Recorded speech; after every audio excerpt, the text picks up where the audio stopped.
Oh, we lost Bahira. We'll wait for you to come back.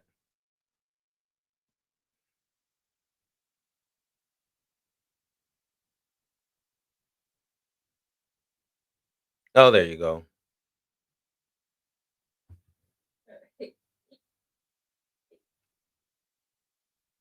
Audio's a little choppy. I don't know if that's my end though.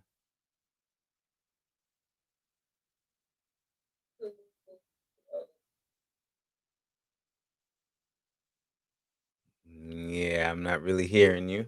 It's like you sound like a robot, I guess, right? The losing packets.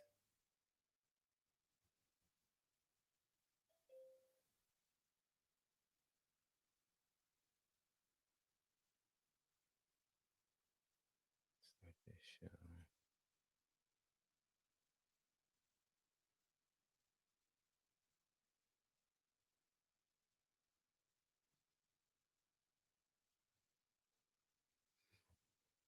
Good morning. Good morning.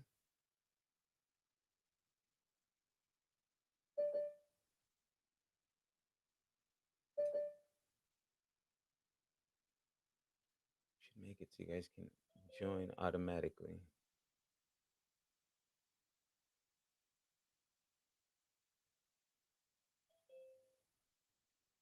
So can I make this always on top?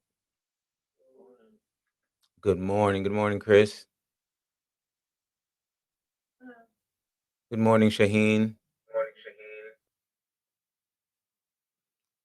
And good morning, Bahira. I don't know if your audio is working again.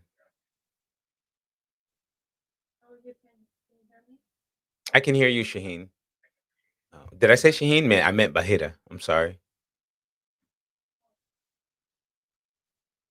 Let's see. Bring all to the front. Always show. Nope, I can't do always on top. Well, that's a feature they should change.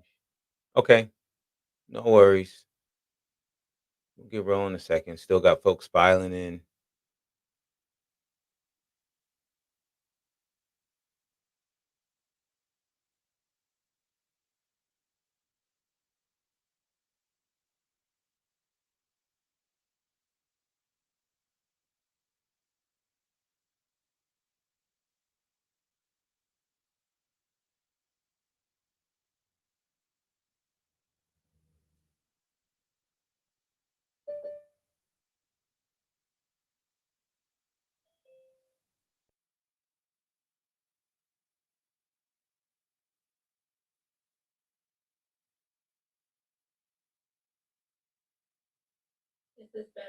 There we go.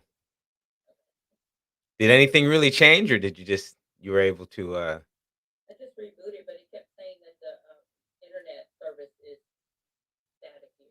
I see. I see. Okay. Okay, no worries. Shaheen's there. Chris is on. Waiting for a couple more people, so we'll just hang out for a little bit. Maybe you guys can just tell me your thoughts if you have any. What's going on? Talk to me. Tell me what's any apprehension, any worries at the moment.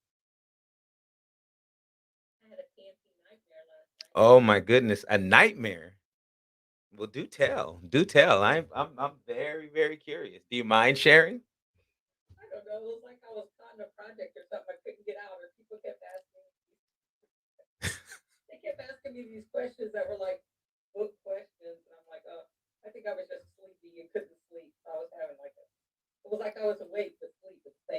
Mm.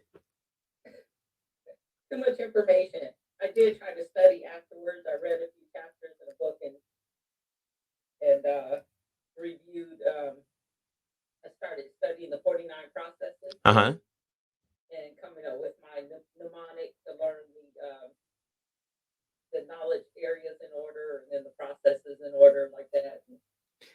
I will tell you, you don't need the knowledge areas in order. Don't need. Nope. Nope. Just the processes. Um. Yeah, that's it. Develop charter, identify stakeholders, develop project management plan, plan scope management. Collect requirements, define risk.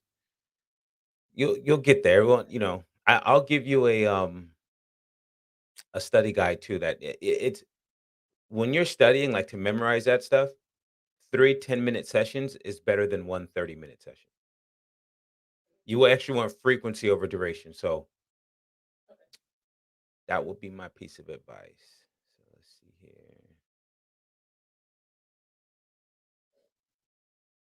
How about you, Chris?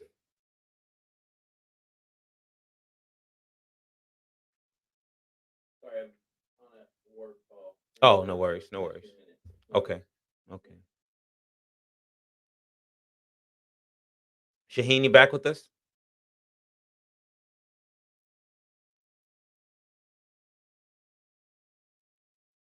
Maybe not yet. Okay.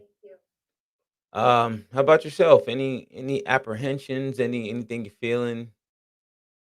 Tell me.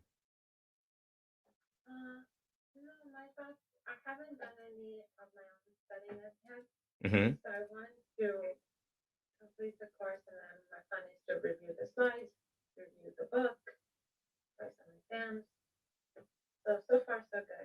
Okay. Okay. All right.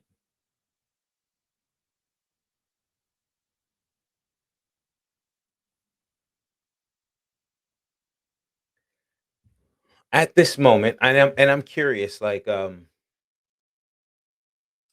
as I continue, we're now going to get into procurement. So I know, Chris, you were interested in this part, but maybe if each of you can briefly tell me again, like right now, and I know on day one we talked about your background and the type of projects that you're in.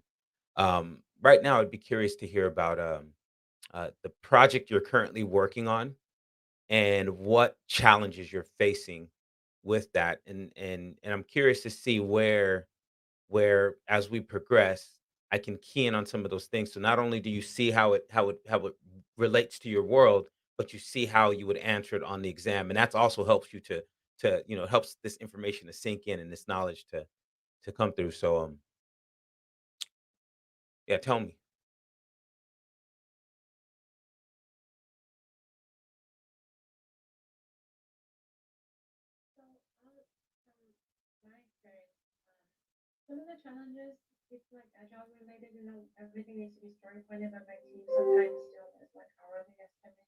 Hmm.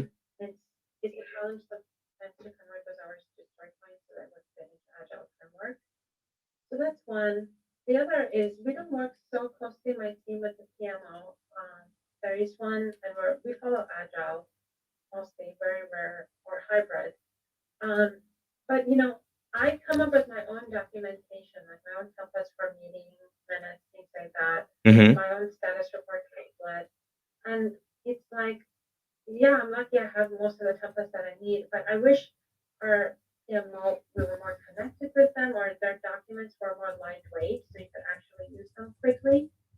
Oh yeah.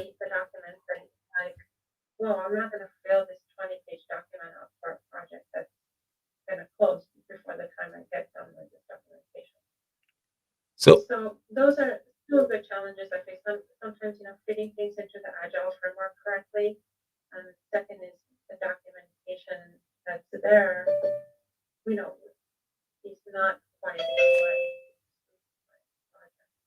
right. Okay. Yeah, no, that does because we're going to talk about relative estimating today, and then I'm going to give you so like my role now, yeah, I still manage projects, but I do also do a lot of agile coaching.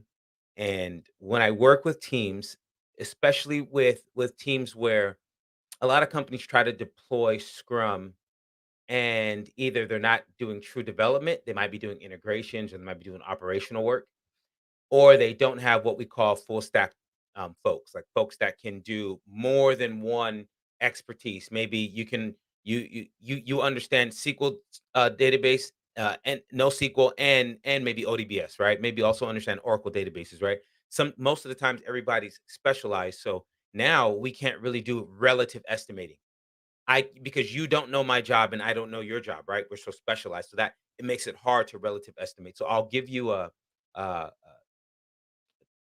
new way, so to speak, where we can combine uh story points over the course of a sprint with hours a little bit, taking into account all of the ceremonies that we have. and it's useful. It will help you mature in your estimating practices at least. And it's worked with most teams that that are new when we're first bringing agile and we're doing like a transformation. So that's the first part. The second part that I'll ask you about your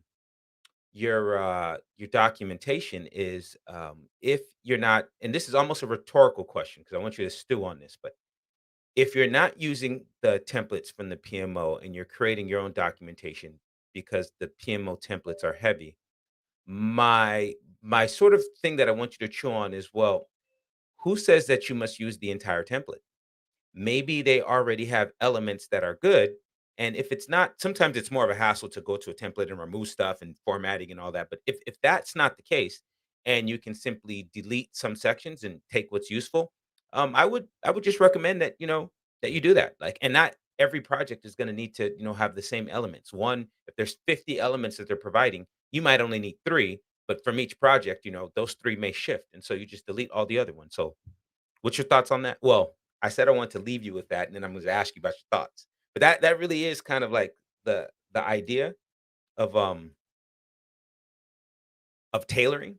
You're already doing that. You're seeing that some of these documents that are available to use wouldn't quite, would create unnecessary administrative overhead, and so you're like, I'm just going to skip it. Well, now let me ask you: would there be an issue with you just simply deleting a portion and then using the rest?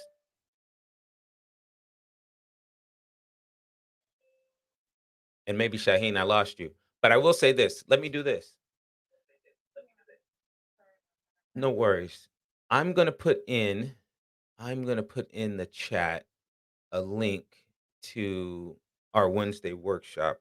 Every Wednesday at from 5 to 6 p.m. I hold a Wednesday workshop, a 1 hour webinar where folks can come in, ask any question they want, and we go through it. And so we'll get test questions.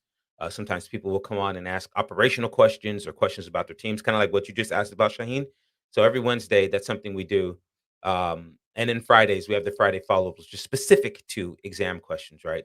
But I mean, you can still ask exam questions on Wednesday. I know Iris already asked me. She's one of my past students.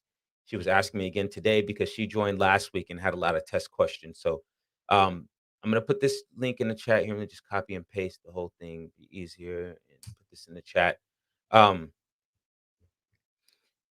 you guys can join. And it's every week. So if you can't do it today, it's all good. Anytime that you want, we do it every Wednesday. And so questions like this, Shaheen, lean on the community, right? Because it's not just me answering the questions. Although we host the show, we produce the show. There's now we have people that consistently join, and there's a nice variety of thought. We helped another Natalie, who I don't know if she'll join this week, but she was going for a new job, and so we helped her with interview prep, and we all got questions and kind of helped her really land that job. And so I mean, there's just a lot of different things we do, but that's every Wednesday. So if you want or need, there goes the link. All right, so I think we have most folks. I think Mo will join a little later. Folks, here's Bahira. I see Chris. Good morning, Christina. And let's begin the show.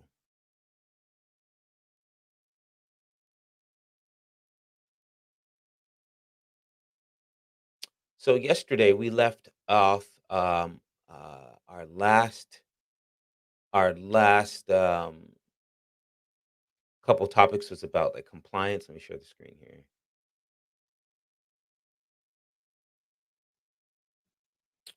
We talked about compliance and the project management plan. I'm going back here. Let me go back on the bottom, like integrating the project planning activities. And right before that, we had quality. So what we did yesterday, we starting the project, right? The first lesson was develop the team, like create a high performing team. Now we're still in lesson 2, which is start the project. And we went through with like, okay, what's your development approach? What's your methodology? And then we said, okay, now let's think about the scope and let's plan scope management. Let me pause this here and just kind of take you guys through. Let me tell you a story. Let's warm up today. So here I can stop the share for the moment. Um, here's the idea. All right. So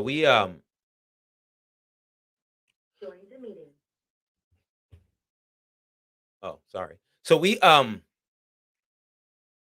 once we gathered our team, and that doesn't always happen linearly, right? We don't always get all the people to start the project. We don't always gather the entire team and then start the project. So remember, we're presenting this stuff to you guys linearly, but it's not necessarily happening in that fashion. But I'm going to just tell a story in that sense, right? So we first started by creating a high performing team, and we thought about the type of project that we were going through and the type of people, the organization, what we wanted to accomplish as a project, and we thought about the methodology that we might use. And so we thought about, are people going to be remote or in local to us? We're going to be co-located.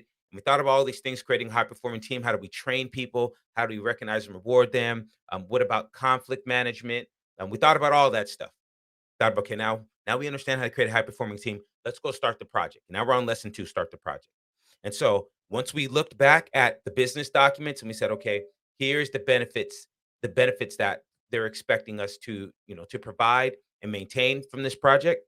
Here is the high level scope, schedule, budget, and risk, and our level of authority as project managers and what this is attempting to do. All right, now let's pick our methodology and our approach, and then let's go create this plan. So we said, all right, let's create a scope management plan and a requirements management plan. Let's create a plan that tells us how to go about in collecting the requirements and developing the scope. Will we use a template? How will we get sign off? Will it be wet signature, or can we just do it via email? Right? We thought about all these things and we came up with a plan, and we said, okay, now let's go work our plan.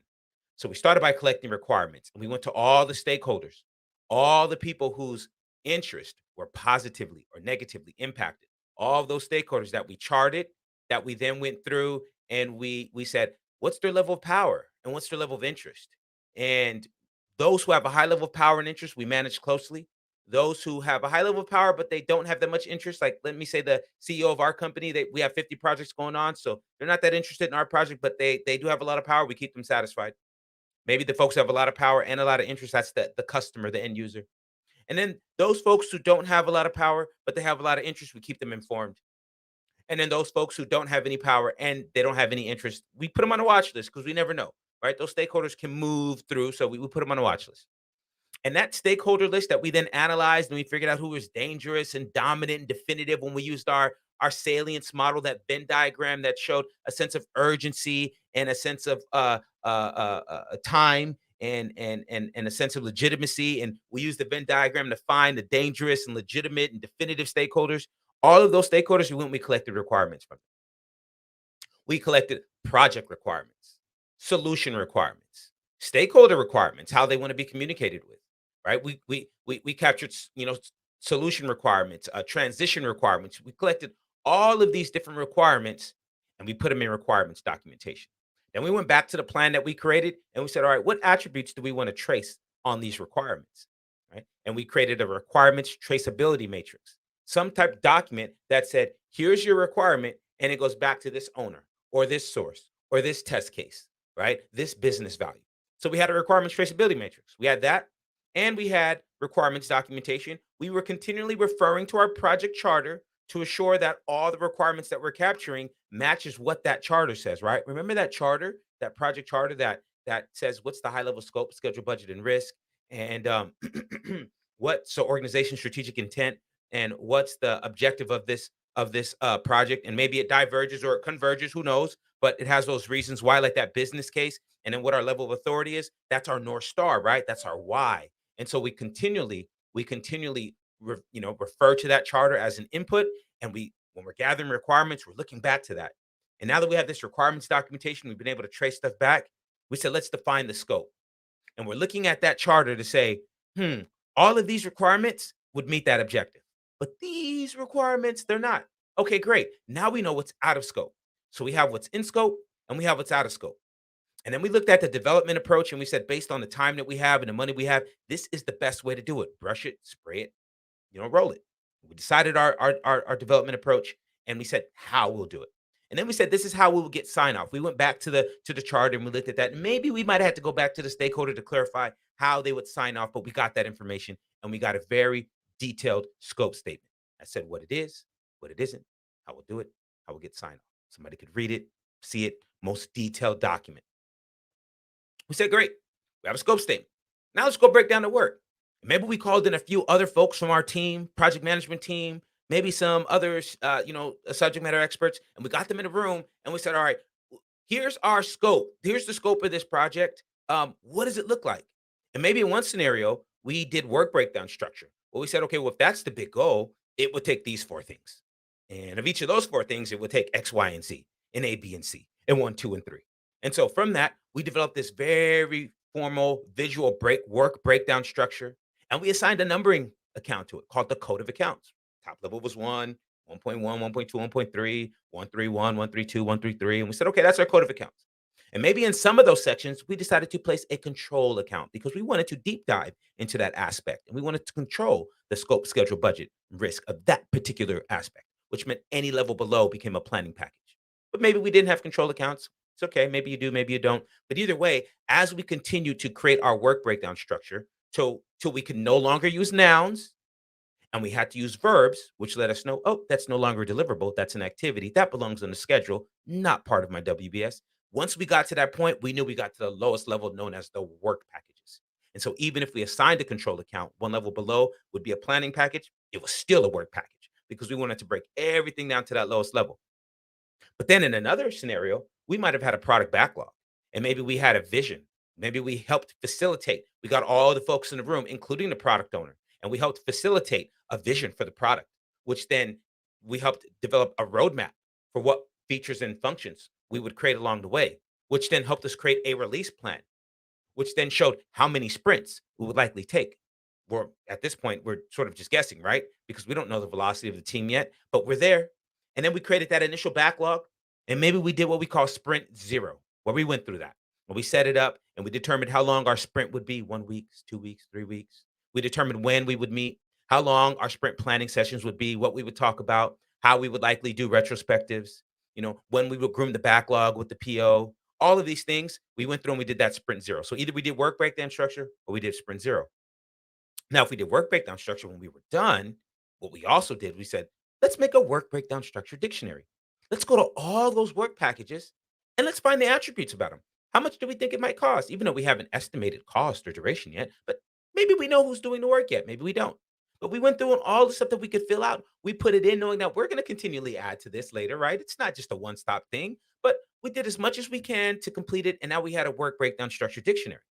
So either I had a very detailed document, scope statement that said what it is, what it isn't, how we're doing it, how we get sign off. And then I had this picture that broke down the work all the way to the bottom level work packages. And then we created a document that was like a legend for the picture. And we had a baseline. We had a scope baseline. Or I had a product backlog that had everything that was needed. And some PO had prioritized it. And we understood that we were going to pick the highest priority items as a team. And we were going to go and we were going to, further develop those items, or I should say, explain and get in detail and decompose. Right, we were going to decompose those items down, and we were going to create story points for them. Right, so we had one or the other, and we felt good, and we said, "All right, we've broken down the work." And so we said, "All right, let's now go. Let's develop the schedule. Let's see how long this thing's going to take." So first, we created a schedule management plan that said how we would develop the schedule, how we would estimate, how accurate our estimates needed to be to the minute, to the day, to the hour, to the week, month, right? Where we would get our estimates from, what type of estimating techniques we would use, parametric or analogous, what scenarios we might use, when we thought it was appropriate to use 3-point estimating, sometimes simple, sometimes using beta or PERT with standard deviations, remembering our confidence intervals of 68.26 or 95.46 or 99.73. We thought about all that. We had a little plan and we said, okay, now let's go do it.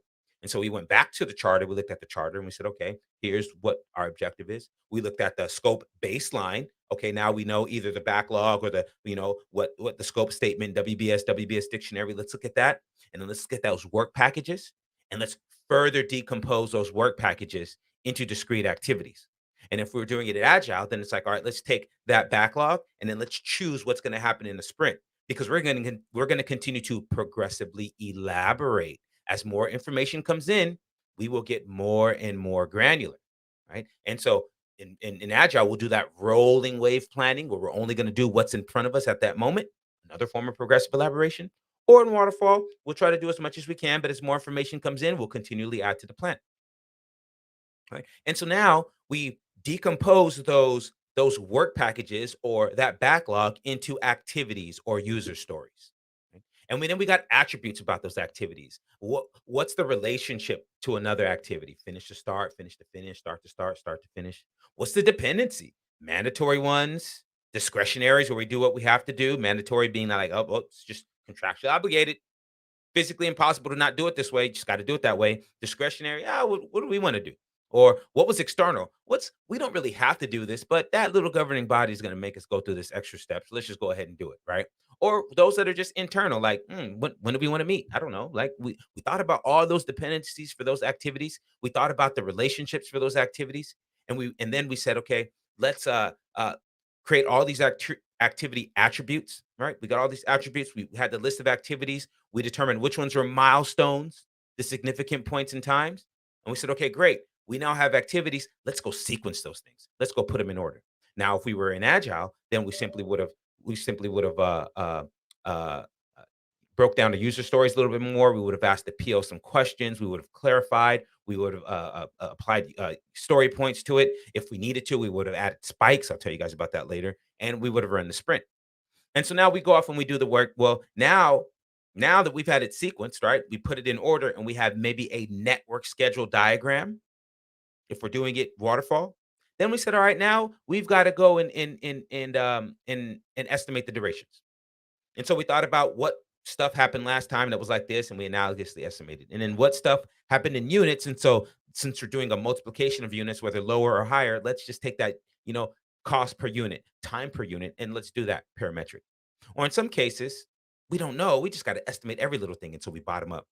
But in some cases, we said, that's 3 point estimate. Let's just take a simple triangular average of the three, pessimistic, optimistic, most likely. And in some cases, we said, no, no, no, no, no, no, no. I need confidence intervals. Let's multiply that most likely by 4, then add it to the pessimistic and optimistic. So I get 6 numbers divided by 6. Then let's take that pessimistic and minus the optimistic and divide that by 6 and get the standard deviation. And then we'll use that to say if we have a 68.26, we'll plus minus it by 1 standard deviation. If we have a 95.46, we'll plus minus it by 2. And if we want a 99.73, we'll simply plus minus it by 3 standard deviations to get the most applicable confidence interval for the project in that time and our stakeholders and all that information we're taking into account. And then for some scenarios where that's just way too much work, just analogous estimate, we did that too, right? So we use those estimating techniques and we developed the duration estimates. And we said, now that we have this duration estimates, if we're doing a waterfall project, let's go find a critical path. And so using precedence diagramming method to find the relationships and dependencies, we said we're going to use critical path methodology. So we either use day 1 or day 0 methodology. And with day 0, simple, we just all the first activity start on day 0 and we add the duration.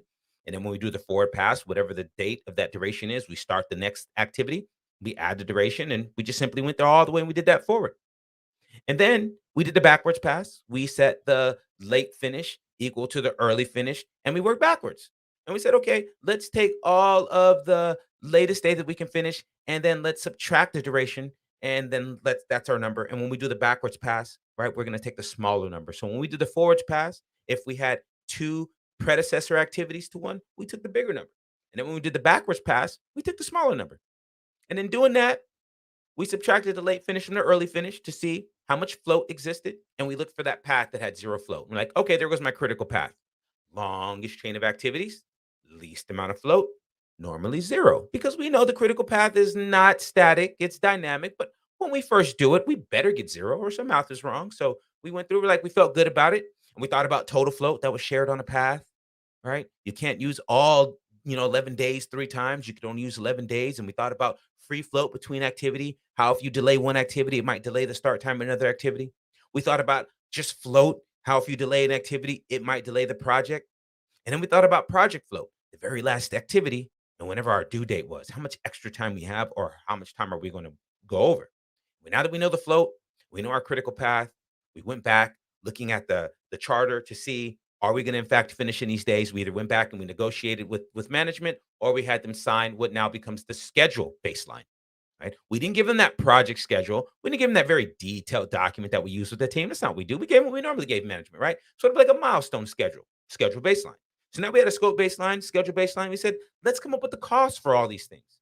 So we went back and we looked at all of those activities that we had, and we then did the same estimating techniques. Some analogous, some parametric. Analogous like this.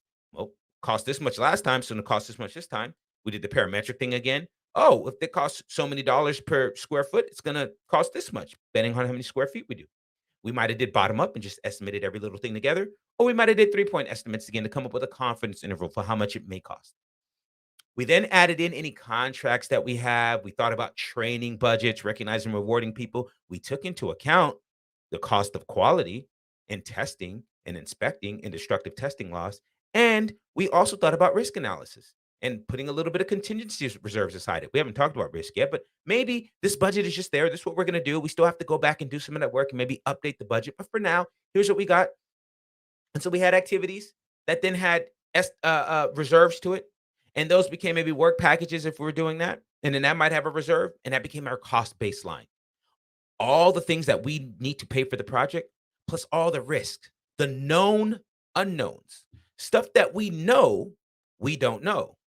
We know someone's going to be late. We just don't know who, how many, how long they're going to be late. Stuff that we know that we don't know. And then we don't own the project budget. That's what management owns. For the unknown unknowns, the things that we don't know that we don't know. We don't know there was going to be a strike today on BART. People weren't going to get into the city. So that's what management reserves kicked in for that. We felt good about our cost baseline. We said, all right, great. Now we know the scope. We know how long it's going to take. We know how much it's going to cost. We have our triple constraints, our iron triangle. We've got that figured out. Scope, schedule, cost, baseline. Let's go figure out how to deliver this project with consistency. Let's make sure that everything we do has the same level. Let's not, be inconsistent with how we, send out status reports, or how we package deliverables, or how we speak to stakeholders, or how we onboard contractors. Let's make sure that everything is consistent. And so we thought about the cost of quality. And the first thing that we realized is that, quality is meeting your requirements with consistency. Quality is different from grade. And so we said, yeah, a Toyota Camry and a Lexus IS, they both have the same level of quality. One's just a higher grade. Quality is about meeting your requirements with consistency. And so we came up with a plan. We developed the metrics that we wanted to track for our project, what numbers that would let us know if we were doing well or not. We thought about what tools we might want to use for root cause analysis, like a Ishikawa or a fishbone, or cause and effect, or an Ishikawa fishbone diagram, or a YY diagram. They might call it that one too, right? We thought about maybe using a control chart where we might have a control limit that might be set at the spec limit or even tighter to have a higher level or a higher grade product. We thought about using those tools. We thought about our quality theorists and what they might do to help us out, right? We thought about Joseph Duran and Fitness for Use. We thought about William Deming. We thought about all of those folks, and we came up with a plan for how we would check the process, and we called it quality assurance. But for your exam, it's going to be managed quality. And in that, we said, this is where we're going to focus on the process. We're going to make sure that all of you guys are using a digital watch. You can't use an analog watch and then use the digital watch, and we're all going to report the same metrics. You can't tell me 90 seconds and then you tell me a minute and a half, right? We all have to be on the same metrics, right? The same processes. No deviation. Let's everybody do things the same. And then we came up with a process for testing and inspecting. And we said, okay, this is now quality control. This is going to be focused on the deliverable itself. We're not going to care about how it was made. We're going to care that when it's finished, does it meet its requirements with consistency? Does it check all the boxes to meet its product requirements? And if so, then it will become a verified deliverable. And so within that, we realized, there's a cost of quality that we have to take into account. Did we not put this into the budget? Did we not think about the cost of conformance and the cost of non-conformance? How we make our products conform with preventative and appraisal costs? And when our products don't conform, the cost of non-conformance is internal and external failure. And so that if we spend more money on the cost of quality, right? We have the cost of conformance, preventative and appraisal, and preventative costs if we simply train our team members, we document all the processes, maybe get it up on the wall, right? We give them the best tools and we give them time to do it right. We don't ask them to do more with less. We give them time, we give them the tools, we give them the processes. You got a manual, you've been trained up, and more than likely will prevent errors. So let's spend money doing that. But we also must appraise our products. And so that's the testing and an inspecting and a destructive testing loss. We might have to make sure that our product conforms, and sometimes it might conform too much. We might be able to save some money or save some time. We don't have to build it as stout, maybe, right? And so we think about that cost of quality, preventative and appraisal costs. And then we say, oh, because it's really important because the cost of nonconformance is always higher, right? If it's still in our team members' hands, then that's an internal failure cost. We failed. And now we have to rework what we have. Remember, we don't redo or fix or make it for the exam. We rework it and we don't throw it away, put it in the garbage. We scrap it, right? So if it's still in our hands, we got to rework that thing to make it right, or we got to scrap it and start over. And that's the worst thing. It's wasted materials. We're already going to be doing double hours. But if it gets out of our team's hands and it gets into the hands of the customers, oh, that's an external failure cost. And we might get sued, liabilities. We might have to have warranty work and give the product back and then fix it and give you a new one. And then our reputation may suffer and we'll just have lost business. And so now that we know the cost of quality, conformance and nonconformance, preventative and appraisal, internal and external failure cost, we know how we're going to test and inspect, quality control. We know how we're going to assure that everybody's doing things right, quality assurance or managed quality. We felt good about quality. And we said, okay, great. We're good to go. Let's talk about governance. Let's talk about governance and how we assure that, when documents change, we know what the release is and what's our version control. And when we're saving documents and files, like, what's our file name? Are we going to do month, date, year, or date, month, year? And how do we make sure that everybody's doing the same? And you and I are not working on a document with the same name, but they're different versions. Or worse yet, working on documents with different version names, but they're the same. How do we make sure that we don't do that? And so we came up with a process for governance and if we need to make changes in steering committees and all that. And we said, all right, let's go think about what we're going to buy. And that's where we're at today.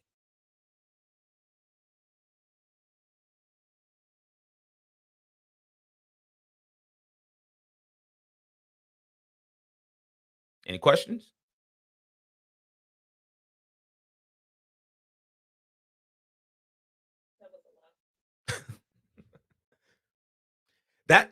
That's what you just learned in the last 2 days. That's the process. I just took you from develop charter, identify stakeholders, develop project management plan scope management, collect requirements, define scope, break down the work, plan schedule management, define activities, sequence activities, estimate durations, develop the schedule, plan cost management, estimate cost, determine the budget, plan quality management, and now we're on plan procurements. So it was a lot. That's the story.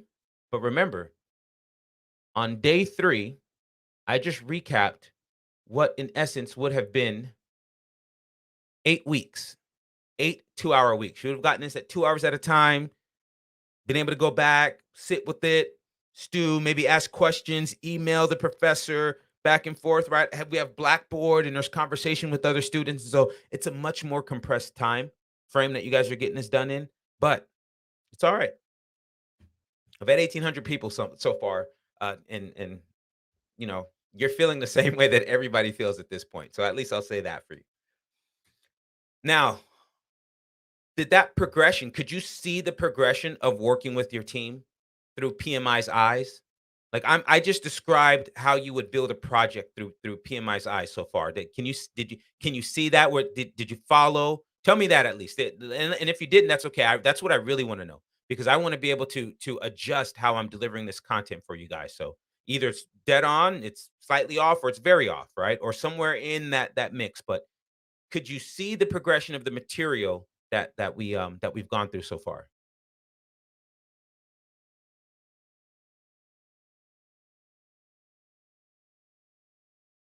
I think they're overall it's like moving through stages. Stage one, stage two, stage three, and they're all different. And every stage has their own little barriers and right.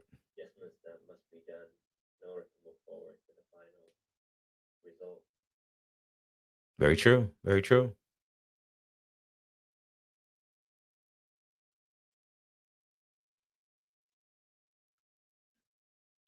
All right, you guys can leave me in silence again. Okay.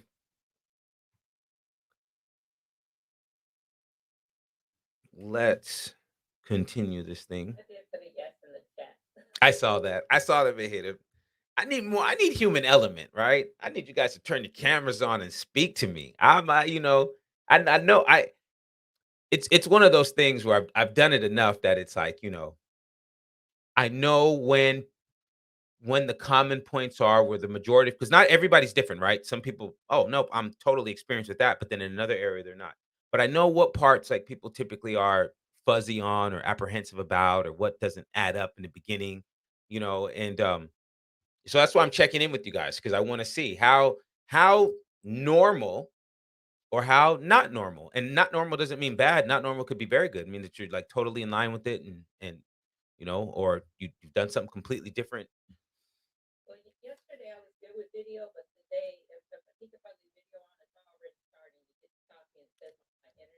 Yeah. Yeah, no, that's okay. I'll work with you. Give me the black screen today because I want you to get the information. It's more important for you to see me, hear my voice, than me to see you. So it's all good. All good. Okay. Well, that's the recap. I do a recap. I always do a recap day 2, day 3 to take you through what it's and just kind of cover the material from the previous day. So, hope that was of some help. I will say you guys are my toughest crowd. You're my toughest crowd this year. It's like, are you gonna give me any feedback? I'm like, man, all right, all right, all right.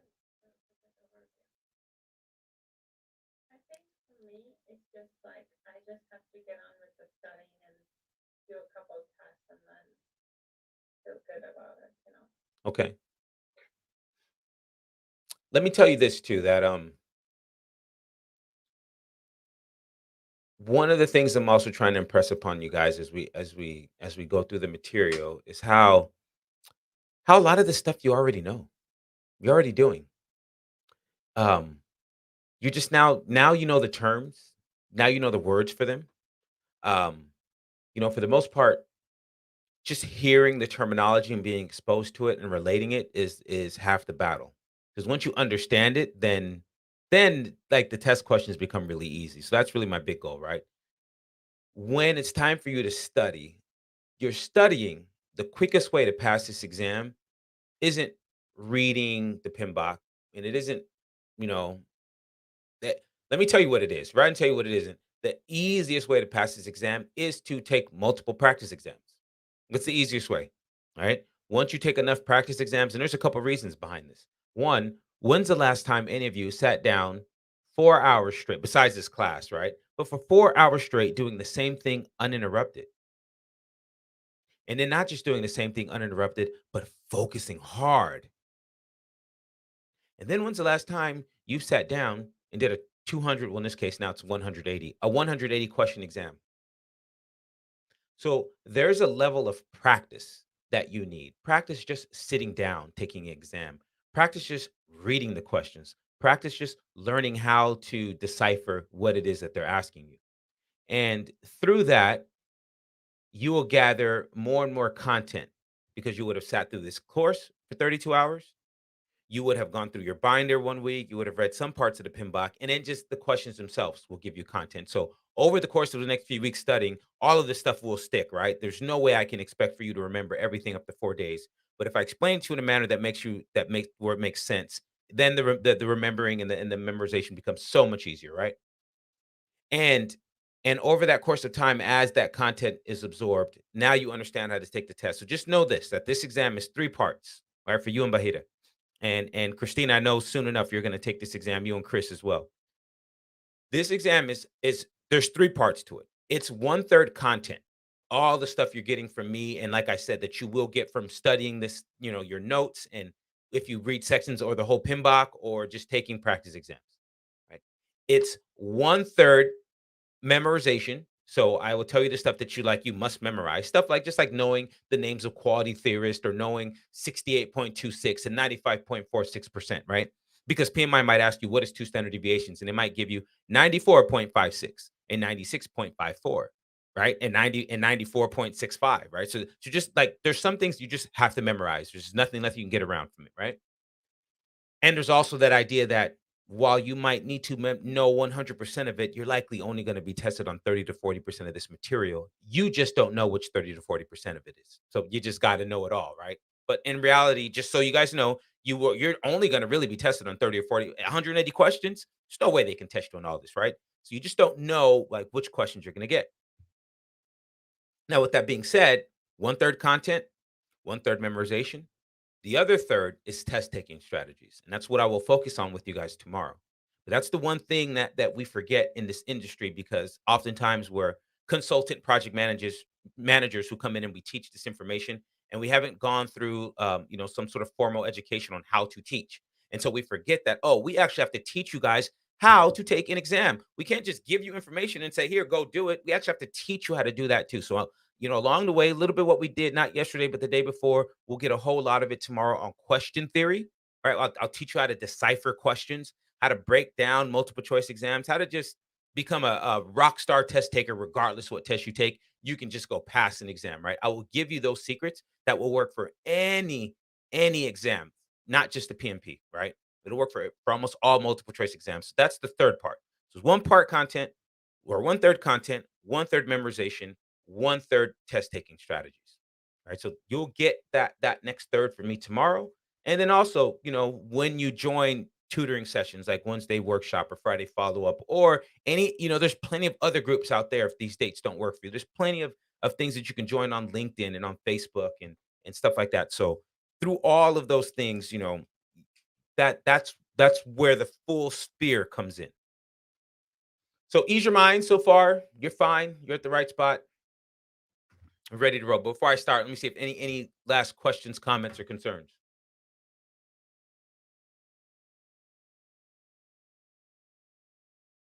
All right. Silence your submission. Let me pull up the chat so I can be sure I see that.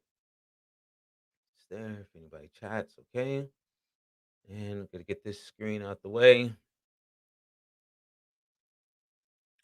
And turn my piece on. All right, this is not where we're at. We are on. Oh yeah, we're here. Integrate. No, we did this one. Excuse me. We are on procurement. Plan and manage procurement. So that's where we're at today. All right, so let's begin. We need to get a plan that says the how. We want to get a procurement statement of work, source selection criteria, like which vendors are suitable. Then we'll select some folks. We want to make sure that our vendors are adhering to the letter of the contract. If we get any agreements, and agreements for PMI is synonymous with contracts, right? Any agreements, LOAs, MOUs, SOWs. These are all what's known as agreements from PMI. So just keep that in mind. They're contracts. We'll get make or buy decisions. Should we do it in house or should we outsource it? We'll get a strategy of how we're going to buy stuff, like who we're going to approach and how we're going to try to, focus on keeping dollars down. And then we may get change requests. So these are all the deliverables that we expect to get at any moment in time running a project where we're planning and managing procurement. And then we'll use these tools or techniques to produce them, right? Make or buy analysis, the tool or the technique will result in a make or buy decision, the output. Right? Market research will allow us to determine, which sellers we want to select, right? In our source selection criteria, all of these things, proposal evaluation techniques. So let's jump in. So here's the plan portion, right? Here's the idea of our approach, our why. So we'll talk about that next. How we buy stuff when we actually go to now that we have our plan, let's actually go and buy stuff and let's like seek responses. Let's send out RFPs. Let's send out a request for proposal so that we can get proposals back, right? The responses, those proposals, and then we can select someone and hopefully negotiate terms. But if we don't, we'll move on to the next, and then finally we can award a contract, right? So those are the three things that happen during. Right, you collect responses, you select the seller, you award a contract. We'll deep dive into that when we get to conduct procurements. And then also control procurements, right? Just how we kind of make sure that our vendors are adhering to the letter of the contract. Oops. So here's our how, here's our approach, right? How will we acquire goods and services from outside the performing organization? What's going to be our guide for doing this? What will determine how we will proceed? Our procurement management plan, procurement, stuff that you procure, stuff that you buy, right? So we'll think about the types of contracts, and I'm going to teach you about contract types right now, right? We'll talk about how we maybe do hold bidders conferences, right? We'll make sure that there's standardized language within our documents for anybody that wants to work with us, right? To make sure that we protect ourselves, right? And we'll also describe how we'll manage when we're using multiple vendors to complete one large job, right? It's not we didn't farm it all out to one person or one company. We've given it to multiple people. We'll discuss that. So let me move this out the way here. So external resource requirements and needs. Like so this is just the what this slide is saying is that when you're doing your project, sometimes you need resources, materials, machines, supplies. Sometimes you need people that have skills or capabilities that are not actually available within your company. And so you got to go outsource it. Right? That means securing goods, services, and expertise from outside sources is on a contract. Right. So rather than having full-time staff, this allows organizations to focus on their core competencies. With COVID, this has not become more the truth than ever because now we even let's say individual folks like myself, I can outsource all over the world using Upwork and Fiverr for people to help me with HR and legal and finance and marketing and all these things, right? So that's kind of the idea. And then you get these decisions, right? The make or buy analysis. This is the tool and technique. This is what we do. Remember, I told you don't have to memorize all those ITTOs, the inputs, tools, techniques, and outputs. Know that inputs and outputs are documents, and tools and techniques are things that we do, that we take action. Well, if you saw this, the decision is the output. That would be a document. We'd say, okay, this is our decision, and we would note it. Here's who we're buying with, and it would be noted somewhere, right? Whether it's written down on paper, whether it's in some sort of file, whether it's in meeting minutes or something, we would document, and this would be the output, right? This would be the output or the document. So make or buy analysis, remember PMI's favorite term, double check, measure twice, cut once. That make or buy analysis is us sitting down, determining if we should even outsource it or do it internally. And then the make or buy decision is that actual decision, it's the output. And so when we consider it, we think, well, how much is it going to cost? How long will it take? What's their quality level? How often do they deliver with the level of consistency that's needed for our project? Right? Is there a specific skill set that we need to secure from them in a long-term basis?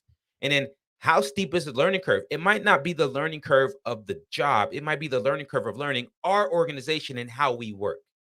Okay. Oftentimes it's that we work for very complex organizations. And so we can't just have a contractor come in and do the work that easily because there's a whole slew of things that they need to understand about the environment that they don't know.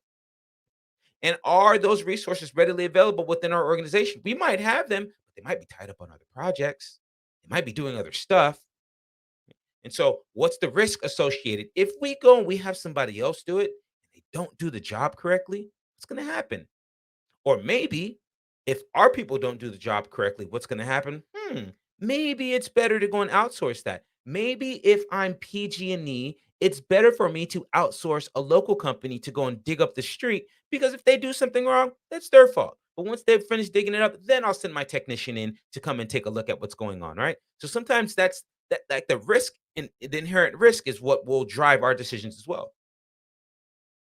Then we'll come up with some sort of strategy. And if we thought about all that, we'll say, okay, here's our approach.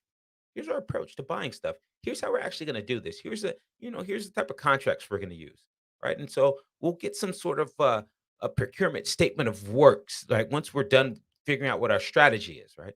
So typically, this is set by your company's procurement manager. Your company has someone in purchasing or supply chain or buying, or it may be that each department is responsible for that. And so either you have to go work with that department and you got to figure out what their strategy is. But typically, that's set by the organization already. And then once a decision is made, a strategy should be developed. Oftentimes, you just kind of do things how we always do it. But we should always be going back and revisiting the strategy to see if it's still, if it's still the most applicable way to move forward. And so that includes like, do we need our vendors on site? And are we going to allow them to sub any of the work? And then their subs, can their subs sub? Right? Do we like we got to think about those things too? And then is the PM going to sign the contract with the vendor for the entire thing? Or are we just going to go phase by phase, deliverable by deliverable? All right. Maybe task orders is what we'll call it. But here you might know those as task orders, right? Are we going to do it by that? And then what type of contracts are we going to use? Right? How will we deliver? Right? What's the phases? Right? When will you be paid? Net 30, net 60, net 90? All of this is in the strategy. Will we pay you now and then you do the work? We pay you half up front. We pay you 10%. All of that stuff we need to make sure that we take into account and we have a strategy for doing it. Because if not, and you're doing everything willy nilly, well, then your project will be willy nilly. So we'll get statement of work, a type of contract, a type of agreement for those of you studying for the exam, right? This is an agreement, right? Oh, my E's never really come out that good. They're looking like two. Anyways, agreement, right? And so procurement statement of work. It needs to describe what you need in enough detail that allows the people who are performing the job to determine, can I even do this thing? You need me to put lights in the ceiling? Um, oh, I didn't know you had a drop ceiling, and then you have a bunch of fire pipes going through, but I can't work in that area. I'm sorry. Now you got to go find another vendor, right? So make sure that you define in enough detail what the job is so that those folks know if they can even do it. And again, this is developed as part of your planning. Everything is unique to each contract. Right? You might distribute it to potential vendors and evaluate, can you do this job for me? And then it gives you a basis to develop your documents as you're soliciting, as you're asking, hey, I have work. Can you please work for me? I need this job. Can you do this? How much money are you asking for? Or I want this done and I want to pay this much. Are you willing to do it for this much? Right? Sometimes it might be that way too. And we'll use our scope baseline, WBS, WBS dictionary, scope statement, because the WBS should have the work packages, and those work packages is what we're having them complete. And those work packages should be something that's described in what's in scope. It shouldn't be anything certainly and out of scope, and it should match the requirements. And all of those should point back to the charter for the why. So that's kind of the idea of creating a statement of work. And then we'll get source selection criteria. What attributes? Okay, that's a fancy term. What is it that we want to know about the people who are selling us, and who are we only willing to buy from? Like maybe I'm only willing to buy from companies that have a footprint in multiple states. Maybe I'm only willing to buy from a small mom and pop shop. Maybe I'm only willing to buy from a company that offers me a money back guarantee or a return policy or has some sort of proprietary super duper, something. Who knows, right? But the source selection criteria. What do those folks need to have before I even consider buying from you, right? Who are you? And what do you provide? And what have other people said about you? Right? I need to know all of this stuff so that I can determine if you are even, worthy of working for our project. That's really what that means, right? That's really what we're doing there. And so these are samples. This is nothing you need to memorize, but these are things that we would think about. All right, what's the technical capability? What's their management approach? And sometimes it could be, right, we have all these things like production capacity. Are they going to be able to keep up with our need if we're going to use this company? Right? If we're a grocery store and we're sourcing from this particular farm because maybe we like the lettuce that they have, but are they going to be able to keep up with the demand for us as we start to maybe open up new stores or open up the market to different types of buyers, right? So we think about all of these things. What's their past performance? How have they done? Do they have any references? Right? What is it that they do? What type of warranty do they offer? Sometimes, in addition to all this, our company might even turn around and say, do they hire people with diversity? Do they have women on their board? Do they hire minorities? Do are they a socially responsible corporation? Do they give back? Right? Do they violate human rights? We're not going to work with those people. That's also source selection criteria. So you will see examples of that on the exam, and that's also applicable in the practical application of project management and what we intend to do. Sometimes it's not just about what can you do for me, but do you match the values of my organization? Do you match the values of us as a project team? And if you do, then yeah, we're willing to work with you as well. And oftentimes our organizations have qualified vendors. They have list of vendors that we must work with, right? It's like takes you got to move a mountain to get a new company to be onboarded so that the company can pay them and they can do work. So they're just like, look, these are the three people that you can buy from, and then there's some purchaser, some buyer, and they know which one's going to give them the best deal based on that product. Oftentimes that stuff already exists, right? This is what would be considered an OPA. If you remember EEFs and our OPAs, organizational process asset, that list of qualified vendors, right? That's something that's going to come from your company. That's based off historical information. They've done stuff for the past, they were good, or nope, that vendor's disqualified. We can never work with that vendor because of what they did years ago or months ago or whatever it may be, right? And so we'll have this qualified vendor list that we may use, right? Depends on the project and what we're doing. There may be no vendors that do that we've worked with before. So then there's no one on the qualified vendor list, but you may have this. You may have it. And now that we have the plan, we've outlined our approach, and we thought about, we developed our statement of work so that we can solicit people to come work for us.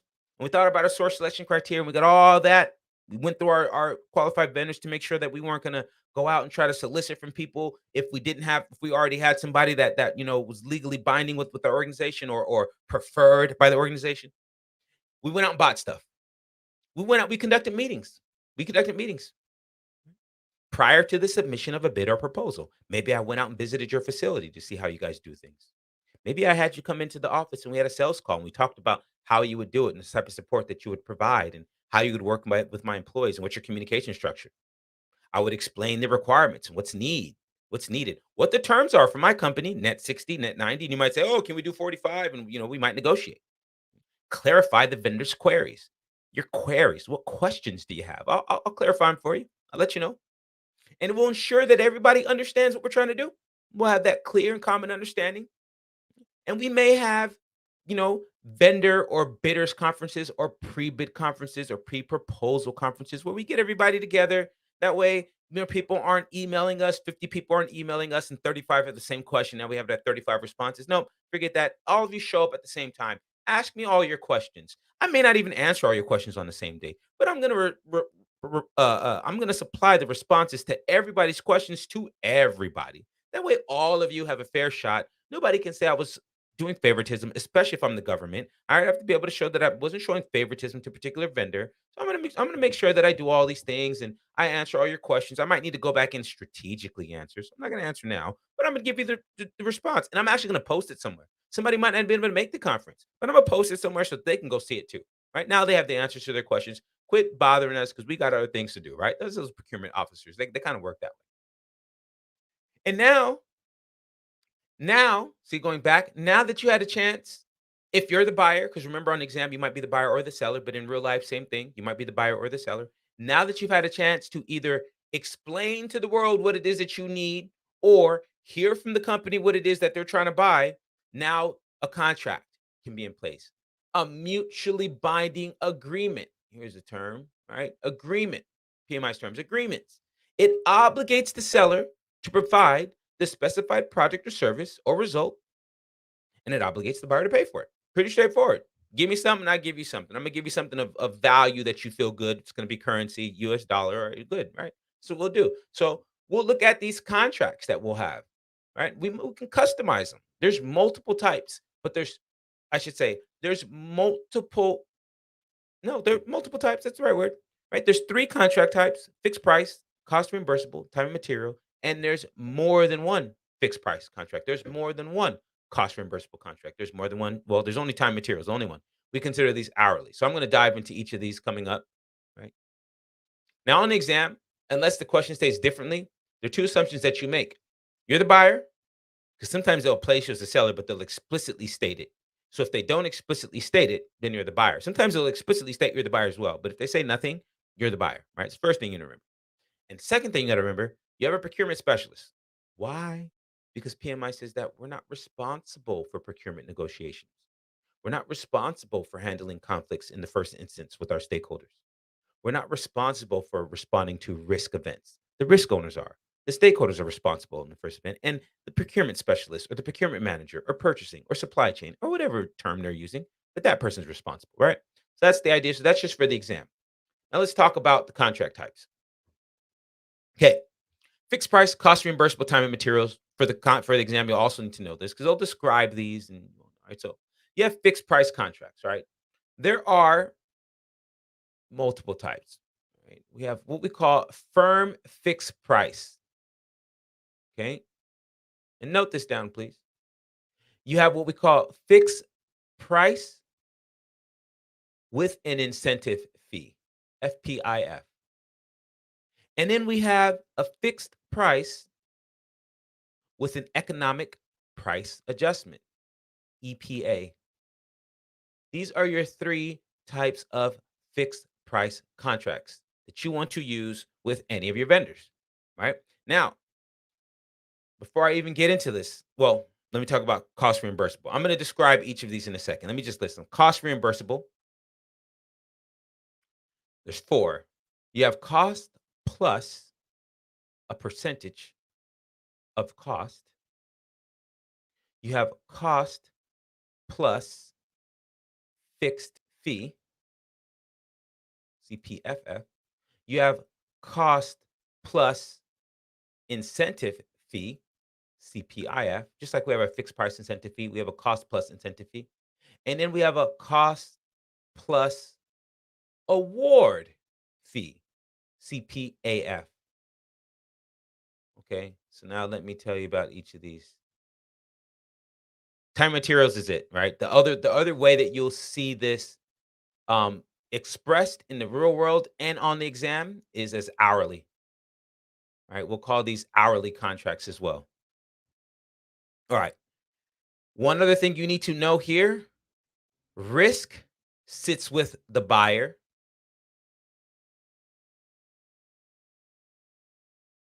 Risk sits with the buyer here for hourly or time and material contracts. So that was an ugly buyer, but buyer for cost reimbursable contracts.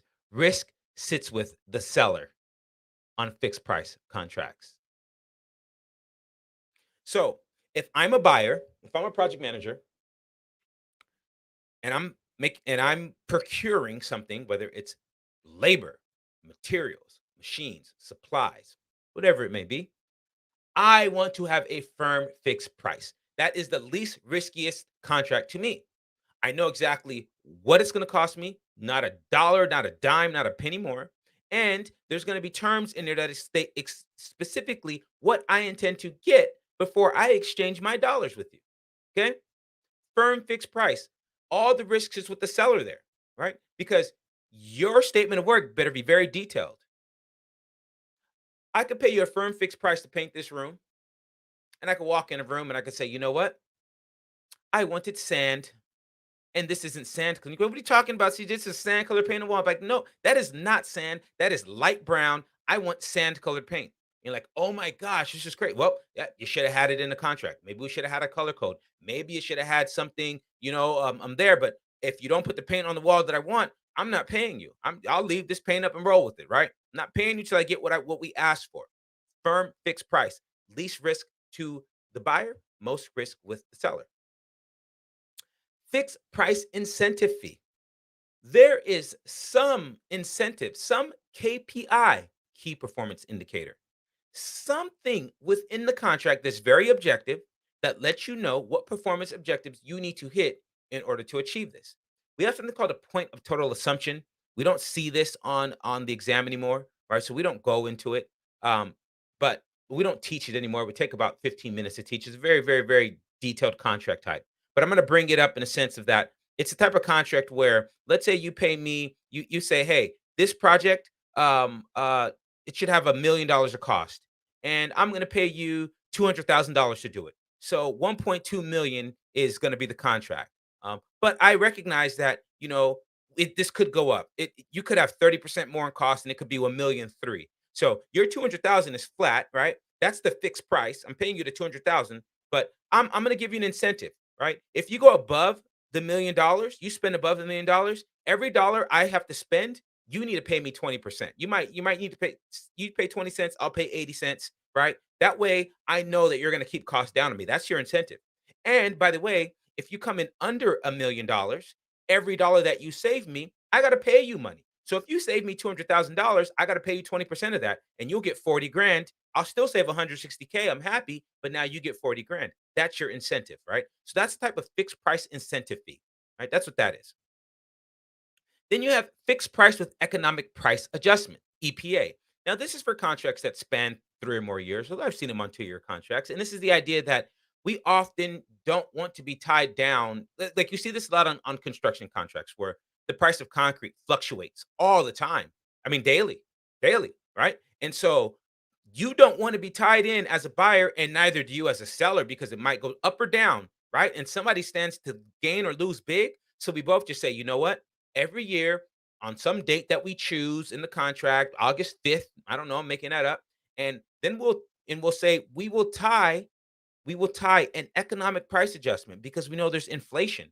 So we have COLA, COLA, cost of living adjustments, right? We might have to pay our workers a little bit more, right? Minimum wage. If you're working in the city and county of San Francisco, you have to have 40% of your workforce from the city and county of San Francisco. And then you must pay San Francisco minimum wages, not California minimum wages, not federal, but San Francisco, right? We might have to go back and renegotiate that every year. We might tie it to some rate, the Fed rate, the S&P rate. I don't know, it'll be in the contract, but that's what a fixed price with an economic price adjustment contract is, right? It allows us to go back and make adjustments that makes it fair for both parties. Either way, even with that incentive fee, right? The fixed price incentive fee, the risk still sits with the seller because if you go over, now you're paying money, and I'm still going to pay you the 200K. But if we go over that 300K, that 1.3, and we total 1.5, and you now have to pay 20% of $300,000, right? You just gave up $60,000. You just gave up $60,000. Now that 200,000 that I paid you, you got to give me 60,000 back. So the risk is with you. Now you can make money if you can keep my costs down, but that incentive, the risk is still on you to do it, not on me. I'm paying you a fixed price for your fee, right? And then the economic price adjustment, the risk is still with you because while I may pay you a fixed price for something, right? Again, that cost of concrete might fluctuate, that cost of materials or supplies, the cost of labor, all certain things, right? The risk is still with you as a seller. Now, cost reimbursable. All the risk sits with the buyer here, right? You got cost plus percentage of cost, right? This isn't even in the PMBOK because it's not allowed on federal procurements, and PMI and the federal government hold hands and we walk through the park. But it is a very viable contract. It is used all over the world. So you will be tested on it because remember, PMI reserves the right to test your material, not in the PMBOK, right? So this is a very viable contract in project management. It's just not in there because, well, it's shunned upon by our government and PMI wants to make sure our government's happy, right? But cost plus percentage of cost. This is the idea that the best example of this is not a contract, but when you go to a restaurant with a party of 6 or more and they add that automatic 18% gratuity, you're paying for the cost of the meal plus a percentage of that cost in service. And in this case, it was 18%, right? And so that's the idea when you have contracts like this. It's like, all right, whatever, it's like, all right, I'm not going to charge you a labor fee. Just however much money you spend, right? It costs us so much to implement this, and it costs, so much per implementation. So however much money you spend, we'll just charge you that percentage. But as you can see, the risk is with you as the buyer because my incentive is to make you spend more money. I get paid for every dollar you spend, I get paid. So my incentive is for you to spend more and more and more and more money so that I can get paid more, right? So all the risk is with the buyer there, cost plus percentage of cost. Then you got cost plus fixed fee. Now, there is a fixed fee, but because the cost may fluctuate, right? That fluctuating cost is where the risk is with me as the buyer. So, for instance, I may hire you as a carpenter to hang the cabinets in my kitchen for my kitchen remodel, and you'll charge me a fixed fee, $1,000, right? But now I have to pay for the cost of the cabinets. And if I do maple or oak or, if it doesn't matter if it's $1,000 cabinets, $5,000 cabinets, $10,000 cabinets, I'm going to pay the fixed fee for the labor and then I'll pay the cost of the material. So now if they pick a material that's too expensive or something doesn't go in or they break something, again, I got to pay for that cost, right? So risk sits with me. So that's cost plus fixed fee. Then you got cost plus incentive fee, right? And all the risk again sits with the buyer. This is a really good contract if you're a seller. Um, the best examples of contracts for these, some of you might be too young on this call, but if you remember the movie Speed with Keanu Reeves, it was based on the earthquake in Southern California in Irvine in 1994, and I lived in Southern California at that time. And then this happened again, maybe I don't know, when was Governor Schwarzenegger? Arnold Schwarzenegger was a governor here in California for some years, and I think it was like maybe 10 or 12 years ago. There was a truck that it turned over on the maze, right? They call it the maze. This is like all the connections to get onto the Bay Bridge to go into San Francisco, where 580, 880, all these freeways intermix, and they call it the maze. And there was a truck. It got into an accident. It turned over on its side. It burned, and it burned so hot that it melted the section above it, and they had to cut that off. And well, in those cases where section is cut, you can't get any traffic going through. Or 94 earthquake, Irvine, huge earthquake, freeways are broken, no commerce coming into the city, nobody coming into the city to buy stuff. Oh, people can't make sales, they can't collect taxes, they can't give those taxes to the city. Big no no. We need to get that fixed now. So, what they did in both instances is they had this cost plus where the government will pay for the cost of the concrete, the rebar, the tar, all the stuff that is there, right? And then there's some incentive fee. And in this case, it was an incentive to get it done as quickly as possible. People need to be able to drive into the city to work, right? So we paid them an incentive fee. In the Irvine one, it was $1 million for every day that they could get done early. So that contractor was like, "Oh, are you kidding me? I'm gonna just do three round the clock, 8 hour shifts," and they worked all the way to the tune of a $31 million bonus that us as the taxpayers had to pay for. And then we did that contract again when the maze broke, right? And they finished, I think like 14 days ahead of schedule or something like that, and got another 18 million or something like that. You have to go check me on those numbers, but either way, cost plus cost of all the material, and then some incentive. How quickly you get it done, you make more. Maybe how slow you make less, or maybe how slow you make more, how quickly you make less. Who knows, right? But that's the incentive fee. And then you got cost plus award fee. Now, these two contracts are pretty much the same, but the difference is that the incentive fee is very objective. Those key performance indicators are within the contract, and I, as the seller, know exactly what performance measurements I need to hit in order to unlock those incentives, right? The award fee is subjective. It's not like think of now the award fee, like if I said the CPPC, the cost plus percentage of cost. If I gave you not a contract, but the examples, like if you go to a restaurant and you six or more and you're going to pay the cost of the meal plus the percentage of cost at 18. Think of the award fee, the cost plus award fee is like when it's less than six, and now you're going to pay for the cost of the meal, plus you're going to award that waiter or waitress some fee based on how you felt. How'd you feel about the service? What'd you think, right? And if you think that it wasn't good, you're not going to award them as much. And if you think it was even better, you're going to award them more. So that's the cost plus award fee. It's very, very similar to the incentive fee, except the award fee is more subjective, and it's based on the eye of the buyer, right? The eye of the beholder in that case, the buyer. But risk still sits with the buyer in that sense because it's a cost plus, and if the costs go up, well, that's no risk to the vendor. They're not going to pay for those costs. Time and material or hourly contracts, the risk still sits with the buyer because, well, I could have a contract that pays you $500, $10 an hour for 50 hours, and I could even put a not to exceed. I say, you know what, you might need, 10% more. So let's put another 5 hours in there. So not to exceed 55 hours. So 500, not to exceed $550. And you can use up all 55 hours, and you can paint three walls, and now I'm left with the fourth wall. Now I got to pay you because you used the hours, but I don't have my fourth wall painted, right? And so now I either got to go back and have you do it or someone else do it. And either way, that's more money, that's more time, that's more risk, right? Risk sits with the buyer for time and material, aka hourly contracts. All right. So those are your contract types. Any questions before I move on?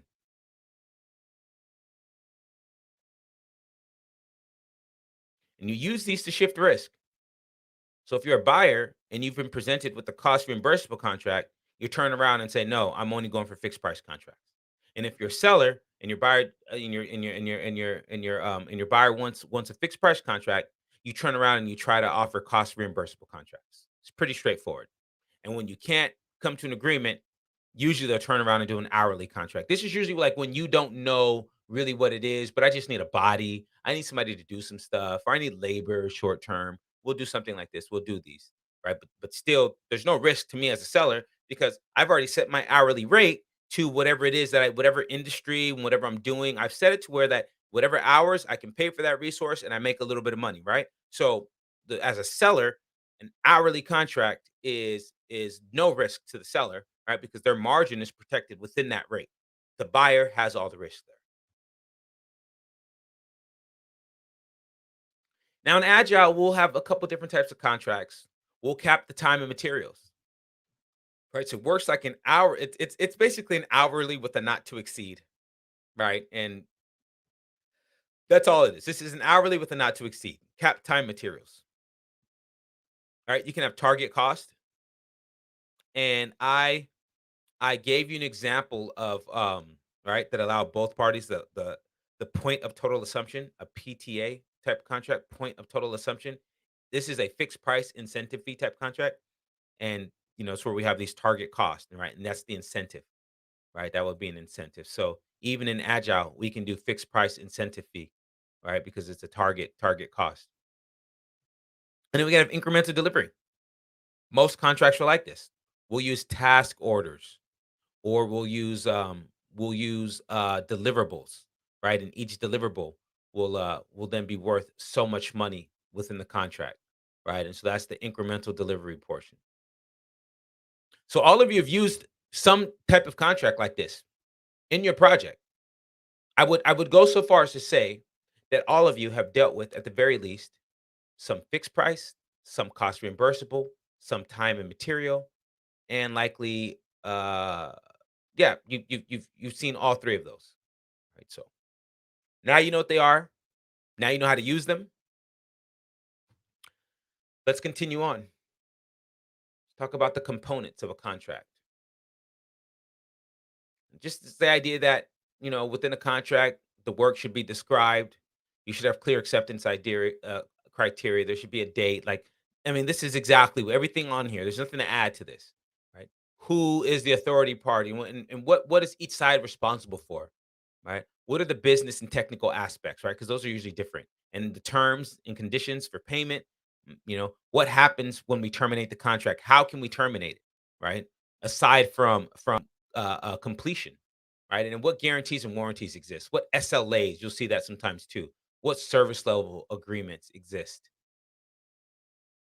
Do you have like in your mind a quick example of what that would look like on the test? Like what kind of question might they ask? All of the following except which are components of contracts. A, description of the work procured for the project, its deliverable and scopes.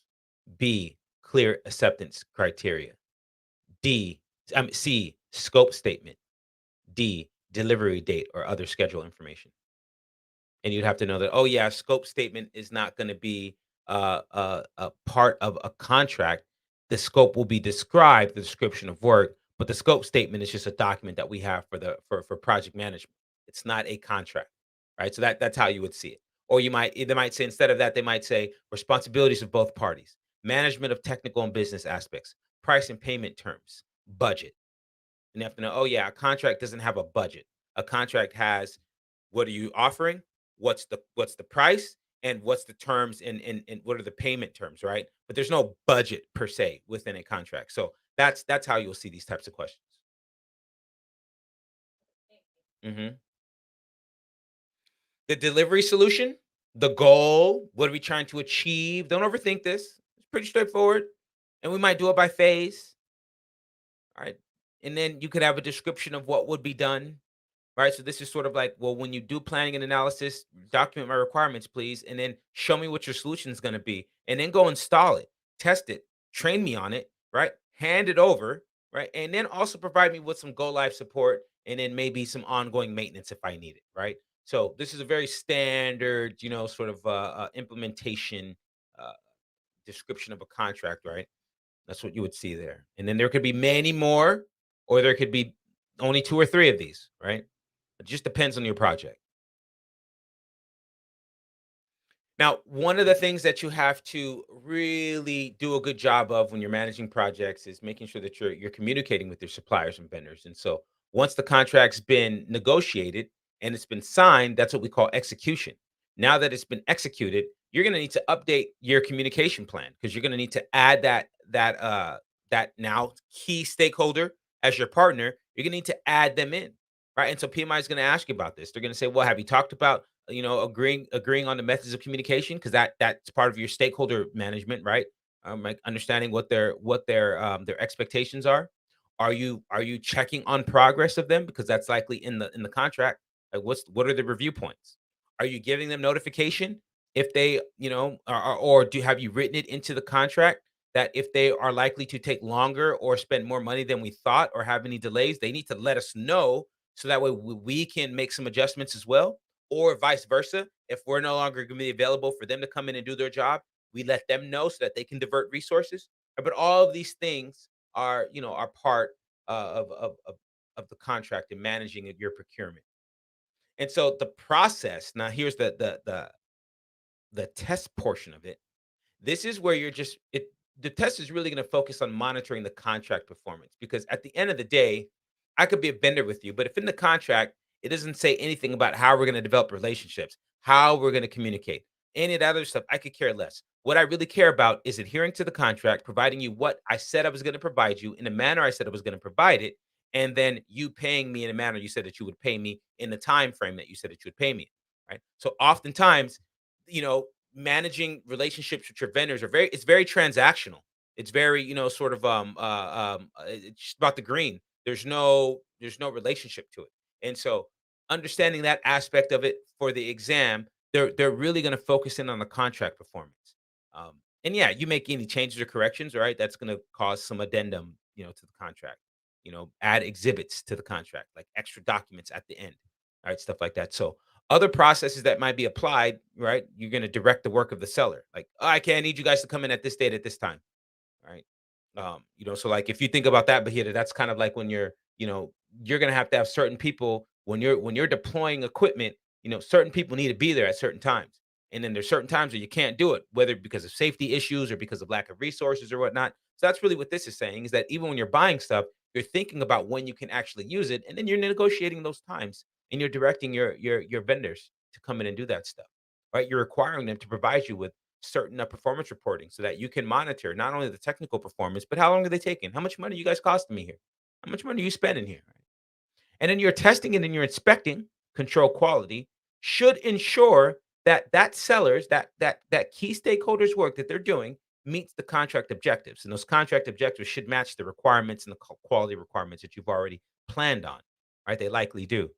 And then change control ensures contracts are fully managed and properly approved so that, we don't pay too much, we don't pay too little, and we get exactly what we need. And then if there's any contract risk, right, someone in procurement will usually help you with this. If there's language in there, that might not be favorable to the project team, anything like that, anything in the terms and conditions will alert, the team to that. Now there's a contract change control system. Your companies likely have this, but this don't doesn't have to be some fancy thing. This when you walk into a dentist office, a lot of dentists aren't even on electronic health records. So you'll walk into their office and you'll see on the wall these huge, huge, huge filing cabinets with charts and charts and charts, manila folders and all kinds of stuff, right? So your contract change control system might just be that, oh, we're gonna add another sheet of paper or some carbon copy. You're gonna sign this and add it in, right? So it doesn't have to be um, a digital system, right? But you just need to have something that you can collect, track, and adjudicate, meaning that you can go through, negotiate, make sure everybody understands. Okay, yep, we agree, we signed. Okay, here it goes, and here's our record. All right, that we can talk about those things when we make changes to the contract. So, like, these aren't things you have to memorize, right? These are like any, all, or none of these. Right? It might be a component, right? You just need to know this for the exam that it's the system that we use, and then down here, these bullet points, these like it may be a component of your integrated change control. You might have something specifically dedicated for it, right? It might have specific processes, and there might be documentation that exists. There might be some dispute resolution processes, right? That all might be there. Who knows? So types of changes, administrative changes. contract modification, a supplemental agreement. Oh, all right. We've asked you to do to create this particular website, but now we also want you to design some of the logos. So let's add a supplemental agreement into this, right? Rather than modifying the existing contract, let's just add a supplemental agreement. Right? Or, here's some constructive changes, right? Based on the availability or inavailability of myself, my team, the infrastructure, we may have to make changes to the contract because of that. We might have to terminate it, but if we do terminate it, it might be terminated because of performance, because we don't have money anymore. That could be a reason too. Terminate the contract. Sorry, vendor, I can't have you continue. I ran out of money. These are all types of changes.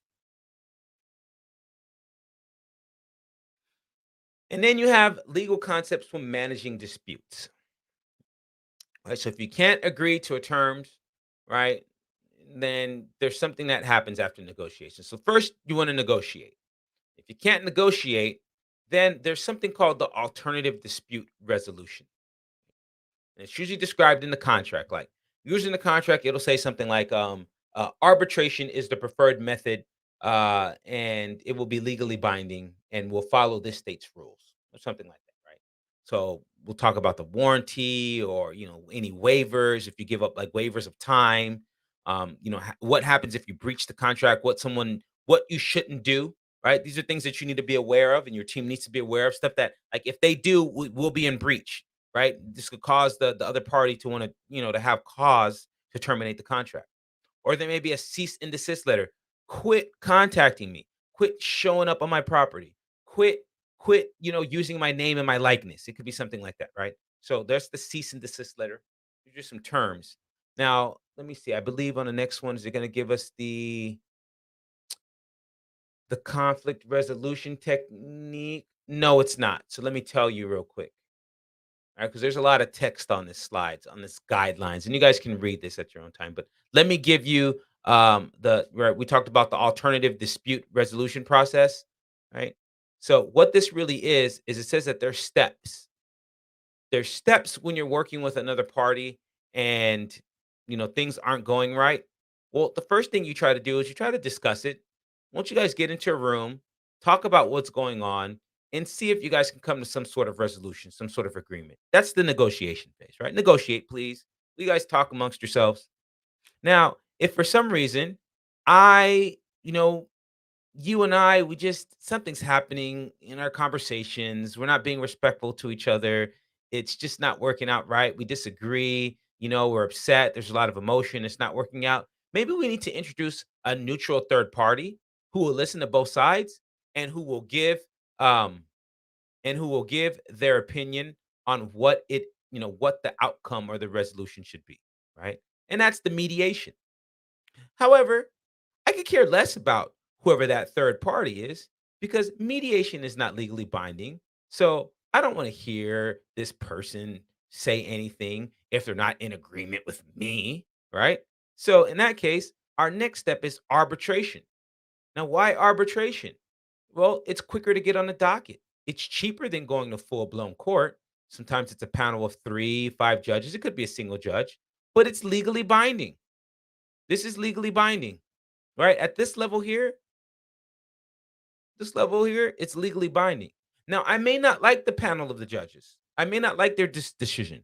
I may feel like something happened. I was biased. I may feel like I have grounds to appeal. And if that case, then I want to go to full blown litigation. I want to sue you and I want to have a jury trial, right? I don't want to leave it up to a panel of judges. I want to have a trial before a jury of my peers in my community, and I want them to determine because I don't trust you, Mr. and Mrs. Judges, and our legal system allows this to happen. Allows random people to come in, listen to the story, and they give their decision. But once that happens, oh, it's very hard to appeal this, right?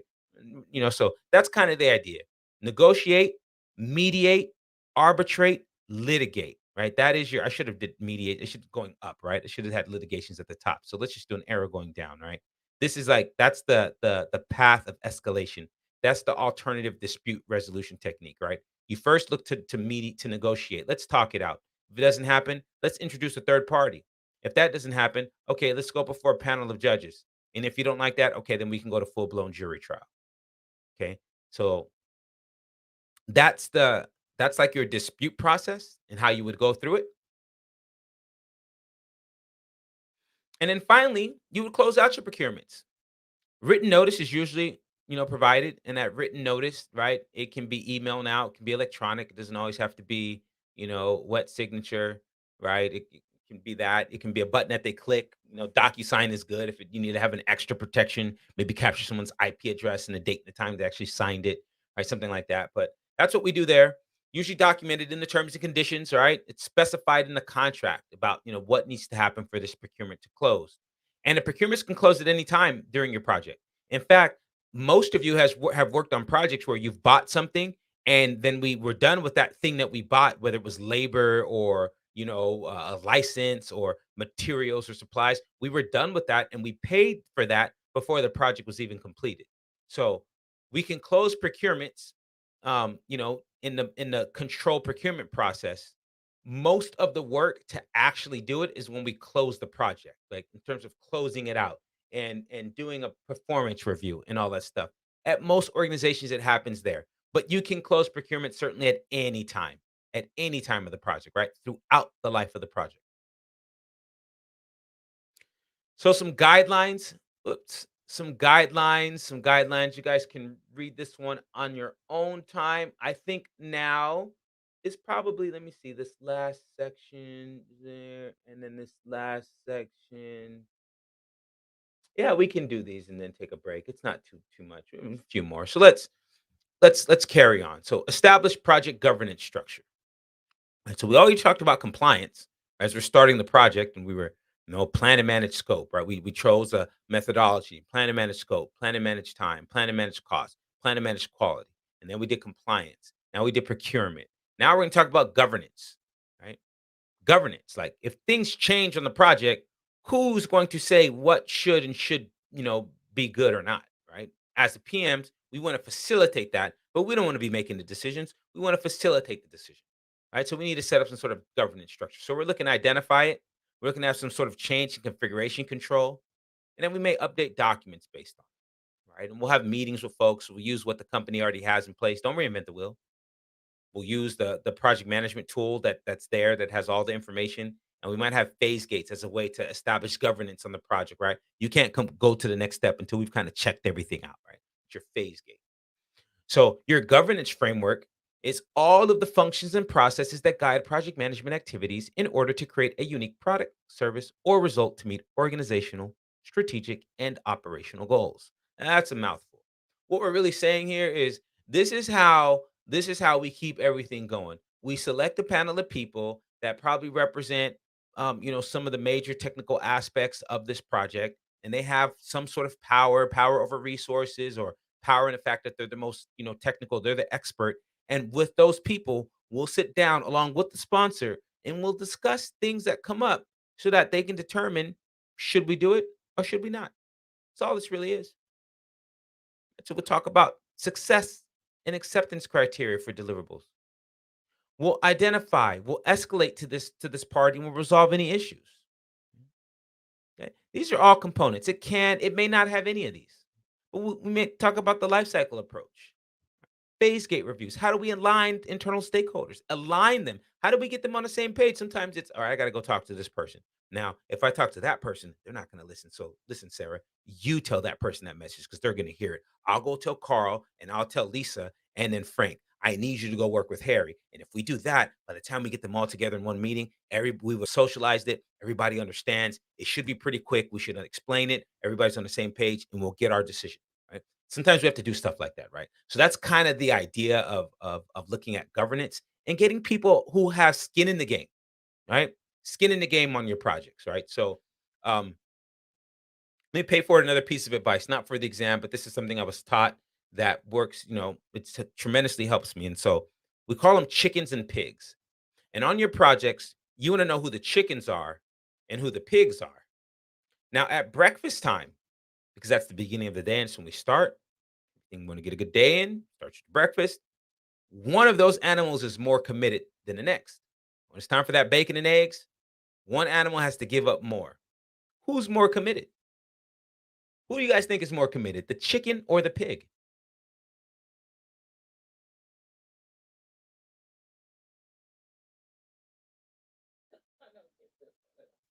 Okay, so breakfast time. I want bacon. I want eggs. I have a pig. I got chickens. I need bacon and eggs. Which one of those animals is most committed to my breakfast? The pig? Why the pig?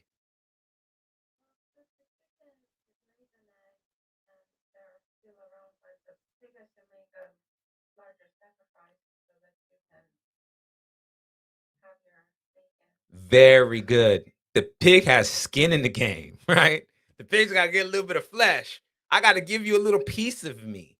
That piece of me could be my time, could be the money, my personal money, my department money, my organizational money, right? But I got to give something up.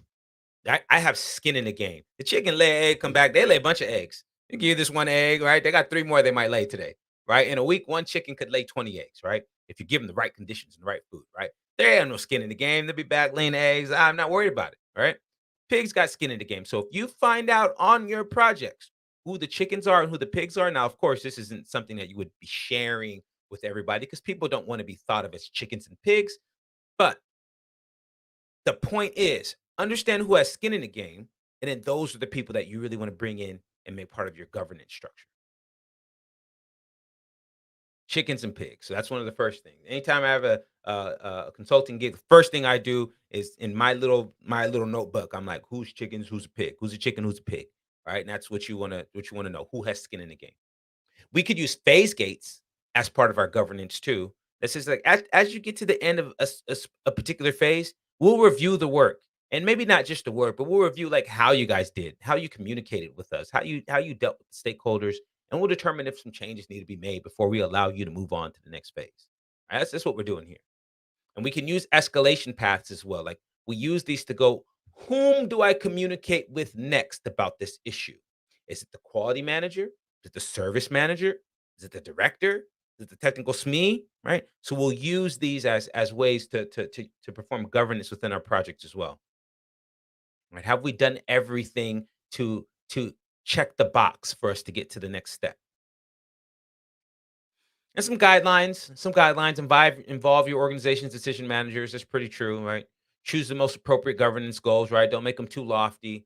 Make sure the folks are experienced. Use stage gates. Keep the process transparent. And remember, it's an evolutionary process. It's really, these are guidelines, and these are all true, right? These are, I will say, while it's not pertinent for the exam, I would say that these guidelines are probably good guidelines for you all to go back and read and say, hey, when I'm doing these things in my projects, what are some things that I'm seeing here that I'm not doing that I might be able to add into my practice? Right. That's what you want to think about here. It's like, what can I add into my practice? So now let's plan and manage the closure of this project. Right. Let's close it down. Right. So let's talk about how you do it. Right. We're not closing the project down, but let's talk about how you actually do that. Right. So there's a bunch of activities that occur during closeout. Right? Now that the work is completed, the planning at least, and all you got to archive all of your documentation. You got to release people. Right?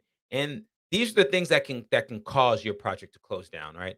It meets its completion objectives. So the project becomes extinct. We're done. There's no more work to do. Extinct. I don't have a need anymore. Okay. There could be a point where requirements are changed and the project is no longer feasible.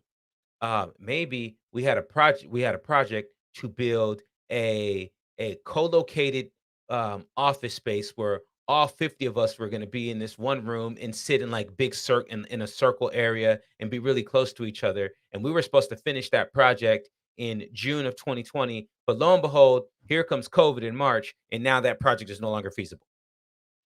Maybe adequate funding is no longer available. And sometimes it's not just funding, it could be time. It could be that adequate funding or adequate time to complete is no longer available. And if that happens, then the project is starved, right? It's starved for money or it's starved for time, right? So it's both money and time here, right? Don't forget, even though the slide doesn't tell you that, it's both money and it's time. Okay. And then you might have some significant risk.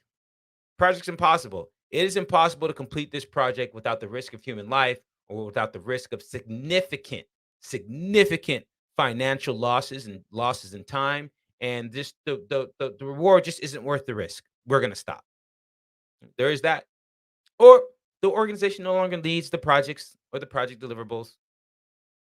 I'm gonna be like, Bahita, and we're gonna get 7 million into a $10 million project, and then no, we don't need it anymore.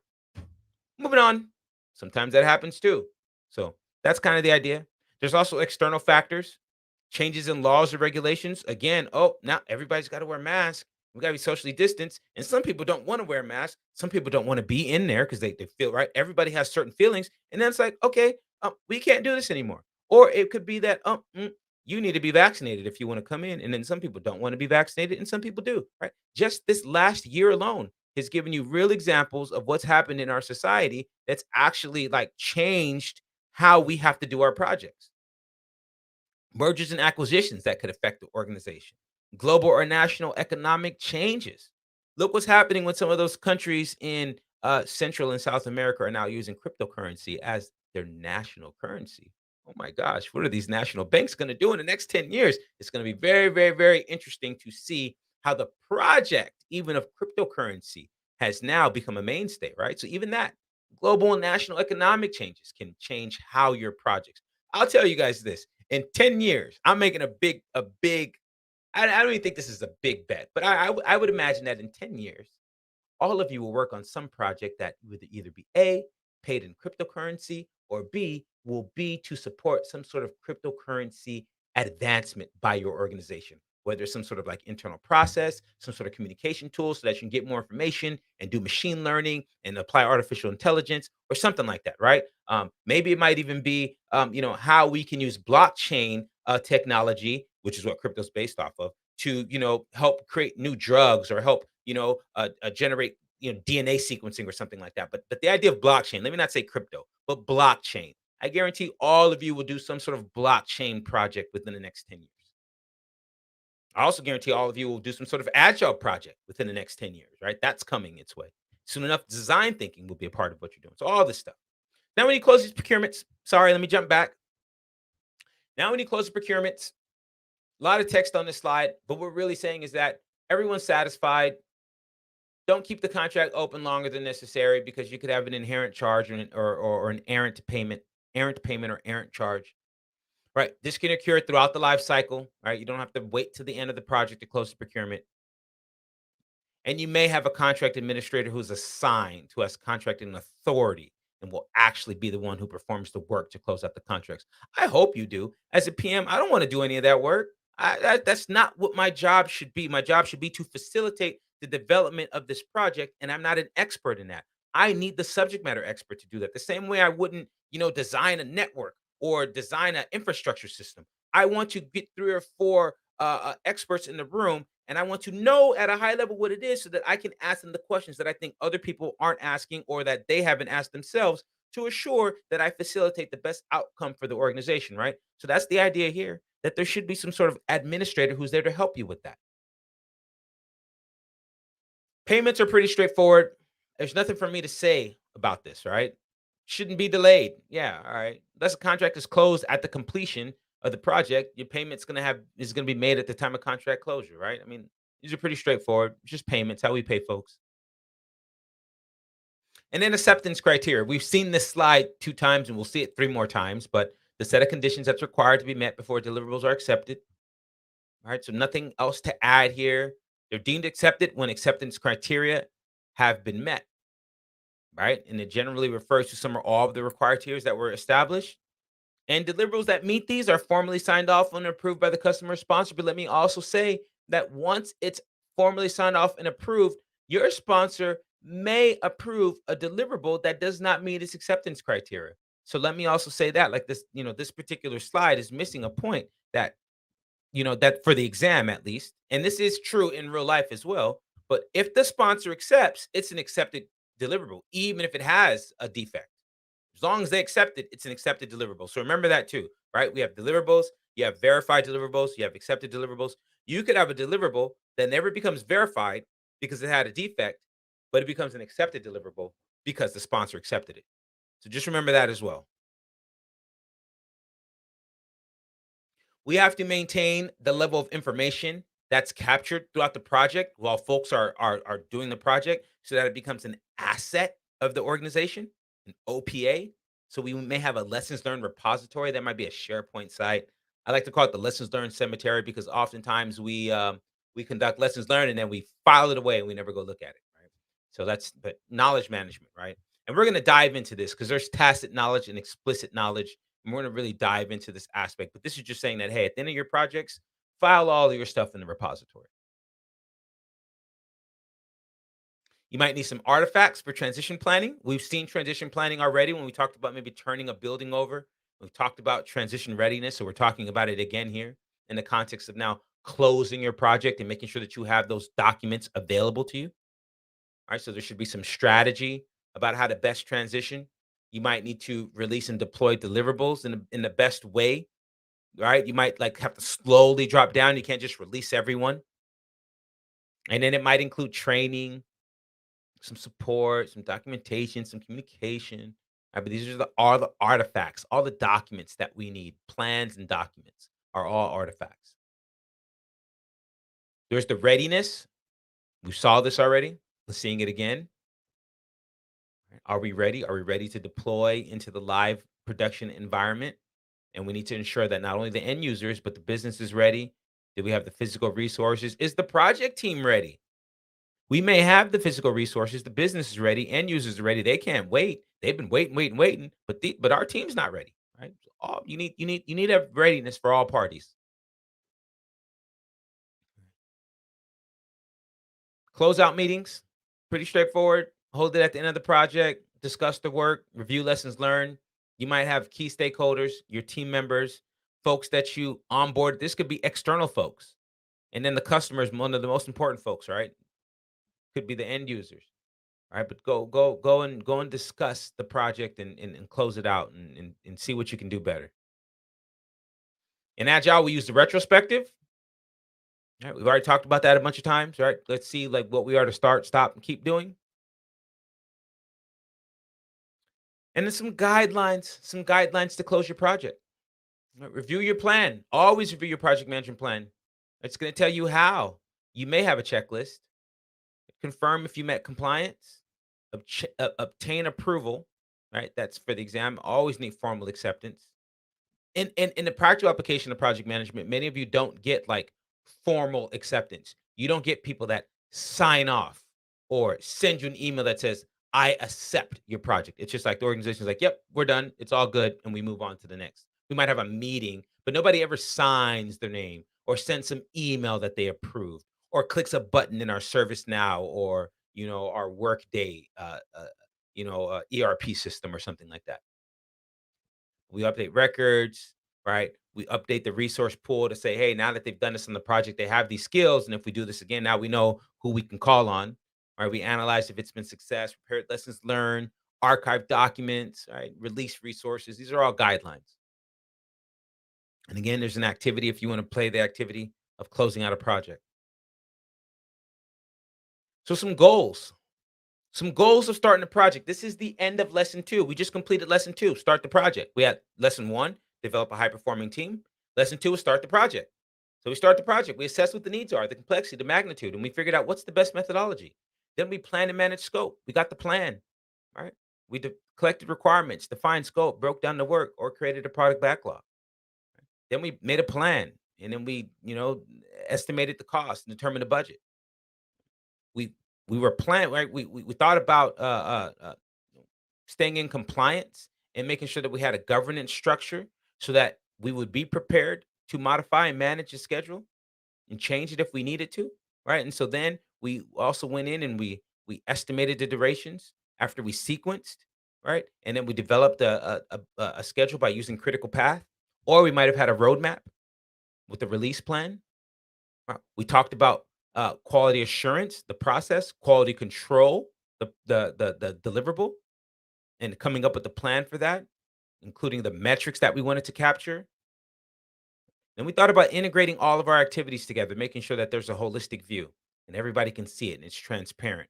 We thought about how we're going to buy stuff, our source selection criteria, types of contracts that we want to use to shift risk, make or buy analysis so that we can get make or buy decisions. And then we established an appropriate governance structure. Right? We went in, we got the right people to represent the project and the organization when those times arise. Right. And then we thought about, here's how we're going to close out our project in our phase. Here's how we'll pay people. Here's how we'll check out on all the vendors and close contract. So that's lesson two. Any questions?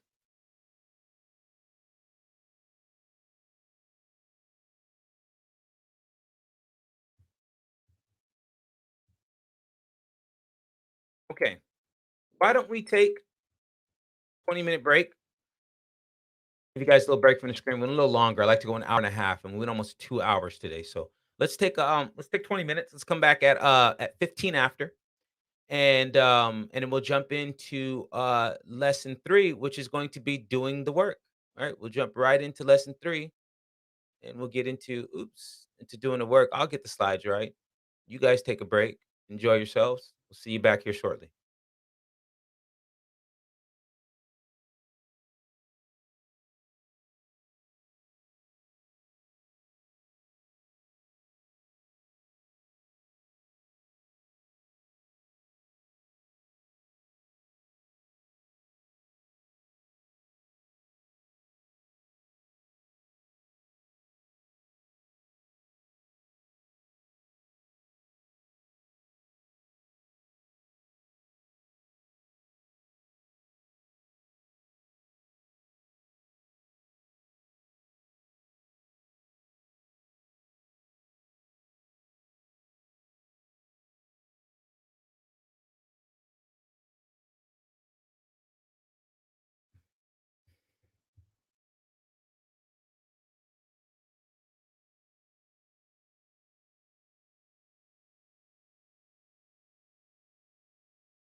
There we go. Maybe you can hear me now. Maybe if you press the mute button, CJ. So, can you hear me now? All right. All right. Okay. Technology. All right. Where is. Oh, what happened? One second. Okay. Bring this here. And where is my PowerPoint or the slides? There we go. Okay. So I think everything is back where it needs to be. And let me open back up the chat in case you guys got anything to say. I got that ready. All right. So that was lesson two, starting the project. Ooh, you guys got through, uh, developing a high performing team, starting a project. Now we're going to do the work. And I tell you what, aside from risk, because we haven't talked about risk yet, and then we haven't really dived into like conflict resolution and things like that. But for the most part, after we're done with the risk, which is the next thing we got coming up, that should be the conclusion of all the new terminology and all that type of information. And moving forward, all of these plans that we've created so far, now we're going to put them into play. So now you're going to see some of these same concepts moving from the planning to the action to finally monitoring and how we provide reports and we let people know on status, and then finally to to disbanding and actually keeping the business in mind, right? Because after the project, these benefits need to live on and they need to continue. So we'll get there. So just keep that in mind. Ease your mind right now that this is going to be the last sort of section of a bunch of technical words or knowledge, right? But again, you guys are doing these things now. You're just learning the terms for what they mean in your world. All right. So doing the work. In my mouse. Me in my mouse this week. All right. The work. So we're gonna do risk coming up right now. And then we'll talk about how we execute the project to deliver business value, not just doing the project, but delivering value while we're delivering the project. I'll tell you all about communications. We talked about push, pull, interactive, formal, informal, verbal, or written. We'll then dive into deep stakeholder analysis and how we create an engagement plan and keep them engaged, right? You can't manage stakeholders, but you can manage the level of engagement. We'll get into any artifacts that they have, any changes, issues on the projects, and we'll talk about transferring knowledge for continuity's sake. So just jump into risk.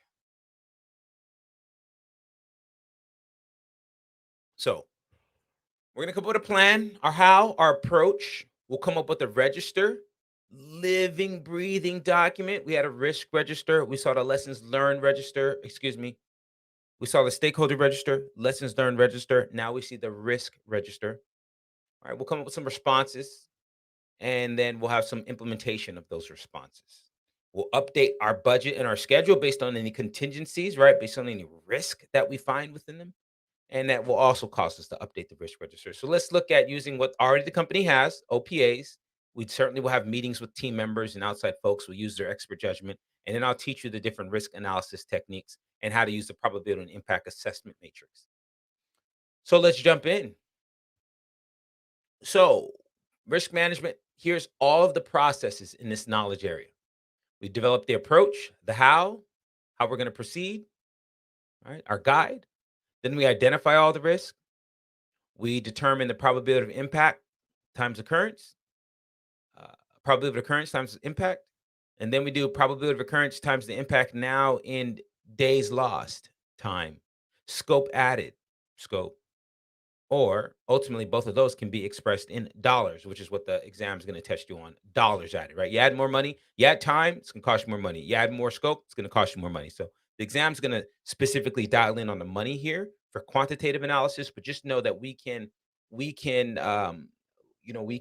express a quantitative risk analysis in scope or schedule as well. And then we'll plan those responses. We'll avoid, transfer, mitigate threats. We'll share, enhance, exploit opportunities. Right? We'll implement those responses and then we monitor them as we go through the projects. That's kind of like the linear process, if you will. So let's start with the plan. Well, first, let's just start with the risk, what it is like risk, an uncertain condition that, if it occurs, has a positive or negative. Remember, I told you PMI is going to want you to know that there's opportunities and threats that has a positive or negative impact on the project. Okay. So that's what a risk is. And then there's the trigger. There's the trigger event, right? Something that happens that lets you know this risk is about to happen. It's about to happen, right? So that's what we have there. All right, one second. What's going on here? Stop here. Okay. Now, a well-written risk statement will include the cause or the trigger, the risk itself, and what the impact will be. Right. So because of one or more causes, because of tectonic plates slipping, earthquakes may occur, which would lead to damage to one or more of our facilities. Right? That's just what so you have the trigger, right? Tectonic plates slipping. You have the risk event, earthquakes, and then you have the impact, damage to our facilities. Mm. Now, positive risk produce good outcomes. We think of those as opportunities. And then there's threats, right? Risk with negative impact. So there's opportunities and there's threats. They're both risk. So that's one of the things that you will need to change your language on for the next 3 weeks when you're studying for the exam. And it's one of the things that you will need to coach your stakeholders, your sponsors, your team members, the folks on your steering committee. As we dial into this, th- everything that you learn here is going to be both applicable in the real world and for the exam. Right. So, I mean, the idea of what is an issue versus what is a risk. And then what does it mean to mitigate a risk, really? Right. So, these are some of the things we're going to cover right now. How about we use my tool? All right, so now let's come up with our approach. Let's come up with our plan. What is the risk attitude? What's the tolerance? Do we have a risk seeking sponsor? Do we have a risk seeking organization? Do we have a risk averse sponsor or organization? They don't like to take the risk. They want to know what's going to happen, right? They don't like the unknown. They don't like the possibilities. We need to know what those are. We got to think about the size and the type of our project because some risk, well, the project is so large that, yeah, we need to address it. And some projects so small, it's like, I'm not even worried about it.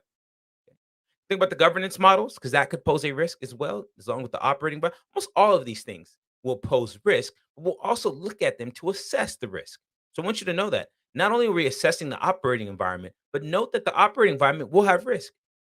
Reporting requirements will have risk. Experience level of the team members will have risk. So we think about all of these things there. And then we use that to develop our approach. And that's how we explain, right? This is how we say how we're going to identify, assess, and plan those responses. So it's really important that all of your people understand the terminology that will be used for the project. If you have subjective term, if you start saying like high impact and what a high impact to you and me and Lisa and Sam are all different, it's not going to work. We need to be able to quantify what high impact means, what medium probability means, what low risk means, right? We need to be able to quantify that so that we are all speaking from the same base. And before you even get to this, like understanding what we're talking about, you need to make sure that you all have the terminology, you know what those words mean. So this is one of those things when you're working with your team, it's imperative that you kind of take the lead. You take the lead on this and you really kind of teach people a little bit before you get into these activities.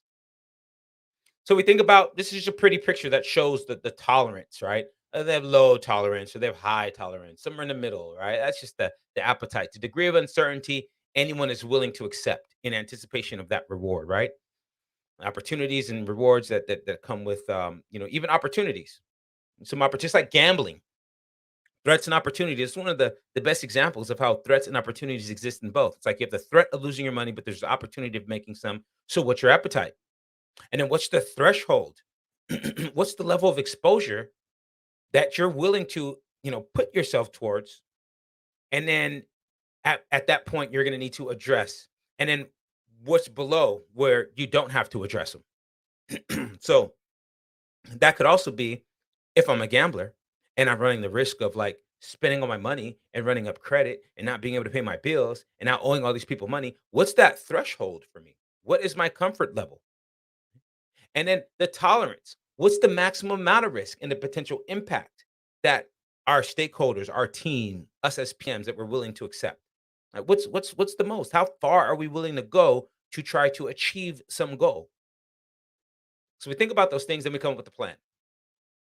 Remember, the plan's the approach. It's our guide. It's how we're going to do it. So it's our strategy and our methodology, our roles and responsibilities. This is where we think about risk owners, right? We're going to see where the project manager is not responsible, but the risk owner is the responsible party.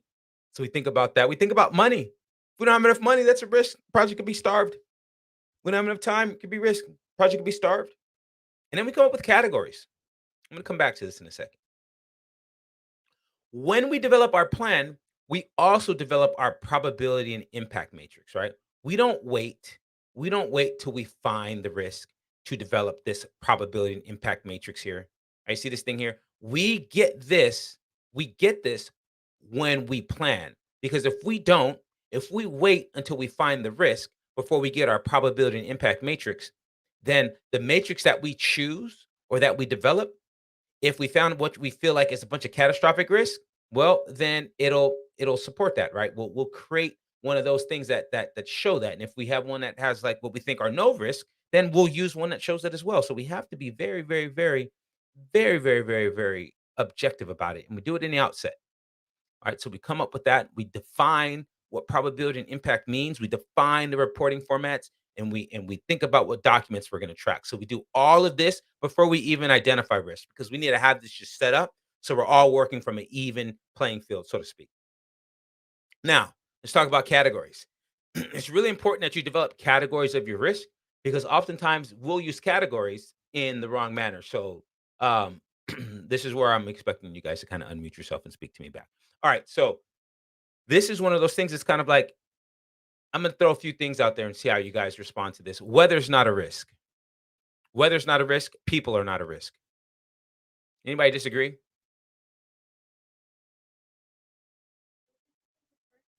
Weather's not a risk. The weather is not a risk. Even if I'm doing a construction project, the weather's not a risk.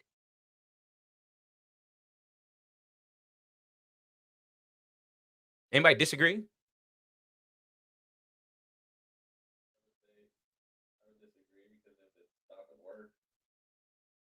Okay. Okay, fair enough. Anybody else?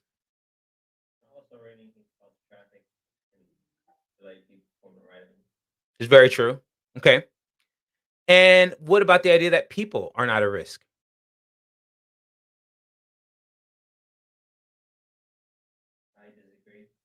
Why is that?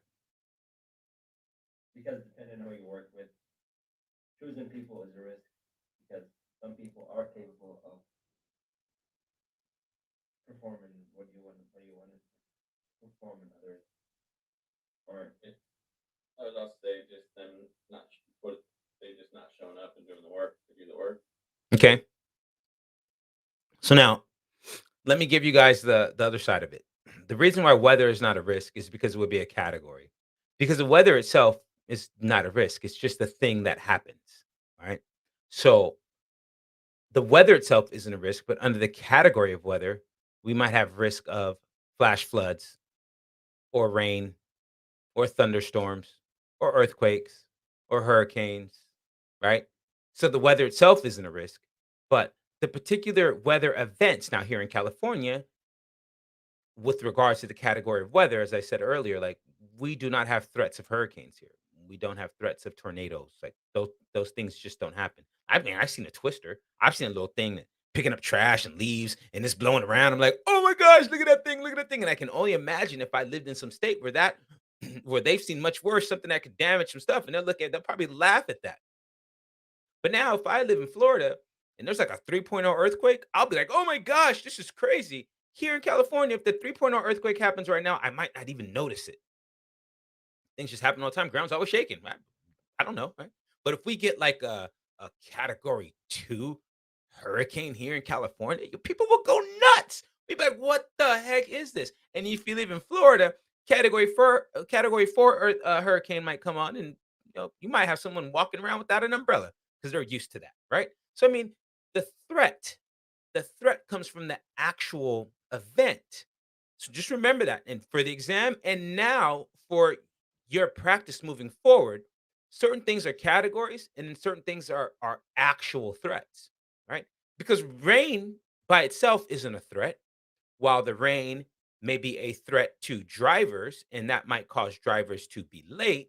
The rain itself is not a threat to your project. Now it depends on your project, right? If your project is you know, to build a home or some building and the rain comes, well, that will slow you down, but it shouldn't be a threat because you should already know that the weather exists and during time of the year and where you should be building. And when it does rain, okay, there's certain work that we can't do or certain machines that we can't operate or whatnot.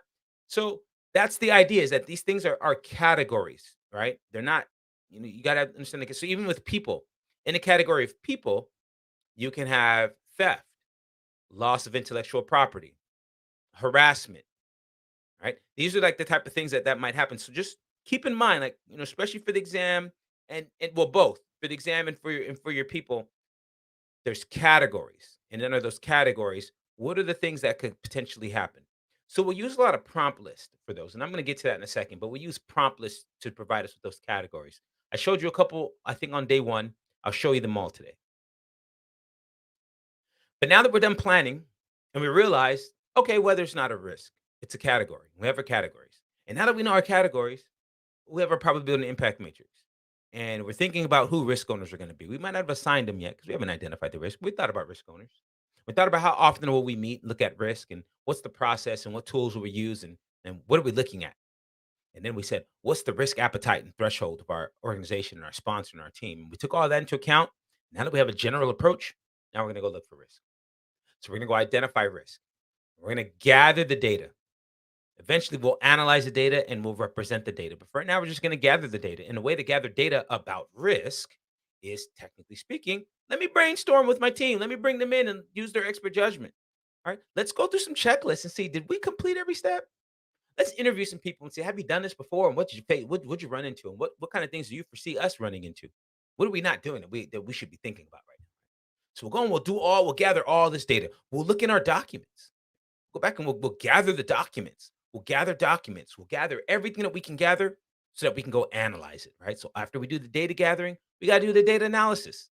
And then we'll analyze the data. We use root cause, right? We're using cause and effect diagram or an Ishikawa diagram or a fishbone diagram or a YY diagram or an Ishikawa fishbone diagram. Right? Many different words, but it's the same thing. We want to find out what the root cause is for this particular problem. We'll look at our assumptions and our constraints. Are our assumptions still valid? Are our assumptions about the local government, about being able to source resources locally, about having enough money, enough time, are those valid? Are the constraints of money, time, or scope, our triple constraints, our iron triangle, are those still valid? So we're going to look at all of those things. We might even use a SWOT analysis. It's going to give us our strengths, our weaknesses, our opportunities, and our threats. Look at those. We'll go back and look at all of the documents. Perhaps there's language in contracts that are not favorable to the position of our project team, and so therefore we need to go back and take a look and see what's in there. And then remember, I told you that facilitation is the heart of being a PM. So this is where you're going to go in and get people. And now it may not be you working with people at a whiteboard and on a table and in conversations and that, but now it's getting everybody together to understand the risk and facilitating that and shutting down the A personalities and bringing up the B personalities and making sure there's a diversity of thought and conversation and controlling the flow, controlling the vibe, controlling the timing, having meeting management skills, all of those things to extract and analyze all of the information with your team part of your facilitation. And we'll use these prompt lists to help us. Pestle, teacup, VUCA, pesto. What are all the political, under the category of politics? What are all the things that could derail our project? The things that, might not be a good thing. Right? Politics. Politics come into play. The most famous political quote that I can remember in my time comes from Michael Jordan. They were talking to him about, who does he support? Which president does he support? And he says, as far as I'm concerned, Republicans and Democrats both buy shoes. And he walked away. Right. So even the political realm, right? That's a good example of how in your project, you ain't got nothing to do with politics, but it's still something that you got to think about.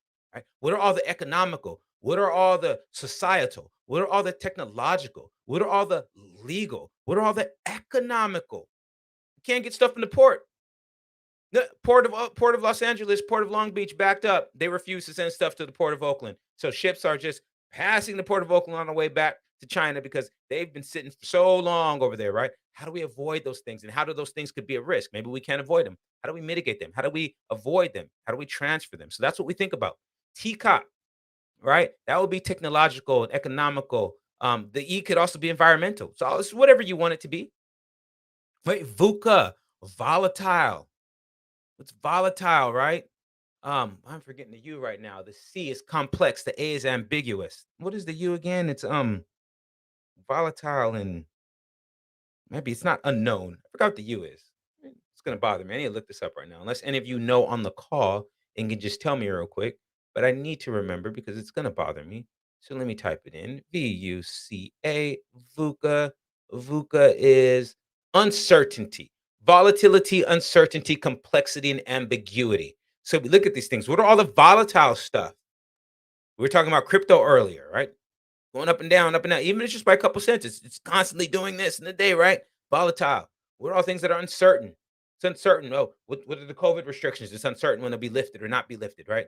What are all the things that are complex? What are things that are ambiguous? So we'll look at those. And when we meet with those people, those of you taking the exam, don't forget that we call these risk workshops. Now, you might not have sat down with your team and said, "Hey, team, we're going to do a risk workshop today." But that's what you were doing. If you ever sat down with two or three, four people, whether it's on the call, might even be email corresponding, but you guys were conducting what we call a risk workshop. Right? That's what that is. Now, we can classify risk as from the sources, it's internal, external, it's a technological thing, it's a business thing, it's just part of the industry, right? It's generic, right? There's just source-based risk, and there's effect-based risk, right? The risk, like it might not be from any of these sources, but something that happened is going to affect how long it's going to take, right? It's going to cause a delay, or it's going to cause us to do rework or have to spend more money, or it's going to make it more difficult to meet our requirements with consistency, or it's going to increase or decrease the scope, or make us use resources that we don't currently have, right? So there's source. Where's the risk coming from? There's effect. What's happening? Don't forget that. Where's it coming from? And then what's happening? Some guidelines to iteratively identify, iteratively do that same process over and over and over until you get it right. Now, you may never get it right, but the path to perfection is more important than perfection itself. So, in this case, how do we iteratively do this? Identify, assess, and prioritize all the risks that exist. So, we can do a structured review of documentation, and we can use appropriate identification techniques. And whatever you do, just make sure you apply it systematically and do it consistently and consult relevant historical information. And then once you identify, group them into categories and then use the results of your analysis to update the risk register, right? These are guidelines, but these are very good guidelines for what you should do. And now, when you qualify a risk, this is us saying, what's the probability of occurrence? What's its impact? Let's measure the probability of occurrence times its impact, and let's get a risk score. And those with a high risk score, let's deal with those now. And those with a low risk score, let's deal with those later. That's like rolling wave planning. Oh, there goes that term again. Same thing we're doing there, right? So this is what we're doing here, right? We're going to determine a risk exposure, like how much risk exists, like what could really happen. That's what we mean by exposure. What could potentially happen, right? And so let's take a look at this. Here's our probability and impact matrix. You can find this on page 408 in version 6 of the PMBOK. And we see down the middle, we have threats and opportunities, right? Opportunities on the right, threats on the left. And you can see here that the numbers are the same going forward.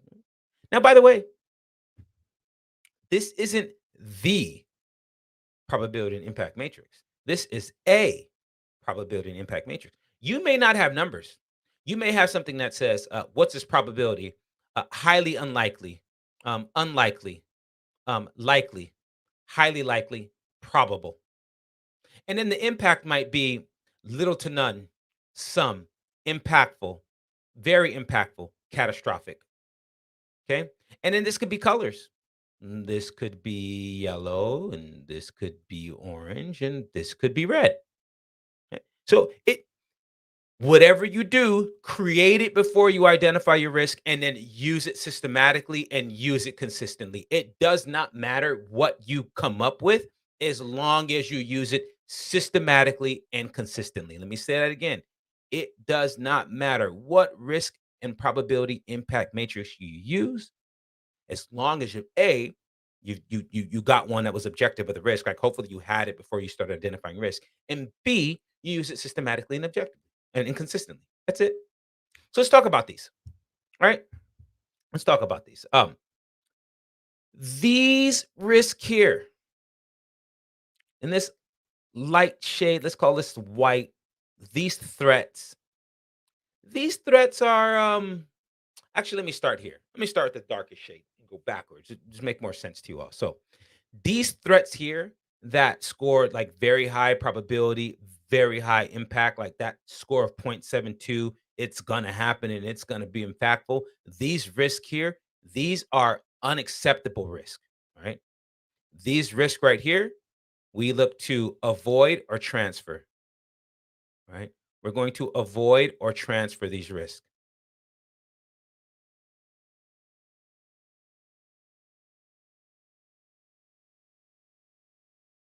Make a note of this. We avoid or we transfer those.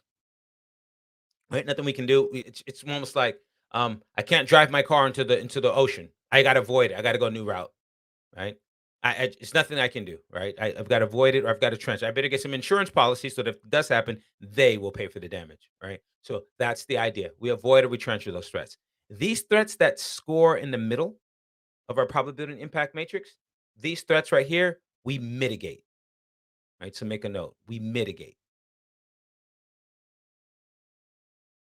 And I'm going to explain what each of these means in another slide, especially mitigation, because that's a term that's thrown out all the time. Oh, we'll mitigate it just by doing this. We'll mitigate it by doing that. And it's like, well, you're not mitigating, you're just accepting. You're not mitigating, you're transferring. So I'm gonna teach you about that.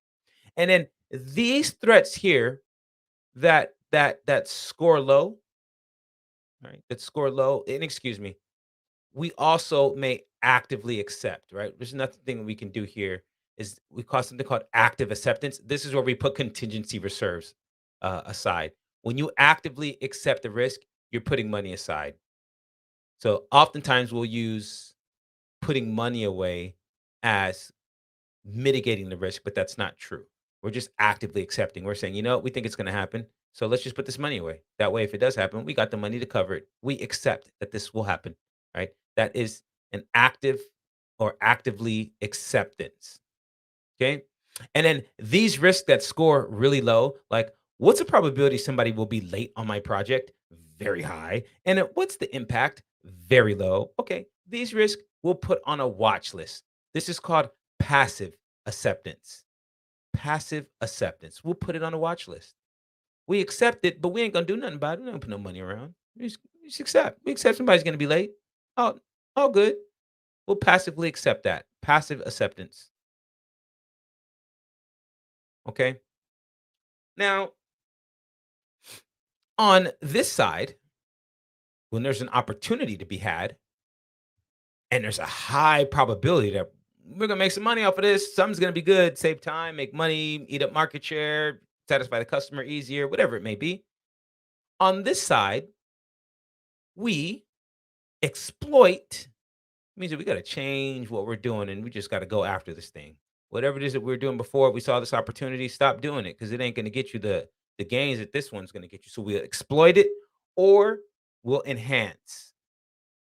And enhance is where we bring in some third party, just like when we transfer it, we transfer to some insurance policy. And here we're going to bring in somebody and team up together. And let's do it together because two heads are better than one. So we're going to enhance. And then those risks that score in this middle, we'll do the same thing. Active acceptance. We'll put aside money, right? We'll put contingency reserves aside, right? We'll actively accept. And then these opportunities that score, you know, it's high probability but low impact, right? Well, in that case, these ones will also passively accept. We'll put it on the watch list, right? We'll also have passive acceptance here, and we'll put it on the watch list. All right. So if you got your notes, Highest threats, we avoid or we transfer. We mitigate or actively accept. We put aside contingency reserves. And then we passively accept. We put these on the watch list. These opportunities here, we exploit and we enhance, right? Or if it's kind of in the middle, well, we'll just put aside some contingency reserves. Right? And if it's too low, then we'll passively accept. We'll put it on the watch list. Right? All right. So let's talk about. We're gonna get to those in a second. We're gonna get to all those risk response strategies, but let's first talk about quantitative risk analysis because now that we just did qualitative risk analysis, we qualified the risk. What's the probability? What's the occurrence? Let's multiply probability times occurrence. We've qualified this risk to be impactful or not impactful, or very threatful or very much an opportunity. We've qualified. Now we want to quantify. How much is this threat really going to cost us? How much is this opportunity really going to gain us? Right now, we want to quantify it. So now we're going to use a technique that's going to assess this risk exposure, and it's going to express that exposure in terms of added work, scope, added time, schedule, or added cost, money. One of the three. One of the three uh, uh, uh, constraints, triple constraints. So it's going to identify time and cost contingencies where we need to add more money. It's going to allow us to prioritize and score the risk objectively. And then it gives us an overall picture of like how much risk exposure do we have? How much time what might we potentially lose on this project? How much more money might we potentially need to spend? How much scope might we need to add in order to complete the project, right? And it'll give us this information to support the response of avoiding or transferring or mitigating or sharing or enhancing and exploiting opportunities. It'll give us that information that supports that move. Right? So it's time consuming and costly. So we don't really do quantitative risk analysis unless it's like it's really important, it's required, it's a larger complex project. It might be a simple project, but this particular risk could be some, so it might be just for that one particular risk, and we're not going to do it for the other ones, right? So quantitative risk analysis is something that's not always done. You can certainly plan risk responses without quantifying a risk. I don't need to know how much the earthquake is going to cost me to know that I should probably have a first aid kit and have water and food and radios and stuff like that, right? I don't need to know how much that risk is going to cost. I don't need to know how much the hurricane is going to cost me when it pounds my building, as I'm building condos off the coast of Florida. I know that I need to have sandbags. I don't need to know how much it's going to cost to know that when hurricane season comes, I should have sandbags out. I should probably find a way to, screen or seal up the building, right? So that's kind of the idea here is that this is costly, it is timely, and it's done only, in certain scenarios. And you don't need to do it in order to develop an appropriate risk response. That's both in practical application and for the exam. Now let's look at planning your risk response. Lot of text on this slide. Lot of text on this slide, right? And they're talking about planning the responses and how these activities come, and there's various strategies, and you got to consider secondary risk. So I'm going to come back. I'm going to come back to the fallback plan. I'm going to come back to secondary risk. I'm going to come back to residual risk, right? I will come back to this slide. I will also come back to the contingency plan, which a fallback plan is a type of contingency plan. Okay. I will come back to that as well. We're going to start here with the risk response strategies. We're going to start here and then we'll work back to those two slides. All right. So, starting here, we have strategies for threats and we have strategies for opportunities. And I see here that this slide is wrong because this should be negative, right? This side is negative and this side is positive, actually. And I don't know why that is like that. I got to talk to PMI about that because I certainly cannot alter their slide. So I will let them know. It's the first time I've noticed this. Okay. So threats, right? This is not positive. This is bothering me right now. Will you guys just let me know that you get it and you understand and you're okay and you're good? Because I really don't want you to get confused here. So just give me a verbal confirmation that you get it. You get it that the left side in blue is negative and the right side in red is positive. Right. Okay, thank you. These are for your opportunities. I've never seen this before. I'm not sure why this looks like this today, but I probably just been missing it the last 10 times I've taught this opportunities, and these are for your threats. Okay. So, threats. Threats cost you money. Threats cause you to go to the bank. Threats cause you to go to the ATM. That is how you're gonna remember that when a threat comes my way, the strategies that I can employ are going to be avoided, transferred, or mitigated, right? That they make me go to the bank. They cost me money. I gotta go to the ATM. I gotta avoid, transfer, mitigate. Now, opportunities, on the other hand, they make you money, and we feel really good about the money. So I'm going to draw a really nice money sign with the two things there because these are opportunities, and opportunities are beautiful. And so the one thing that we can do, remember Jerry Maguire? I know this is not quite the same thing, but you want to see the money. It's like, and you said, show me the money. Okay. See the money. We can share, we can enhance, and we can exploit, or we can share, exploit, enhance. It doesn't matter. We see the money. SEE. So see the opportunity, avoid, transfer, mitigate the threat. ATM, the threat, doesn't cost you money. Go to the ATM. See the money for opportunities. Will make you money. Share, enhance, exploit. So let's talk about what each of these are. And let's come up with some examples here. All right. So uh I recently went to a wedding. I'm gonna use that example. Just because I used it in my last class too, and I really liked it. So I'm gonna use it again. I recently went to a wedding. So I'm gonna use the example of the wedding. All right. And let's say we're a project management company. We specialize in event management. And the events that we like to manage are weddings. And we specifically do weddings for the rich and famous, right? We do high-end weddings. That is what we do, right? That's our project management firm, right? There's other project management firms that make movies, like producers, right? They're project managers too, right? But no, not us. We plan weddings. That's our project. All right. So, um, our client wants to have an outdoor wedding on a golf course in the middle of November.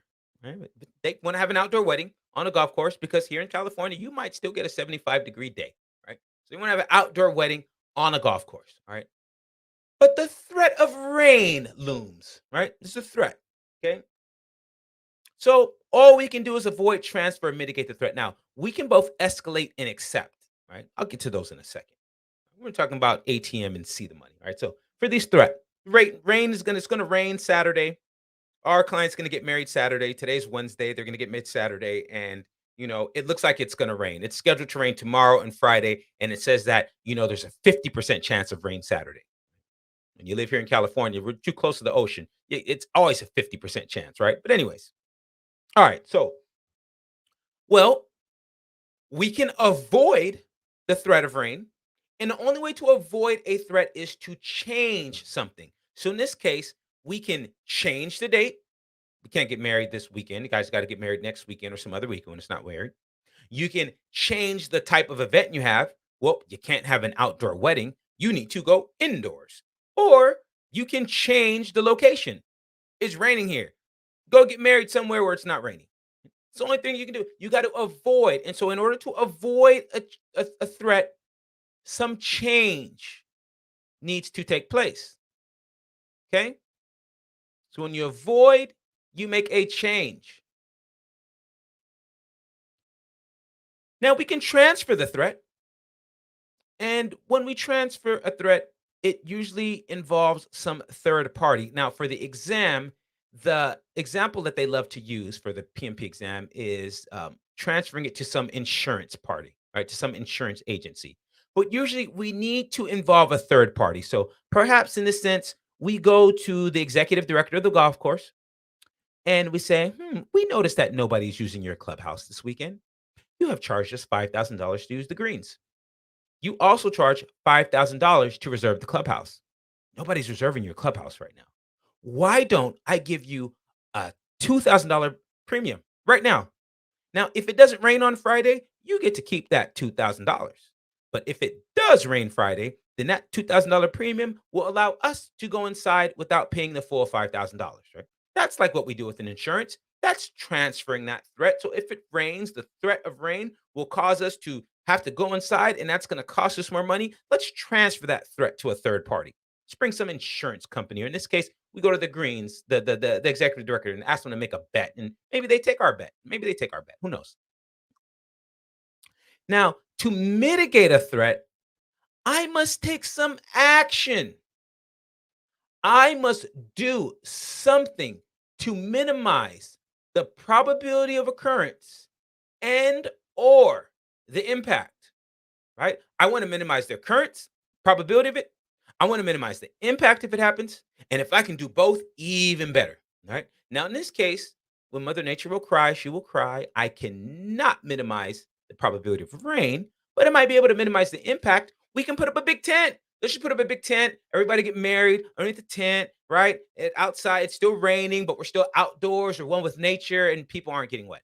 Right? Maybe that's what we do. Right. So we got to take some action. So just remember, when you're putting aside money, when you say, yep, this is a threat, we'll mitigate it by putting money, like when you hear people say that, you're not mitigating anything because you're not taking any action to minimize the occurrence or the impact. You're simply saying, I accept that this risk is going to happen and I'll put aside money. So I'm going to get to that in a second. I'm not going to talk about accept yet because I want to talk about accept and escalate for both positive and negative risk or both threats and opportunities, right? So when you avoid, you got to change. Indoor wedding, different location, different date. If I transfer, got to introduce a third party, or if I mitigate, I got to take some action to minimize the probability of occurrence and or the impact.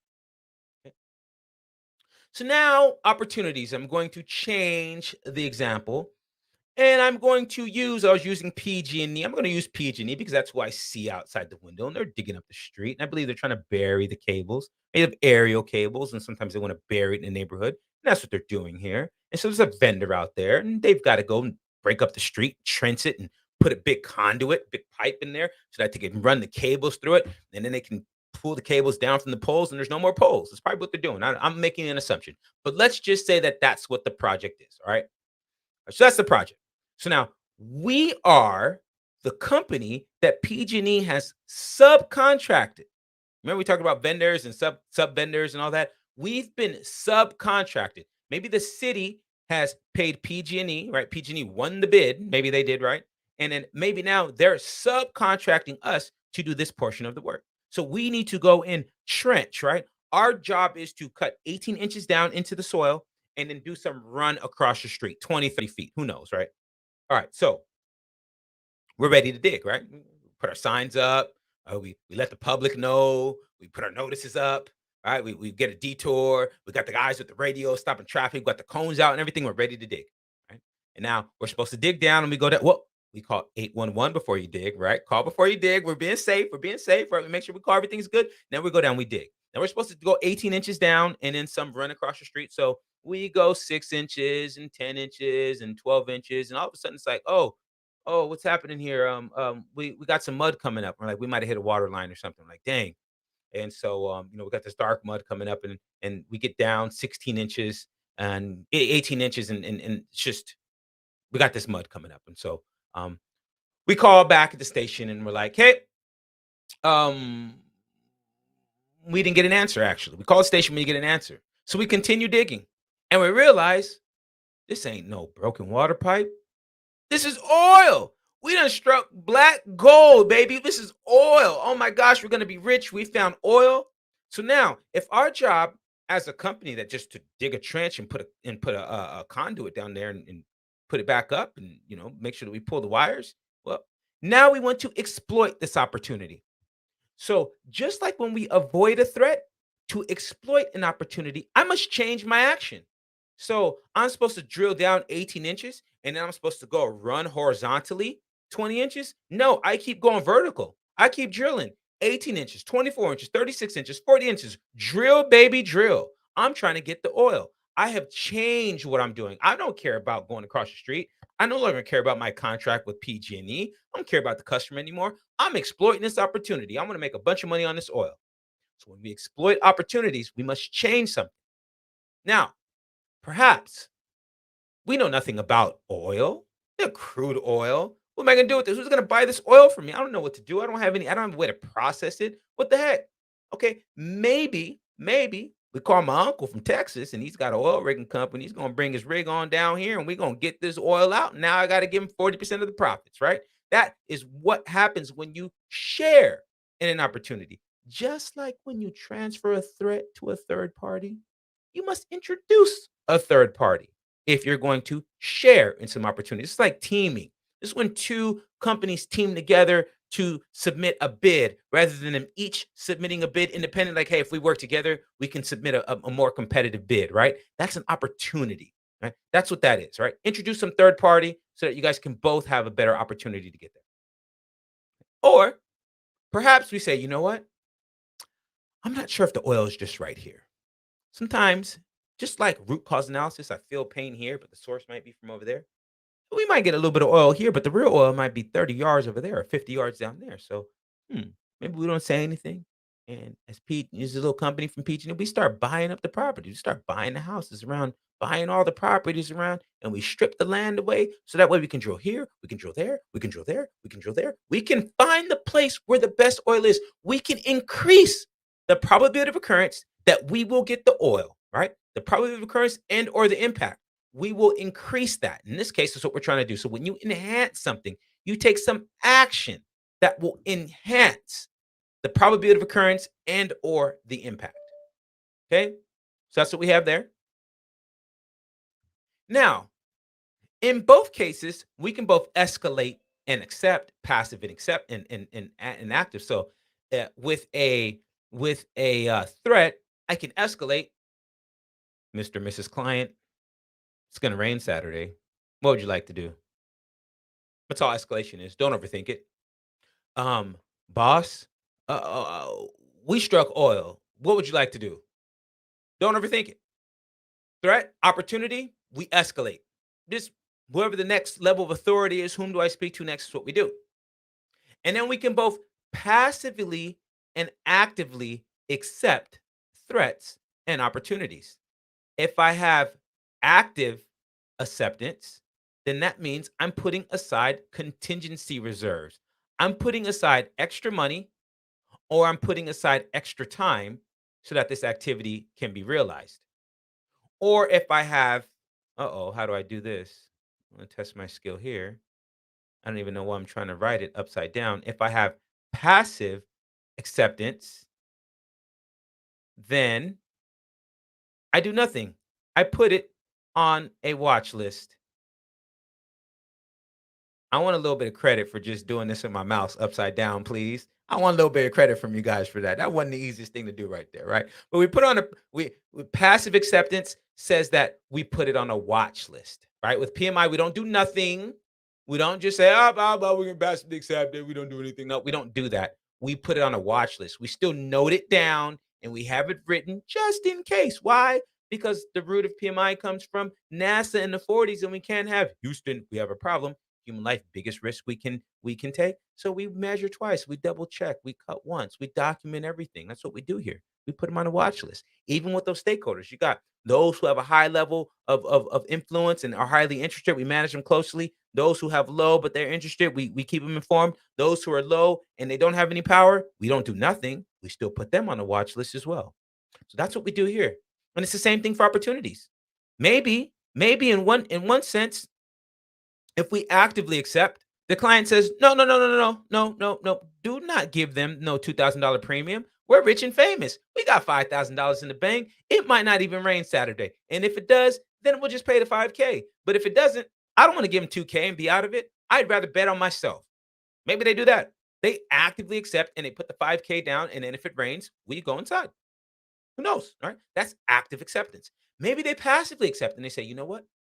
We are in love and we're going to get married in the rain. And when Mother Nature will cry, she will cry. And if you guys love us, you will get wet while we get married. Who knows? Maybe they say something crazy like that. You guys got to come. If you don't want to be there, that's fine. We're loving each other, and this is what we want to do. And if you guys won't be there to support us, don't ever talk to me again. Who knows? It could be something like that. But that's the idea of passive acceptance. We just do nothing. We'll put on the watch list. We're just checking the weather. Is it going to rain? Is it going to rain? So think about that in your lives. There's been times, forget the business aspect now. If you relate it to your lives, there's been times where you've passively accepted that some risk was going to happen. Oh, it might rain today. All right, you might even bring an umbrella. Might sprinkle today. You might not even have a jacket. You just passively accept. You might actively accept and say, you know what? I walk home every day, but just in case, let me have a little money for an Uber or Lyft or some sort of rideshare program. You might mitigate it by carrying an umbrella and having a jacket. I can't minimize the probability of rain, but I can minimize the impact by doing that. So that's kind of you might avoid it by just not going outside that day. And so that's kind of the idea. And then with the opportunity, if we actively accept it and we put aside money, maybe in this sense, company says, all right, why don't we put aside money and let's do a feasibility study and see if it's even economically feasible to go and drill oil in the middle of a neighborhood in the state of California? Isn't this a green state? We have more oil drills than they do in Texas, by the way, a lot more. But we're a green state, right? Now, that's neither here nor there. It's either we put aside money and we can do some of that, analysis, or we passively accept and we say, you know what? It's California. This is a green state. We burn too many fossil fuels, anyways. Let's just cover up the oil and we just keep going. Which one of you guys is covering up the oil? That's what I want to know. Who's covering up the oil? Who's exploiting? Who's sharing? All right, that's what I'm curious if you guys on the call. Who's like, you know what? It's a green state. We don't need this. Let's just cover up the oil. I'm here. I need to make sure these customers get their power. That's what I'm curious. If you guys on the call, who's doing that? All right, that's what we have there. All right. So oops, me and my mouse, me and my mouse. Okay. So now that you understand ATM, threats cost me money, avoid, transfer, mitigate. See the money. Opportunities make me money. Share, enhance, exploit. I exploit or I avoid, I got to change what I'm doing. I transfer or I share, I got to introduce a third party. I mitigate or I enhance, I got to take some action to minimize or maximize probability of occurrence and or impact. Or I passively or actively accept. Put aside money actively, don't put it on a watch list passively. Or I just escalate.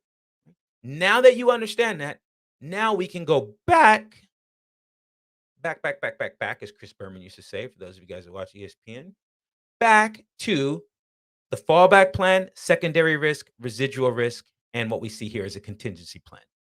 So let's first talk about the contingency plan, right? Contingency plan. If then, right? This is a if then.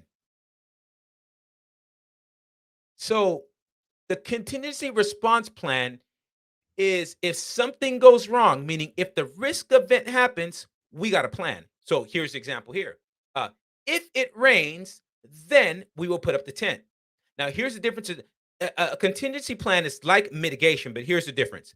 It's Saturday. The wedding's going to happen at 4 o'clock. It's 10 a.m. We're looking outside and we're like, you know what? I think it's going to rain. Let's just put up the tent. I am not waiting for this rain to happen and something in our customers to be upset. We're putting this tent up now. We're mitigating. We're minimizing the probability of occurrence and or the impact. In this case, the impact. So if it does rain, impact is been minimized. We've already got the tent up. But if we wait, perhaps we say, you know what? Why don't we pay a Mr. and Mrs. Tent Company? We want to pay your team to park your van and you guys stay outside the wedding. In fact, you can come join the wedding. Please wear your best. Wear your Sunday best because this is rich and famous. Now, if the rain doesn't happen, enjoy yourselves. Eat, drink, be merry. But if it rains, haul butt to your van and put this tent up. That is a contingency plan. If it rains, then we will put up the tent. So the difference is one, you don't wait for the risk event to happen, mitigation. The other, you wait for the risk event to happen, contingency plan. Now, there are times the contingency plan is not going to work. The tent's just not an option now. All this rain, torrential rain, it just started dumping. We got to go inside. We can no longer have an outdoor wedding. That's a fallback plan. When you have a fallback plan, this is when the primary strategy is not effective. We can no longer do the original plan. The original plan was to have an outdoor wedding. We had a strategy to put a tent up. That strategy is no longer viable. Fallback plan, we're going into the clubhouse. So fallback plan is almost like avoiding the threat. But again, the difference is if at Saturday I'm like, you know what? 10 a.m., it's going to rain. guys, let's just have an indoor wedding. We're just gonna go inside. We're avoiding the threat. However, if I say, you know what, we either have actively set, we got $5,000, or we transferred it, we paid the money, and we say, okay, all right, let's make sure we have extra hands on staff. If it starts to rain, first thing you guys go do, put umbrellas over the bride and the groom, usher them in, and then get umbrellas and get everybody else in, get hands, bring up all the stuff in, bring the plates, knives, forks, all the good stuff, bring them inside. That's a fallback plan. Fallback plan. First plan, outdoor wedding, no longer viable. We either need to change date, change location, in this case, change venue, change type of wedding, right? We got to go inside, right? So there's a fallback plan and a contingent response plan. The contingent response plan, or the contingency plan, is the if then. You wait for the risk event to happen. And then on the if then, if the risk event happens and you don't have a viable response, then you need a fallback plan. Okay. So those are your two ways that you can respond to a risk event when they happen versus responding to risk events prior to them happening, right? If you do it prior, you're going to avoid, transfer, mitigate the threat, share, enhance, exploit the opportunity. If you wait for the threat or the opportunity to come and you have plans ready, if then, contingency plan. Doesn't work, new plan, fallback plan. Okay? It's two things. Now, the last piece, secondary risk and residual risk. Secondary risk, little bit of risk that remains, little bit of risk that remains. Okay? Excuse me. That's residual risk. So let me start with that. Residual risk, a little bit of risk that remains. That's what residual, like residue, the residual risk. So rain comes, we pop up the tent, but rain doesn't just fall perfectly, in a 90-degree, like straight up and down. It might go at an angle. So maybe the people who are sitting on the perimeter of the tent, their socks and their shoes get a little bit wet, right? Residual risk. We weren't able to completely eliminate all of the risk, right? And then you have a secondary risk. The secondary risk is a new risk that pops up as a result of the risk implementation, the risk response implementation, right? So, mitigation or contingent response plan, put the tent up. New threat, the tent could collapse and hurt people, right? Tent could collapse and hurt people. It's a new risk, secondary risk, right? Avoiding or fallback plan, we go inside. Secondary risk, people could slip. It's wet floor. Now it's slippery and somebody could slip and get hurt. Right. And we got to do that too. Right. So every action has a reaction, right? Implement a risk response, likely a secondary risk is to be there. Implement a second response, likely you didn't eliminate all the risk. So some residual risk remains. Just a little bit, but it remains. Okay. So that that's your risk responses and how they work. And it's really important that you know these not only for the exam, but when you're working with your team. But we oftentimes we talk about mitigate. Everything we do, we mitigate. We can mitigate. Well, if you're not taking any action, then it's like, no, excuse me, you're just accepting that this risk is going to happen, either passively or actively, by putting aside money or by doing nothing. Right? But if you do something, then you're mitigating. So make sure your team members that all, even if you use different terms, the most important thing, right? For the exam, you need to know this. That's what they're going to test you on, right? But in the practical application bit, you can say whatever you want. The most important thing is that everybody's on the same page about the terminology and about how we're going to approach it. For the project, that's what's important. That we all understand and are on the same page. For the exam, know these terms in this manner. All right. So I've been telling you about the known unknowns and the unknown unknowns. And so the known knowns, things that we know that we don't know. I know it's going to rain on Saturday. I just don't know when it's going to rain and for how long and how much water is going to fall from the sky. Well, I can foresee that risk and I can derive how much time and how much money it will cost to have extra hands to put up a tent, how much a tent will cost. If we're going to do a fallback plan and go inside, how much it will cost to have extra hands, pay for the umbrellas, go over the bride and the groom, bring everybody in. I can account for that. But I can't count for the things that I don't know that I don't know. Right? Things that I don't know that I don't know. I don't know that COVID was going to hit last year. I can't account for that. So management reserves have to kick in if they want to finish the project. So remember, project budget is here. This is the project budget. And for contingency reserves, that is considered to be part of the cost baseline. This should be a G. and this should be the cost baseline up here.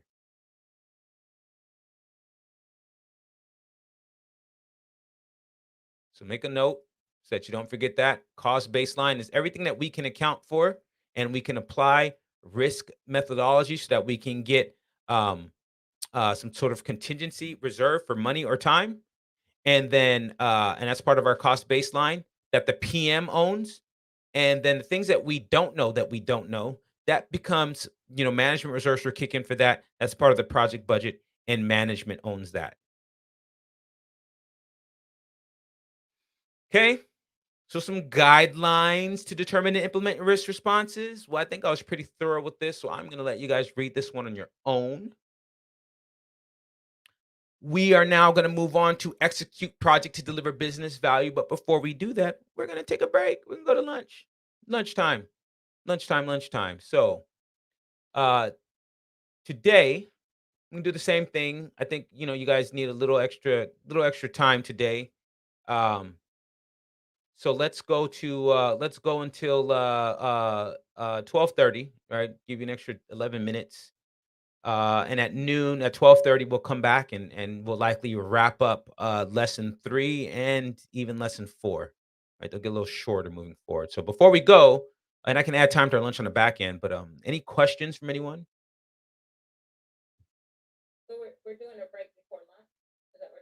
No, yeah, this is lunch. We're gonna take a 10-minute break and then go right into lunch. I'm gonna give you the break and the lunch all together. So yeah, we're just gonna go 40 minutes. We're gonna leave now instead of waiting till 12:30. We'll just go now and we'll come back at 1:30. Excuse me. We'll come back at 1. What did we come back yesterday? 12, 4. Let's come back at 1. Yeah, 40 minutes. We'll come back at 1 p.m. 1 p.m. I apologize. Unless anybody needs more time, right? If you guys, we can go up to the full hour. So if you'd like to go to, let's say, 1:15 or 1:20, we can do that too. So is anybody on the call that would like to do the full hour?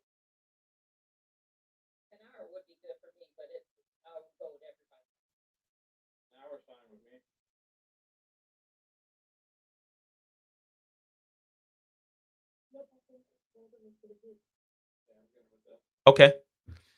So let's do an hour. So an hour would be 120. At 1:15, expect I'll open this back up. So if you guys find that, like, hey, it's been 55 minutes, I'm ready to roll again, it'll be open. If everybody's back in, we'll start. If not, we will start promptly at 1:20. All right. All right. Enjoy your lunch. Well, first, any questions? Is it all good? Did it soak in? Where you're like, okay, I get it. I see. This makes sense. Just give me a sense of where you're at.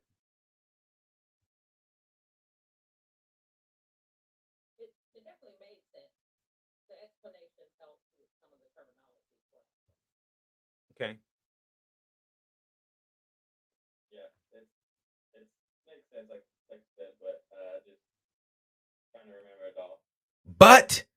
But no, I know, I get it, I get it, I know. Yeah, it's a lot, it's a lot. Yeah, my goal isn't for you guys to understand, to memorize anyways. The goal is for you to understand. The memorization will come.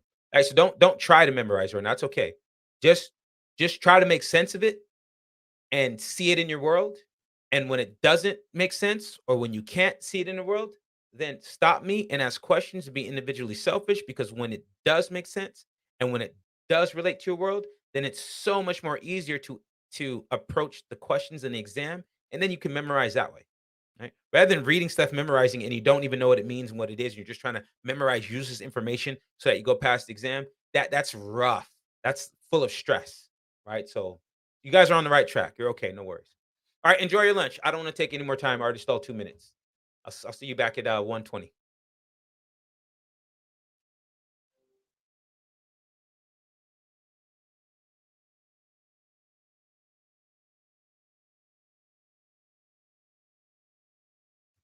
All right. And the rest of you out in the world, I thank you for joining us now. I'm going to take my break now, too.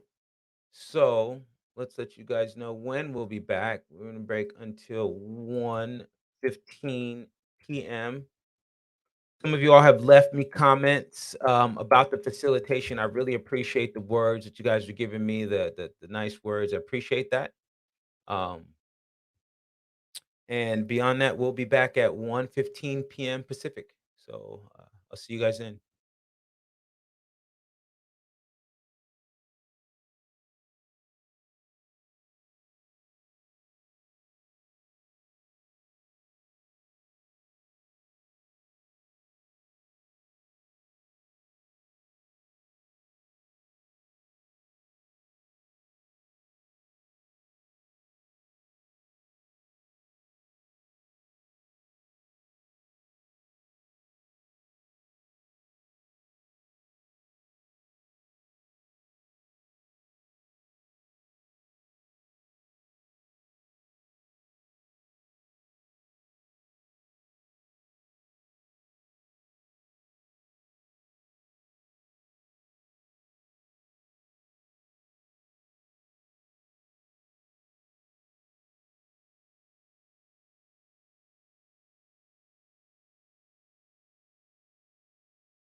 Test, test, test, test.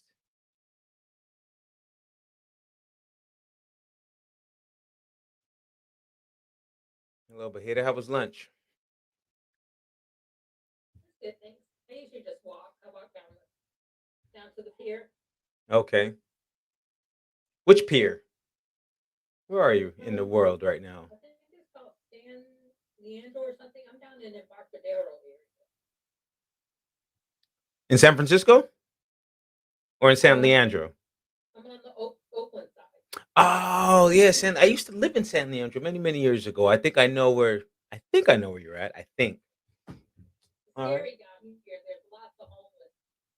Yeah. I'm just at a hotel. I didn't know where I was going, so I told the hotel guy. Okay. Yeah, yeah. I feel like you're on the border of San Leandro and Alameda. Are you near the airport? Um, I don't hear any planes or anything. I'm more near a shipping yard. There's like lots of boats, lots of yachts and stuff. Okay. Yeah. All right. But I'm like right near like 880. There's an exit. Well, I guess that's all over the place. But yeah, I don't know. Okay. Okay. No, you're It's been a close. You're while. close. You're close. Yes. Do be careful though. Do be. Usually during the day though, the homeless in the Bay Area are they're not in my opinion are not very aggressive.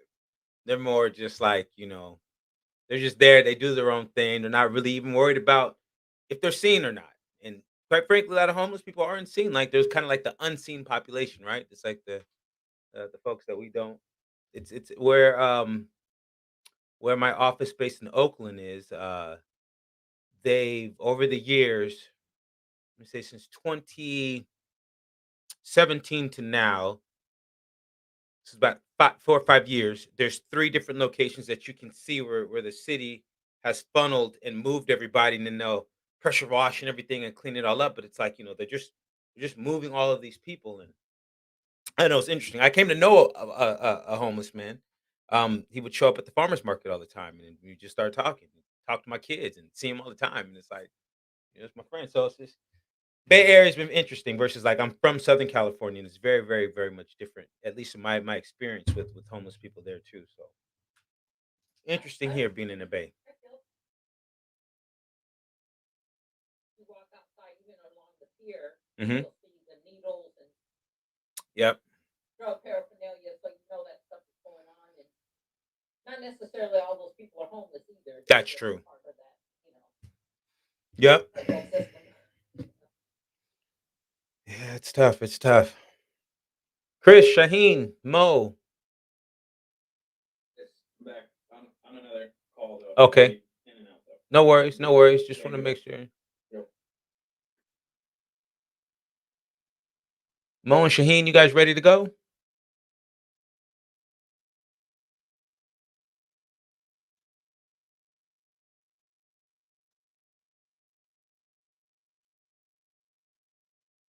No, they may not be back yet. We'll get started without them. Let me send a quick note and then we'll roll.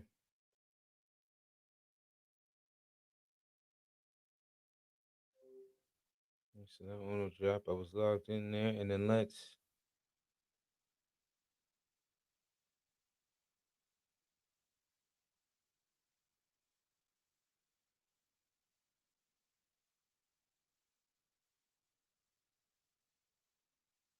Send one to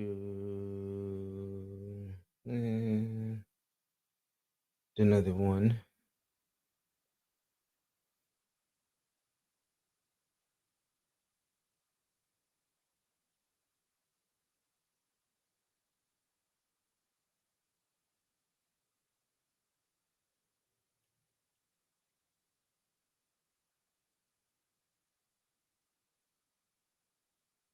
Okay. Thank you for that. So, all right, we just went through risk. We just went through risk, and so now we are going to go through looking at business value. And you can notice how at the moment there's no particular um, deliverables that we get when we execute the project to deliver business value per se. There are no specific tools that we would use when we deliver business value, so to speak, as well. So what we're really talking about here is we're just can we do incremental delivery? Are we supporting the team? Are we measuring progress? Are we giving the organization what it needs in terms of like this project is running and they feel comfortable that we're at the helm running the project? Right, so that's what we have here. Let me I realize I'm not sharing my screen with you guys. Let me do that. Mm. All right, so there we go. So no specific tools, no specific deliverables. Right, we're just looking to provide value to the business. So creating a culture. The idea here is this. Okay, let me use my tool. Me and my mouse. Me and my mouse. Okay, shebang. Okay, the text on this slide, what it's really saying here is let people know that we need to get things done quickly. Right, establish that sense of urgency. Establish that sense of urgency, and then have people be accountable. Now, in agile, this is a little more easy because we commit to something as far as part of our sprint, and then everybody's work is sort of out there, as far as the project board and is there and is visible for view. In waterfall projects, you have to create this. You have to create this environment. You have to create this culture. And a part of this, like, what does it mean to provide value to the business? Well, it could be tangible or intangible, right? You could have the financial gain or the new customers or some new technology, right? It could actually be tangible, but it could be intangible. It could be that you're seen as a socially responsible, corporation, and so like there's just certain things that mean that mean more to companies than others. These are things that you would know. You would have to examine and evaluate with teams. You'd have to talk to your sponsors and if you weren't a part of the company and didn't know the culture and the history, but more than likely you do, and that's been communicated to you, and so you would understand like what's the most valuable aspects, and that would have either come out from some part of the benefits management, from the charter, from the from conversations with stakeholders. That's where some of this information would have come to you from. We have the roadmap.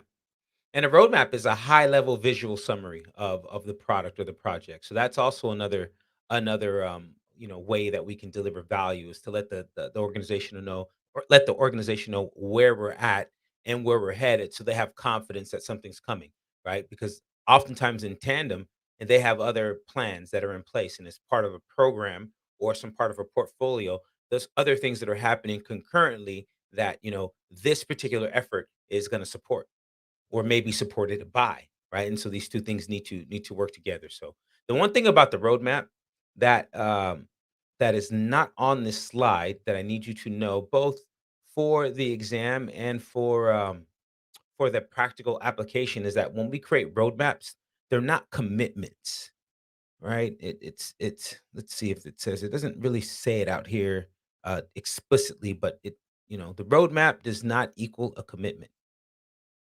So just remember that. It's something that we show and it shows the vision of what we think this thing should be. But remember, we are accepting the fact that, well, we're making a lot of assumptions. We are estimating the majority of the stuff. And because we're estimating and assuming, we may not be exactly where we think we're going to be when it's all said and done. Right. So that's the idea of a roadmap. And it is a form of progressive elaboration because when you first create the roadmap, by the time you get to Q2, 3 months in, you know a lot more, right? And you'll refine it. And as you continually refine and refine and refine or iterate, right? Then you progressively elaborate. You add more detail to your plan. The incremental delivery, we've been talking about that, the Tetris approach, right? Just building little blocks at a time until you get a solid foundation. And then once you have a solid foundation and you can start building on top of it, well, that's one idea versus just delivering the whole piece at the end, right? And so incremental delivery is just one way for you to get the value into your customers' hands sooner rather than later. It also gives you the opportunity to get feedback to know, are we building the right thing? Are we on the right track? So there's something that we call the minimally viable product, right? There is the minimally viable product, and we also have something known as a minimally marketable feature. And in this case, that's some of you may know it as that PMI is going to call this a minimum business increment, right? So let's talk about two of these two things. This in in scaled agile framework is known as a program increment, right? But it's like incremental value that we're doing. So let's take a look at these two. Minimally viable product. You may have heard this term, the MVP. It's a minimally viable product, right?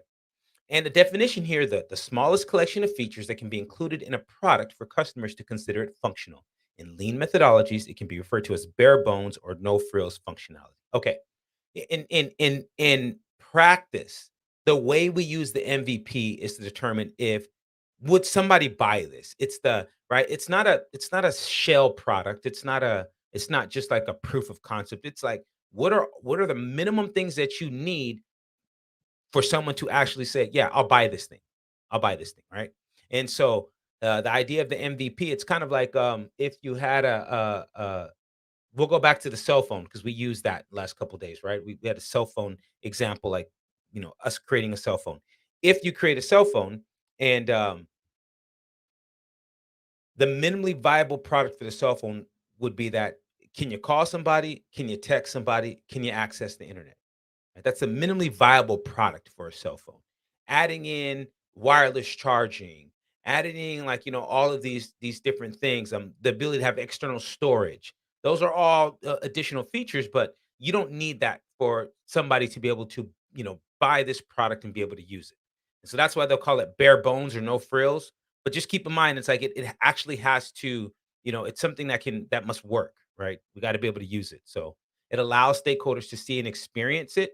It's kind of the idea of like when we do demos, we always want to at least give them something like some sort of minimally viable product or some increment, right? It gives us feedback, generate new ideas as they see it and like, oh yeah, I like that feature. And it'd be cool if we add this or if we add that. Right. And so that's what it gives you too. And it also gives inspiration to the team. Right. It's all like, and if we talked about this urgency, it models urgency. Let me go back here. All right. We talk about oops, wrong way. If we go back here and we talk about creating a culture of urgency for value delivery. How do we get everybody on a team excited of like doing the next thing? Because eventually work becomes mundane. You show up every day, even if it's a project that's temporary. Sort of like, all right, I'm just here, I'm doing my thing, right? How do you get people fired up and continually fired up? And one of the ways that we do that is with incremental delivery through the demo. And at the end, we're excited because we created something. Show it to the people. They touch it, feel it, smell it, give us feedback, give us inspiration and ideas to move on to the next sprint and come back and provide something again. So that's kind of what Agile really, what it also, when done right, it's what it also adds. Now, this minimum business increment, you saw that PMI mentioned some of these other agile certifications, and one was SAFe or the Scaled Agile Framework, right? You saw this SAFe that they had, right? Or no, it's a big A, big F, little E is how they do their thing. Right? Okay, so every quarter there's something called a program increment. In this case, the minimum business increment is just the term that PMI is calling it. But in the industry, we typically call it a program increment, right? And it's the smallest amount of value that can be added to a product or a service that benefits the business, right? And so in this case, the MBI is more viable when an MVP might be disruptive. And okay, well, what does disruptive mean? It's disruptive is sort of like Uber and Lyft disrupted the taxi industry. You can say Airbnb disrupted the hotel industry, right? So when something's disruptive, then it's more viable when you can continue to add little pieces and little pieces and little pieces to it, right? So when you have a basic product out there and everybody loves it and they want it and they want to use it, you don't got to add too much to it. We just keep adding tiny little bits of value, then it becomes more and more valuable, right? So it works best when people understand how it works, right? And then they can do incremental releases. So if you all remember when apps first became a thing, there was an app store, a marketplace. What can you do and what can you do? And then Android came out. Everybody wants to use Android phones. It's like, oh, and the Google marketplace. When those apps came out. Now think like when Facebook and Twitter, like social media apps. And then there were all these updates, and they were updating all the time and updating all the time, updating all the time. We're always constantly updating your app. And that was the idea is at that point, now that you understood how to use your thumb and swipe and touch and pinch and use the app, Now we can continually add little pieces and little pieces. Because if we just gave it to you all at once, it would be too much, it'd be overwhelming. So that's the advantage of a minimum business increment, right? Is that you can just provide a small amount of value that you can add to a product or service, right? Deliver bits of value. And then you can validate whether or not that improvement like was actually captured. Did it do something? Right? Did it help us to have success? It's all think of all the little updates what it would allow you to do. When the like button was first introduced, right? And now how all the other social media platforms have some sort of button that says, yes, I like this thing, right? Just even that idea, right? So that's minimum business increment. And then we've been talking about time boxes. A time box period just means that you cap the time, right? You put a box around it. You said you guys got 2 hours to do it, right? There is no just like go get it done and come back. It's nope, get it done in this amount of time. So you can do this not only with your daily stand-ups at 15 minutes and your sprint reviews and your sprint planning sessions and your especially your retrospectives, right? Not only that, but you would also time box your releases, right? About how long do we think it would take? How many sprints? And you would time box these things. You would time box your program increments. So typically in the form of weeks, right?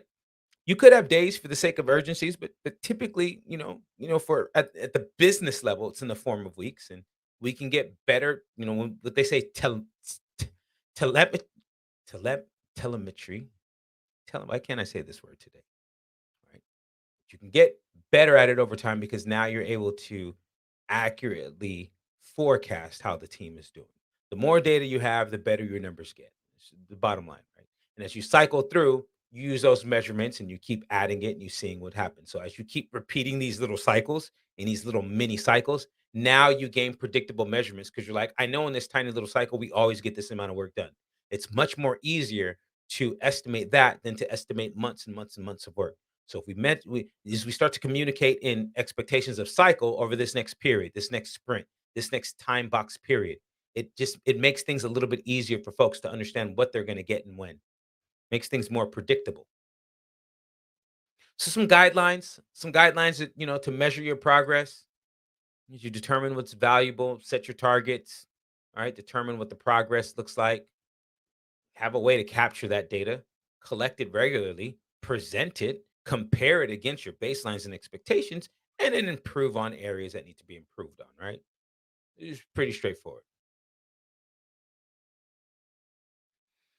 So now we're on communications, right? We did all the stuff about risk.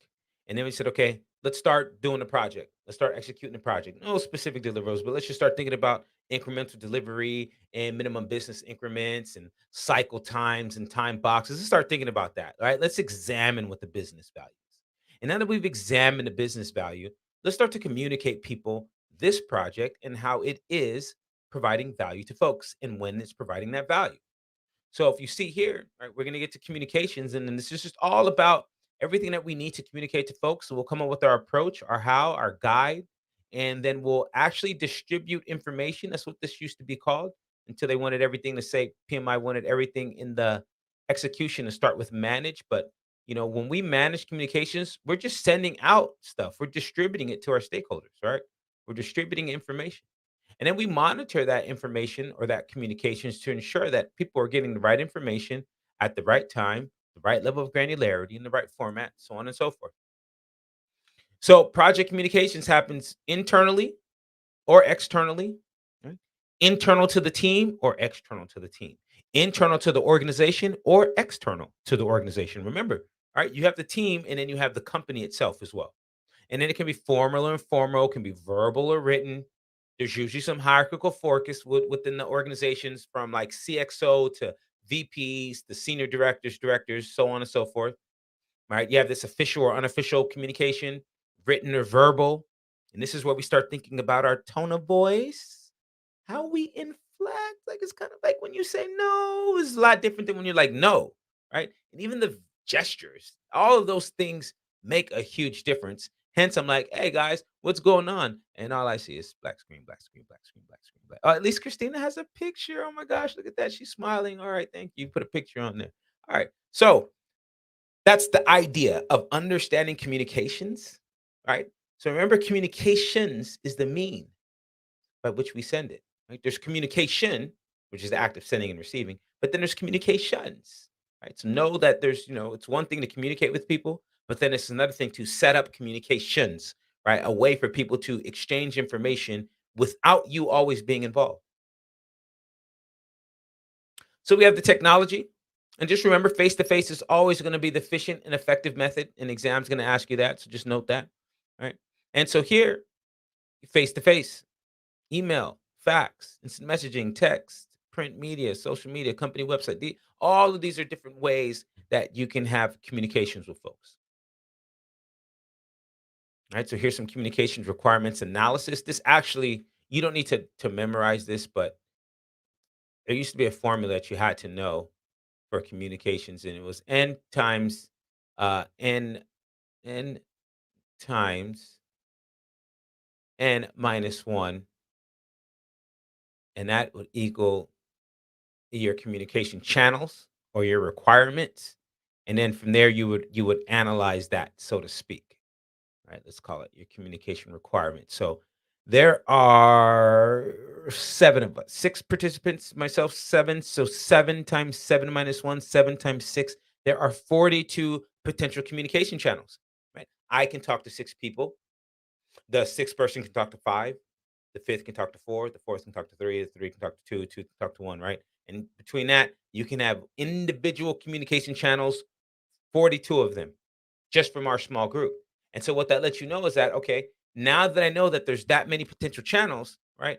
I need to make sure that I'm clearly articulating what the stakeholder needs, not only from the point of the sponsor to the team, not only from the point of the team to the external stakeholders, but from the stakeholders back to the team and from the team back to the sponsor. And so this also helps you to determine what's the best technology to use, right? If we have a small group and it's just two or three of us, maybe we can just set up a text messaging group and then we can communicate that way as well. We don't always have to email. We can just send a little group and everybody's getting in, great. But if you have 42 people, right? And there's no, we're not, we had channels, not people, but if you have that many people on your project, well, then no, that's probably not the best way. You probably do need to have some sort of system where you're going to use email, some place where people can log in, some place where people can go on and save information and send people links. Right. So that's the idea of analyzing what your communication requirements are. And a part of that is developing your how, your approach, your guide for how you would plan. This is more of a matrix, right? I know it says plan here. What you're really seeing, what you're really seeing here is a communication matrix. And a matrix is just think spreadsheet. It's just when you have, multiple uh right, if you look here, right, we got key stakeholders, and then we have the method, the frequency, the responsibility notes, right? You have categories and a control list, and then we're understanding how the control is affected by in or affects or is affected within each category. That's all any matrix really is, right? So that's what this is. This just shows, right? When we're going to communicate to stakeholders, well, our method, we will have a kickoff, and if anything else, they got to log in. It'll be ongoing. They can log in whenever they want. The PMO is responsible for keeping it up to date, and that includes, making sure the schedule's there. If any deliverables that people want to be able to download, minutes if they want to see what happened in the last meeting, what changes have happened, and if there's any issues on the project, that should be kept somewhere ongoing. The PMO should do it. But at the very beginning, the PMO should have both one for the team and one for the client. Make sure that those kickoffs happen.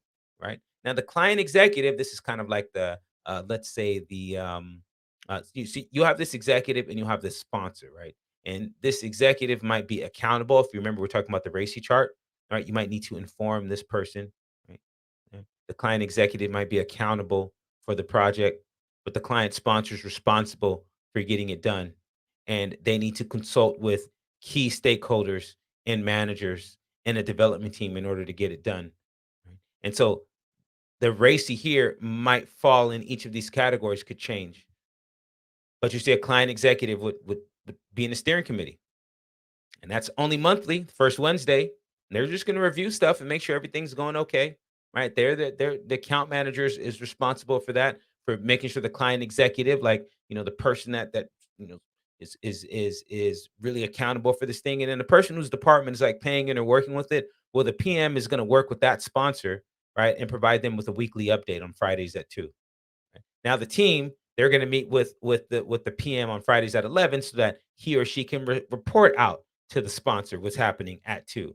And then all the client managers will get they'll get an email, right? That's weekly on Fridays. Just a little newsletter that says what's going on. It's kind of a high level report of the status reports and anything that's happened, and so like that will be available. And then the key stakeholders, we'll send them out a survey every month and at the end of each phase to just to make sure. And that's probably all these folks here, but just to make sure that things are working, right? Is weekly a good enough? Should we go bi-weekly? If Fridays the good days, maybe it should be Tuesdays. Is 2 o'clock good? It might be noon. Right. And so that's kind of this is just a matrix for you to kind of make changes to or not make changes, but to see. And it does allow you to make changes easier. But that's what this is. This is a matrix. Your plan with more so talk, with more so say, uh, here's the technology we intend to use, and here is the preferred method of communication for stakeholder types. And although you see that here, right, but it would also say, if this isn't working, then this is would be our approach, right? So this has some elements of a management plan, but this is more of a matrix of what you see here. So here's some components of an actual plan, right? You would have the requirements of each stakeholder, who's responsible for communicating them, how much money you have for that. Sometimes you might, if you're communicating out to the public at large, we might need to have somebody from the communication staffs to make sure that we're communicating in a certain way to certain audiences, and that those messages are going out in a certain format. Some on the internet, some on the intranet, right? Some in the form of commercials or ads. Who knows? Some might be on the side of a bus, or in BART, on an electronic station, on a billboard. Who knows? But all of these things in there, like the escalation process. Whom do we communicate with next? For those of you taking an exam, don't let PMI trip you up and make you think these are human resource issues, because they'll talk about issues between people and what's happening and what's going on, and then they'll turn around and say, who do you communicate with next? And you'll think, oh, this must be HR. I'm going to go look at my human resource in my resource management plan. But it's like, no, your communication management plan will tell you that. It'll tell you who you're going to speak with next. So know that. Right? But how will we update the plan? Any constraints? Right. So again, what you saw here is more of a matrix. Your plan is going to have a little bit more detailed information. A little bit more detailed information. It's going to be your how. It's your guide. It's your approach. It's how you're going to proceed. All right. So the model, what you need to know for this, for the exam purposes, is that it is the sender's responsibility to ensure that the receiver received the message as it was intended. It is my responsibility to check in with you guys to ensure that you receive the message as I intended you to receive it. So if you send an email, that's why we go to people and say, "Did you get my email? Did you get my email? Did you get my email?" We got to stop asking those questions, guys. Right? We got to stop asking those questions, because I'm gonna tell you what, everybody got your email. That's not the question. The question is, did you read my email? Because if you didn't get my email, it would have bounced back to me. I would have got that little message. All right. So, but that's what we do. We'll go in to ensure, did you get my message? Right. Now, they might have gotten your message, and we need to take a step further. Did you receive my message the way it was intended? So now that you got it, did you read it? And when you read it, did you feel good? Because it was meant for you to feel good. And if you feel bad, the type of conversation, because that's not what I intended. Right? It is your responsibility, the sender's responsibility, to ensure that the receiver received the message as it's intended. So that's both for the exam and in real life, right? That's another one of those that just is. It's the truth. You don't need to memorize this or know that, like, as a sender, I encode a message. I think about it, what I want to do, like what I want to say to you guys. I encode it in my head, and then I transmit it. When I transmit it to you, there's noise. There's noise in terms of you might be hungry, or something might happen, or something outside your window or your phone, right? It could be noise in that maybe technology, it's choppy, you can't hear it, right? Something like that. It could be noise in that you're tired of looking at the screen. Who knows? Right? But all these things, and then you decode the message, you acknowledge it, usually in person in classes. You're shaking your heads, you scrunch your eyes, you shake your head. So as I'm seeing this, I can tell you're acknowledging it. And then there's noise on my end. There's times that I might miss somebody because somebody else is talking. Or I may miss something because maybe some thoughts were in my head. Maybe I'm hungry. Maybe I'm tired. Who knows, right? But there'd be noise that might block out some of that message as well. So that's how that works. Now, whoever sent the message, right?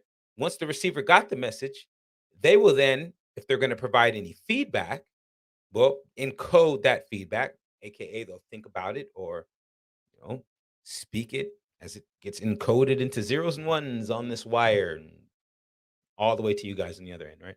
And then there's noise there before you're able to decode it, right? As it comes out of your speaker, well, then there's a way for you to decode, and there's some noise in between that too, right? And that's kind of just how that works. And a lot of this, like your current emotional state, right, on each side. And it's not even your emotional state, it's also your physiological state, your ability to hear. Are you tired? Were you really intensely focused on something? And maybe that's why you were so tuned in and dialed in, you didn't hear anything else. There's a little bit more that goes into, like, in terms of the noise and what may happen here. But just know this in general. When you see it, know it's a communication model. But that's pretty much it. Like in the question, in exam, they may show you this and say, "What is it?" And it'll be A, B, C, and D. Okay, this is the communication model. So now let's spend a little bit of time here. I need to ensure that you all understand the difference between push, pull, and interactive. All right. So push communications means that I have sent a message to you. Right? I called you, you didn't answer, so I pushed you a voicemail. But sometimes you don't listen to my voicemail, so I pushed you a text message too.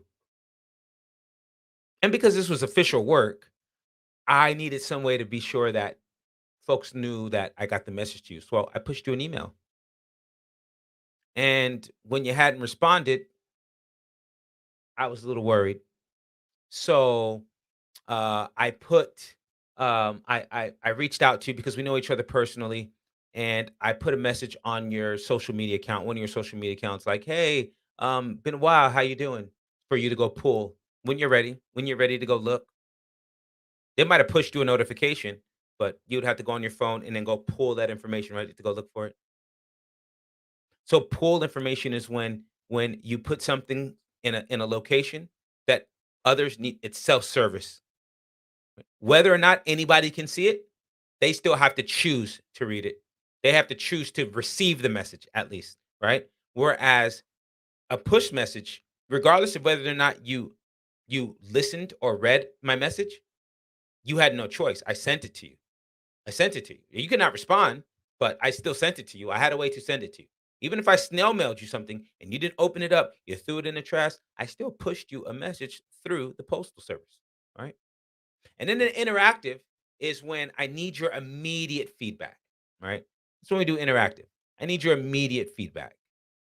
So I'm going to need all of you to unmute right now. Well, those of you that can talk, I know some of you are doing some things, but I have some questions because I'm going to give you some examples, and then I need to see what you say before we can move on from this because I need to be sure that you understand what each of these are. So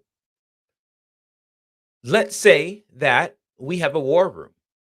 We hijacked a conference room, or there is maybe an empty space on the floor and no one's using it. So this is where our team has been meeting every day, and we might spend 2 or 3 hours here. Eventually we start putting stuff up on the wall, like schedules and information about the project.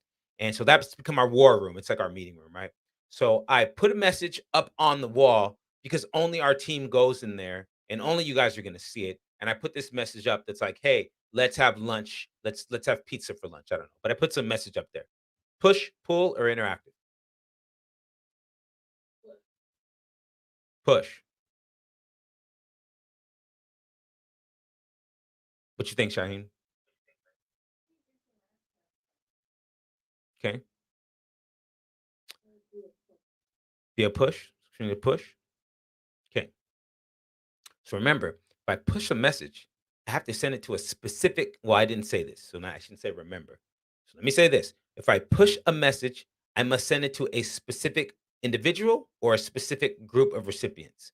So I need to have some telephone number, some email address, some address, some location that I send it to you, and it was meant for you and only you. Like, right, that was the channel, it went to you. Or maybe it was an email alias, maybe it was a distribution group. but I have to send it to a specific recipient or group of individuals. So now when I put that message on the wall and only our team goes into that room and my message is intended for the team, is that still push or is it pull? Still put, Why? you said only your team goes there, or that's a specific group that you're sending. Mhm. And that's how I would write it on the exam too. Like if I write a question for the exam, that's how I would write it too. And it would be pull. Even though I said it's specifically for the team members who are there, and that was my intent, the fact remains is I didn't send it to anyone. So on any given day, you might not have visited the war room that day. You might have been really busy and you just didn't get a chance to go to the room that day. So you didn't get to see the message. You might have walked in the room that day, but you didn't happen to look left because one of your friends was there and you got excited, like, oh, hey, and you guys gave each other hugs and you were sitting on time in the room. You did whatever you had to do and you walked out and you just never actually saw that piece of paper on there. You just didn't happen to walk over there. So that's the idea of pull because I didn't put it in. I just put it there for self-service. You had to go there to look at it. It didn't like come to you. All right, so let's do another one. All right, so um So just kind of clarification, people. yes. So by definition, a push has to be some type of electronic communication N- to a group or individual. A No, phone call. no. Doesn't have to be electronic. I can use snail mail. Well, it Heck. has to get to, it has to get, it has to get to them in a certain, because then, you know, like, if you're saying it was posted in the room, they may not have seen it. The same can be said for, I emailed it, they didn't see it because they were at lunch, or they didn't see it Ah, because they were, but you know if what I'm I emailed it and you got it, it didn't bounce back to me. It's kind of like certified mail, right? I sent it in the mail and I have proof of delivery. Now, regardless of if somehow in the mailbox someone stole your mail or you got it and you threw it away, the fact remains I have a receipt that says that I pushed this message to you, right? So I'm gonna get, but this is gonna become clear. This is gonna become more clear. No, we there's about 20 of these that we're gonna go through before the light bulb is gonna pop off on all you guys. All right. At some point along the way, from 12 to 20, the light bulb will pop off in everybody's head. So here's the next one. All right. So um um I didn't get a response from you. I put a note up on the wall and it was pulled because you were busy. You didn't go into the team room, you didn't get it. So I put a sticky on your monitor. See me at lunch. Push, pull, or interactive.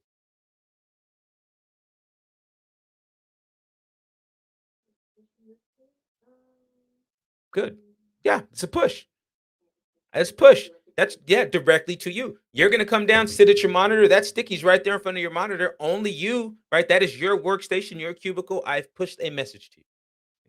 Now, you didn't answer. You didn't see me at lunch. And I'm like, man, what is going on? What is going on? Bahira and Christina, they're not seeing me. So I know what car you guys drive. I put a little note on your windshield.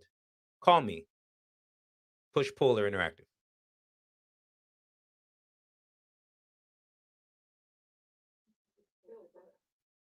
Yeah. Yep, that's a push. That is a push. That is in fact a push. Okay, great. So now I decide, you know what? I'm going to advertise.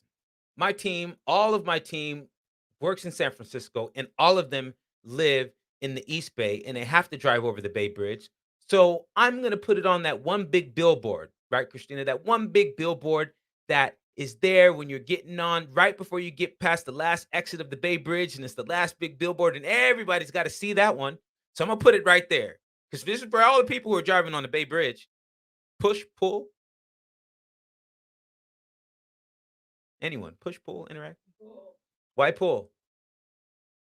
Because you could not read the billboard. Good. But okay, that's one reason why. But give me a little more. And hopefully give me the official reason why. Because it's not to a specific person. Yes. I didn't send it to anybody. I just put it there. Right? Boy, I got my oldest is 7. Well, my oldest is she's gonna be 23. But I have a 7-year old and then a 4 soon to be 5-year old. And when they're two in the back and when they get going, I might never see a billboard because I gotta keep turning around and solving fights and trying to drive safe, right? So I might have missed it. Okay. But you know what? I decide, you know what? I can't trust people's eyes, but I know you guys listen to music. So I'm gonna advertise on SiriusXM because this is only for the subscribers. You must be a subscriber. So I'm gonna advertise on SiriusXM. Push pull interactive. Only for the it's specifically for the people who subscribe. You must be a subscriber to hear this.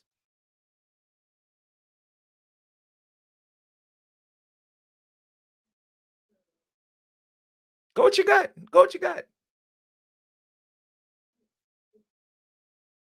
still cool because even if you're a subscriber, that doesn't mean you're gonna be listening. Very good. Yeah. You might not have tuned into the station I was advertising on that day. Vader, you're getting these too early. You're getting these too early. Normally we're still not getting these right. You're getting them right so far. But yes, that's why. I didn't send it to anybody specific. But you know what? I say I want to be more specific. I'm not gonna just advertise on SiriusXM. I'm gonna advertise on the Howard Stern show because people have to pay for that package.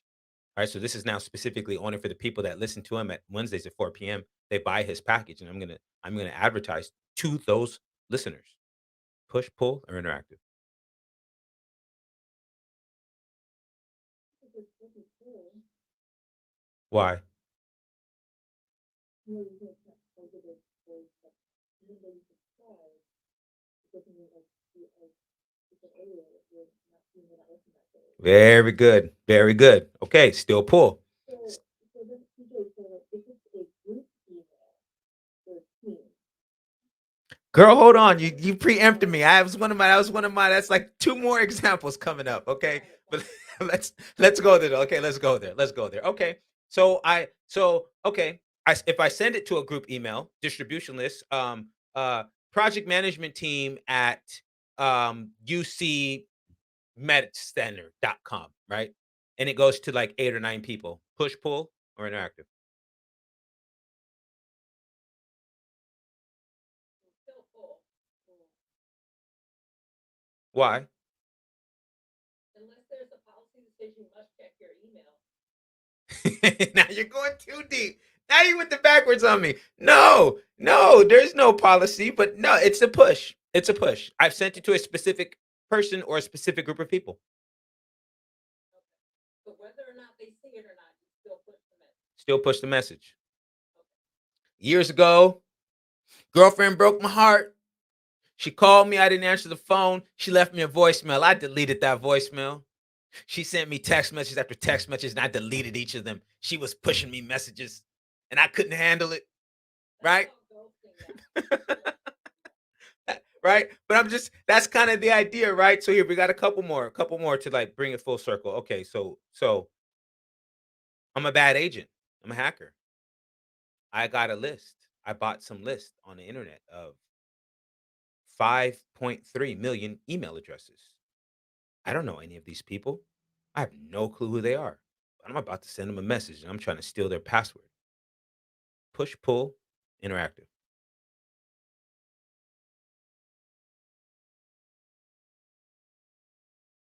You're a hacker, you're sending it to their email with the intent of taking over their email. Hmm. Well, forget my intent. Forget my intent. My intent could be anything to steal your money, to send you a message, to alert you. But don't worry about the intent. I just sent a message to 5.3 million people that I have no clue who they are. I don't even know if some people are even opening those email addresses anymore. So that's more of a pull then because it's not specific. You didn't Christine, send it to a specific group or individual. well, I did. I sent it to 5.3 unique email addresses.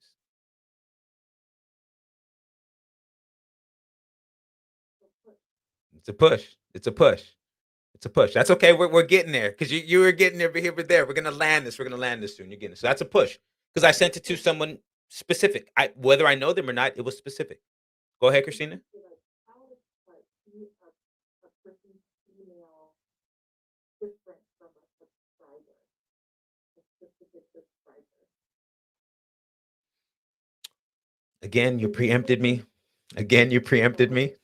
But that's good. Like your question is still not. I can actually answer your question and still do my example. So, how is it different? It's not because as a subscriber, what you're really saying is, please push me the message. Every time you come out with a new newsletter, push it to me. Every time you have something to say, push it to me, please. I'm subscribing to you. I want to know. Send me your message. When you have it, send it to me, and then, now I know I get it, right? So then the example you provided, the first, like the news radio example you gave, is what you subscribers, is people listening to that radio. Right, but see, I use the Sirius XM specifically to show you that even though they're subscribers, and then I use the Howard Stern one to say even though these are premium subscribers, that's still a pull because while I might be advertising to the subscriber base, I don't know specifically which subscribers are going to be on at the day and time that I'm sending the message. So I'm just sending a message out there for in hopes that really in reality, I hope that every single subscriber happens to be listening at the time that I'm advertising. I'm hoping and praying that 100% of their people are listening at that time, right? But I don't know specifically who's going to be, so I can't send any one of them a message. I can just put it there because I know people come to this place, right? People go to that spot. So If the radio station listener gets an email of the content that was done that day, you are also then pushing the message. right, right. See, now you're getting this, right? So now if we talk about push and pull, so if I put something on the intranet site, if I put something on a SharePoint site, push or pull? Pull, right? Because I didn't send it to anyone. It's there just for anyone who has access to that SharePoint site to go and get. So now I can push you an email with a link to go pull the information from the SharePoint site when you're ready, right? I can push you a text message with a link. I can push you a voicemail with instructions for you to go walk around the corner and find a note that I left. Go find something on the wall and go pull that information. So the initial message to you is what counts. Did I push it to someone specific? Right. And then I sent you a specific message, but the message that I want you to go pull, I never sent it to you. It's hosted somewhere and you need to go get it. Self-service. So think of pull. See the guy pulling there? Think of that as self-service. I must go and get the information myself. So I am broadcasting on CCTV. This is closed caption TV just within my company. All right. This is just within my company. And it's up on the TV. It's like you go into lunch and you look up you see the TV and you see like the internal broadcast, CCTV. Push pull, interactive. Pull. Because I didn't send it to the employees. It's just there. And whoever happens to be at work at that day, right? There might be people working remotely. There might be people at other office locations. Whoever just happened to be dialed into that show, that channel that day. But now, if I have a very formal, this is a all hands on deck. Everybody at this moment and at this time is all going to gather into the break room, and then I'm going to send a message, but they're going to see me on TV.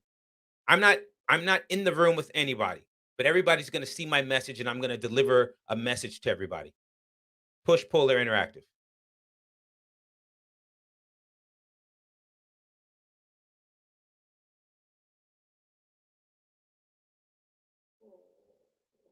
I know that one's hard. That one's hard. That's now push. Now that I've made it formal, all of you are in this spot and you need to be listening and I'm pushing you a message, right? I'm now pushing this message to you. I'm pushing it out to you. Now, at the end of that, if I say I'm going to open it up for Q&A, push pull or interactive.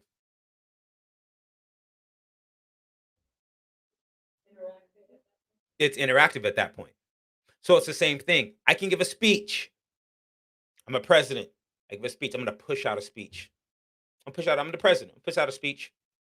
Whoever, and I'm going to push it out. And on that day, the people who have shown up live, they're listening to me. It's a one way. I'm pushing out. Then when I have the Q&A, it becomes interactive.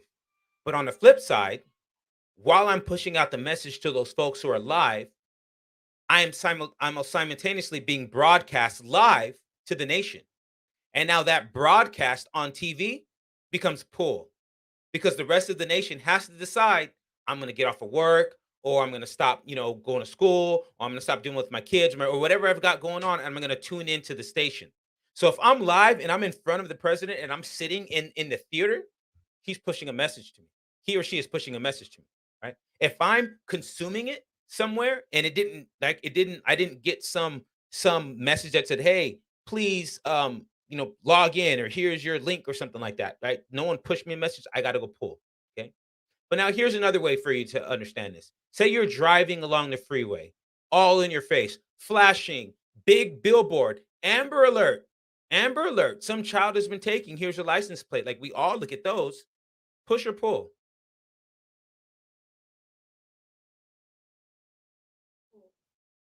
Still pull, right? Because you have to decide to look. You might not be driving on the road at that moment too, right? But now your phone gets a notification. All the people within a 5 mile radius of this spot receives a message on their phone. Amber alert. Push or pull.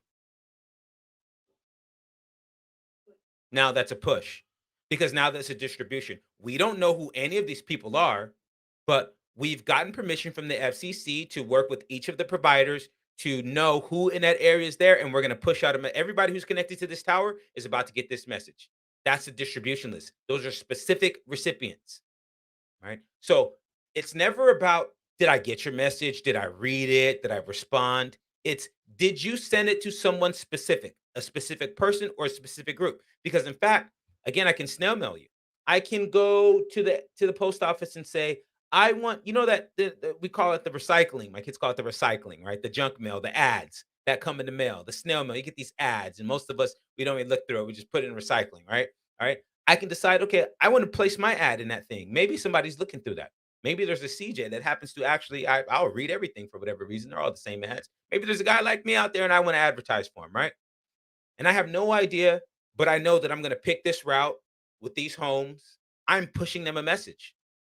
Now, regardless of if they read it or not, if they just take it out the mailbox and throw it in the trash, has no bearing on the fact that I still pushed a message to them. I pushed the message to that residence, right? So you can push a message out, got to push it out for someone, and it has to get to someone. You can put it somewhere where you're just broadcasting and it's out in the air and it's floating around, but then people have to pull it, whether that be on the internet, whether that be on the radio, whether that be on TV, whether it be on a billboard. But if I just put it somewhere and I'm like, this is for everybody anybody to consume at any moment, or for all those who have the ability, all those who have proper login credentials to SharePoint may go and pull this information at the time. So that's going to be the biggest thing for the exam. But then also, as you guys think about communication on your projects as well, when is it appropriate for me to push a message out, and then when is it appropriate for me to put it somewhere for folks to pull? Now think about this. On your projects, you all have had the same message that for one group of stakeholders, you pushed out an email that may have had the attachment or may have had the message in the body of the email. Another group, you pushed out an email with a link for them to go and pull that information. Another group, that same message, you had a very formal presentation where they sat down and you printed out decks and they had those decks and you explained it. And then even in that same group, at the end of your explanation, you were pushing out a message. You then had a Q&A. Same message. One group, they got it in the body. Another group, they had to go log in. Another group, I actually had an interactive form of communication with them. This happens on your projects all the time. So that's kind of the idea. Which of my stakeholders should I be pushing messages to and when? And some of those same stakeholders, when should they be pulling messages? And then when should it be interactive? And then within that, my messages can be verbal or written, formal or informal. I can verbally push you, right? I can push you a verbally informal message, leave you a video message, and I can push you a very formal video message, and I can push you a informal note, and I can push you a very formal document or a very formal saying. So those are the types of communication: formal, informal, verbal, or written. Only the four types. Just like we had the four relationships, the four types for the exam, and then just the four types in the world. It's verbal or nonverbal, right? That we say written, we should call it nonverbal because there's gestures and stuff, right? But there's verbal and nonverbal. The exam's going to call it written, and then there's formal and informal. Okay, verbal and written, formal and formal. Those are the types of communication, and then there's the methods: push, pull, interactive, right? Everything else is a vehicle for communication, right? So at we technology is the vehicle, right? I will that drives the message if I'm pushing it out. I will text you a message. I will tweet you. I will DM you. I'll Facebook you, right? I can push you a message that way. I can snail mail you. Heck, if I pay enough money, I can have somebody ride up on a horse and deliver it to you like they used to in the old days, right? I can have it like a telegram, right? Maybe really romantic and a guy on a horse and he brings you flowers and candy and stuff like that, right? I can do something like that, right? So even back in the day, the wheel was technology. So at some point, there was just saddlebags on the back of horses. Then it was like, oh, there's a wheel. So now I got a cart. Now I can carry even more messages. Then it was a telegram. Then it was pager codes. You guys remember 43770? Okay, so if I hit it, yeah, should hit at a pager back in the day. Okay. All right, we want to age ourselves, right? We want to age ourselves. Okay. All right, but still, that's the idea. Is like, the communication, excuse me, technology is the vehicle that we drive communication with, right? But we will still use it to push information out. We'll use it to post so people can pull, and we'll use it to facilitate immediate interactive forms of communication, right? So if I can't see face to face, then we can do video, or I can get you on the horn. Only three ways that we can have an immediate feedback, an interactive form of communication. And the reason why I wrote immediate feedback is this is why we actually have interactive form of communication. If you don't need somebody's response right then and there, oftentimes you push them a message or you put it somewhere for them to go get. But if you need to know the response now, I'm going to call you. I'm going to come see you and talk to you, or we're going to have a video message, right? So the exam is going to key in on that. We use interactive because we need immediate feedback. I guess there should be two M's. My dyslexia. Okay. So that's communication. I have to spend time here because you will get tons of questions on the exam about this one. They really want to make sure that you know the difference between push, pull, and interactive. All right. Communication is two-way. It can be positive if it's received and understood. It can be negative. Right? It can be nonverbal, body language. Remember, I was telling you guys, like I worked with a bunch of folks that were Japanese and Indian and Polish, and then you talk to Indians, and they're kind of shaking their head, they're bobbing or they're scanning, and the Polish guys would be like, "Why do you shake your head at me?" And I'd be like, "Oh, back up, it's okay, it's not a big deal." And then they had to learn that, right? Even the Polish guys, their tone of what they're real gruff and you would think they're upset, but they're not. They're just totally happy. Just like even the cultures. So even these are things that we have to teach our team members as well. So not only do we need to know this and understand but we have to facilitate. I keep using that word to facilitate. Right, but that effective, this is no more for me to add here. This is just that, can be verbal or nonverbal. As far as this slide is concerned, this is the most important piece of information there. Some guidelines for effective communication. You guys can read this one on your own time. I'm going to assume that your PMs, we communicate 90% of the time. So you're already good at that. And then also determine critical information requirements. This is basically just saying know what your stakeholders need. Well, you know what they need, determine what's critical. So read these guidelines. And let's see.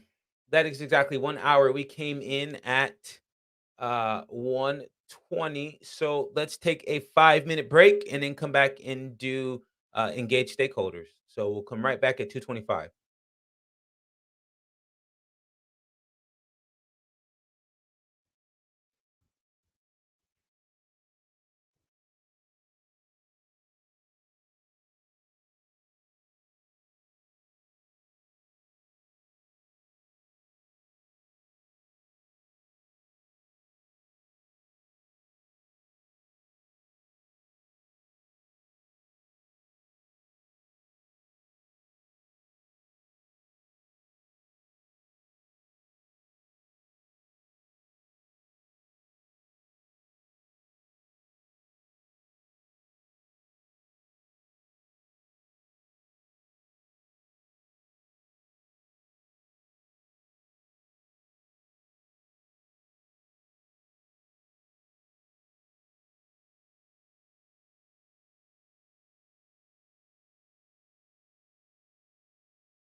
All right.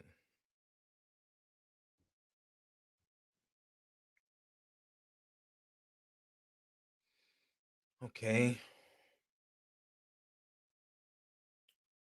Housekeeping real quick.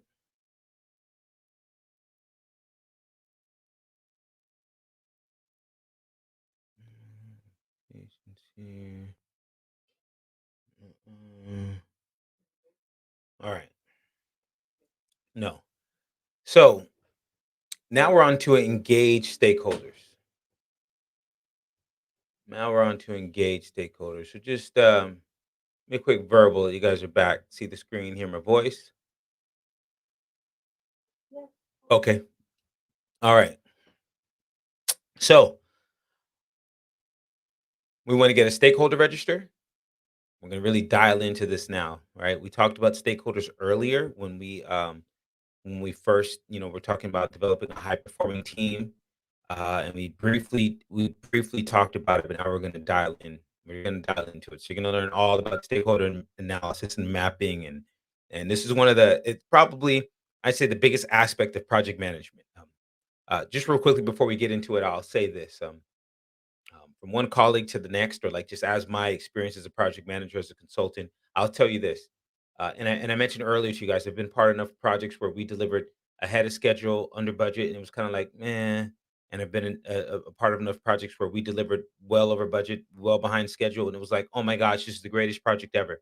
And what I learned from that is along the way, if you are managing your stakeholder engagement and you're keeping folks engaged at the right level and they know what's happening and they know what to expect and they're comfortable with working with you and they feel communicated with and that they know what's going on, even if you have challenges, as long as you make people, under like they feel like, okay, I was involved and I was communicated with and I understood and I had the opportunity to help solve some of the problems if I thought I could be of help.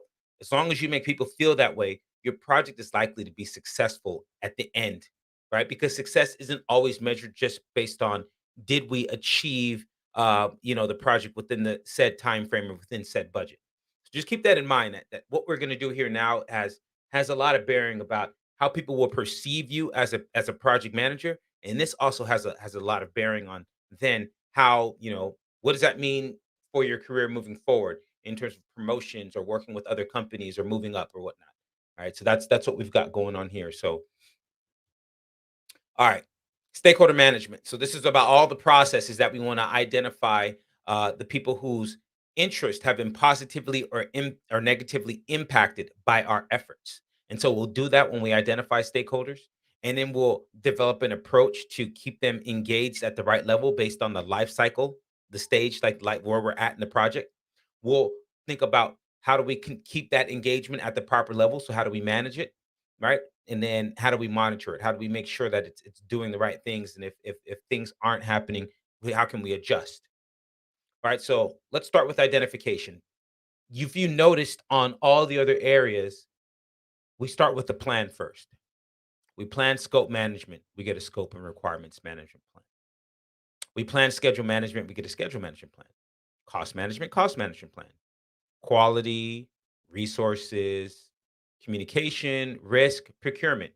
You plan any of those, you get a something, right? You plan something management, you get a something management plan. And so we've seen that. It's our how. When it comes to stakeholders, we must identify the stakeholders first before we can come up with a plan to engage them, right? We just can't come up with some willy nilly engagement plan and we don't know who we're dealing with. So we must first identify stakeholders, and it's not good enough to just identify them. We then need to analyze who these stakeholders are, and that's what we're going to do here. So identifying, analyzing, and documenting relevant information regarding stakeholder interest, involvement, interdependencies, influence, and potential impact on project success. Right? That is what this is about. Couldn't say it any better. There's nothing better to say than what the slide has there. So, yeah, we do it at the beginning of the project or each phase, but this is something that we do throughout the project, right? While it may be conducted at the beginning, it is done throughout the project. Anytime a new stakeholder comes on, we analyze them again. So there might be this initial effort up front, but then we're constantly adding to it. We're constantly reviewing it. We're constantly utilizing it. So here's the tools and techniques that you can use. Use your expert judgment. Call on your other subject matter experts and see who they think are they right. You as the PM, Go talk to your sponsor, identify stakeholders. Go look in different documents and contracts, things of those nature, right? Go and look in those things and identify stakeholders that way. Then question folks. Go to your project management team. Go back to your sponsor. Go to the folks in the PMO. Go to all these different people and go question them. Whether you question them in the form of written, you ask and they respond. You send them a survey that they can complete or fill out. You send it to them an email. You sit down with other folks and you brainstorm, but whatever it is, gather all the data that you possibly can about all the stakeholders, right? And now that you've done that, we're going to analyze the data, right? It's PMI's favorite term. Double check, measure twice, cut once, right? So now we're going to do stakeholder analysis. We're going to see what that looks like in the coming slides, right? Because there's a lot to stakeholder analysis, but we'll do document analysis too. I mentioned go back and look at your documents and see if you can find any stakeholders in there. So we'll do that, and then we'll map them. We'll map them. We'll use the power interest or the power influence grid. We'll look at the salience model. Those are the two that we'll show you. Right? And then we can hold meetings with stakeholders to identify them. Right? We can have interviews. We can do focus groups. Keep in mind when you create something like this is not a document. This is not a document that is to be shared with a whole lot of people. This is the type of document that you would hold close to your chest, right? It's something you would hold close to your chest because you don't want certain stakeholders to know that you consider them to be powerful or influential, right? You don't want stakeholders to know that you consider one stakeholder a chicken and one stakeholder a pig, right? Because they might be offended by that, right? So just keep in mind, stakeholder stuff is stuff that you kind of it's you and a select few in the project team, and this is what you guys use to develop your strategies to work with those different stakeholders. So there's sponsors, people who pay. There's customers and end users, people that will consume the benefit that your project is supposed to provide. Right? You have people who are going to do work. And if they don't do their job, your project won't be successful. They're key stakeholders, your sellers, your business partners. There's different organizational groups that may be out there, my watchdog groups that are there, right? The functional managers that we borrow our resources from, they become stakeholders. And then there's plenty of other stakeholders out there. And it's our job to go and identify each and every one of those groups and those people. And once we've done that by looking at all those documents, by interviewing different subject matter experts, by talking to our sponsors and our PMO and other folks within the organization, now we can chart each of these stakeholders, right? We can determine which of these stakeholders. In fact, I'm going to jump here, right? So what we would do is we would have our stakeholders, and first, in the beginning, it's more like a contact list when we first start. All right, so we would begin here, and we have the stakeholder, their name, if they're internal to the company or external, maybe what their phone number and email address is, and maybe their title, and right, and then from there we can start to glean what areas of influence they may have. Right, this is just as if their influence is major or minor. It might be what area of influence instead of area of interest. Right, it might be that. All right. And so now that we got that information, now I'm going to come back. Now that we got that information here, now we start to use this power interest grid. And so for those folks who we determine to have a lot of power or a lot of influence, right? It could be power or influence, right? Power interest grid. We also could be the influence interest grid, right? Those folks who have a lot of power and a lot of influence, and they're heavily interested in our project, we got to manage them closely. Now, this may be the customer themselves. They're paying, so they definitely have a lot of power. They're paying, so they definitely have a lot of interest. So anyone who fits the category of having a lot of power on your project and a lot of interest, we manage them closely. Then those folks who they have a lot of power, but they're not that interested in your project, we keep them satisfied.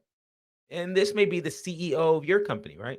You got 50 projects going on, so he or she may not be that interested in your one individual project, but we got to keep them satisfied. If they ask information about the project, we got to give them what they need. We got to give them status reports. If they ask any questions, satisfy those questions, right? But these folks here, we're talking to them every day. If we can, we're managing them closely. I need to know what you're thinking, what you're feeling. I need to know that because I got to manage you closely. Now, these folks, there's some folks who they don't have any power, but they want to know any and everything about the project, right? You just got some folks, they just want to know, right? Whether whatever we want to call them, but they want to know any and everything, all right? We keep them informed. These are the folks that we make sure that we have intranet sites and SharePoint sites so that they can go and pull the information when they need it. These are the folks that will send out status reports, or again, that we send information to, that they're not part of the team, they're not doing anything on the team, they're not going to consume anything, they're not paying for it, but they want to know. We keep them informed. And then you have the folks that don't have any power, and they can care about your project, they don't really care, right? But we know that they're impacted positively or negatively by our efforts, so we're going to put them on a watch list, because that stakeholder one day could catch wind of the project and could not like what's going on, and then could become so. By the way, stakeholders typically aren't static. Your CEO might become very interested in your project, and now you got to manage them closely. I could be a stakeholder, you could be the company digging up the street. Now I'm a stakeholder because I'm just a citizen that happens to live right here, right? And so I have no interest in that, and I have no power. I have nothing to do with that project. You're monitoring me, right? Why are you monitoring me? Because um, maybe all of a sudden, you're digging up the street at 6 a.m. and I'm waking up, and now I'm upset. All of a sudden, I'm interested. What are they doing over there? Why are those guys working? So now I'm snooping around and I'm starting to ask questions. All of a sudden, I just become interested. And then I'm like, what is it? What 6 o'clock? You guys starting at the and I start going collecting signatures from all my neighbors. And then I go to the city council and I get your project shut down. I'm like, what are these guys doing? I never got a message that they're going to be doing any construction. They're starting at 6 o'clock. We need to have a hearing.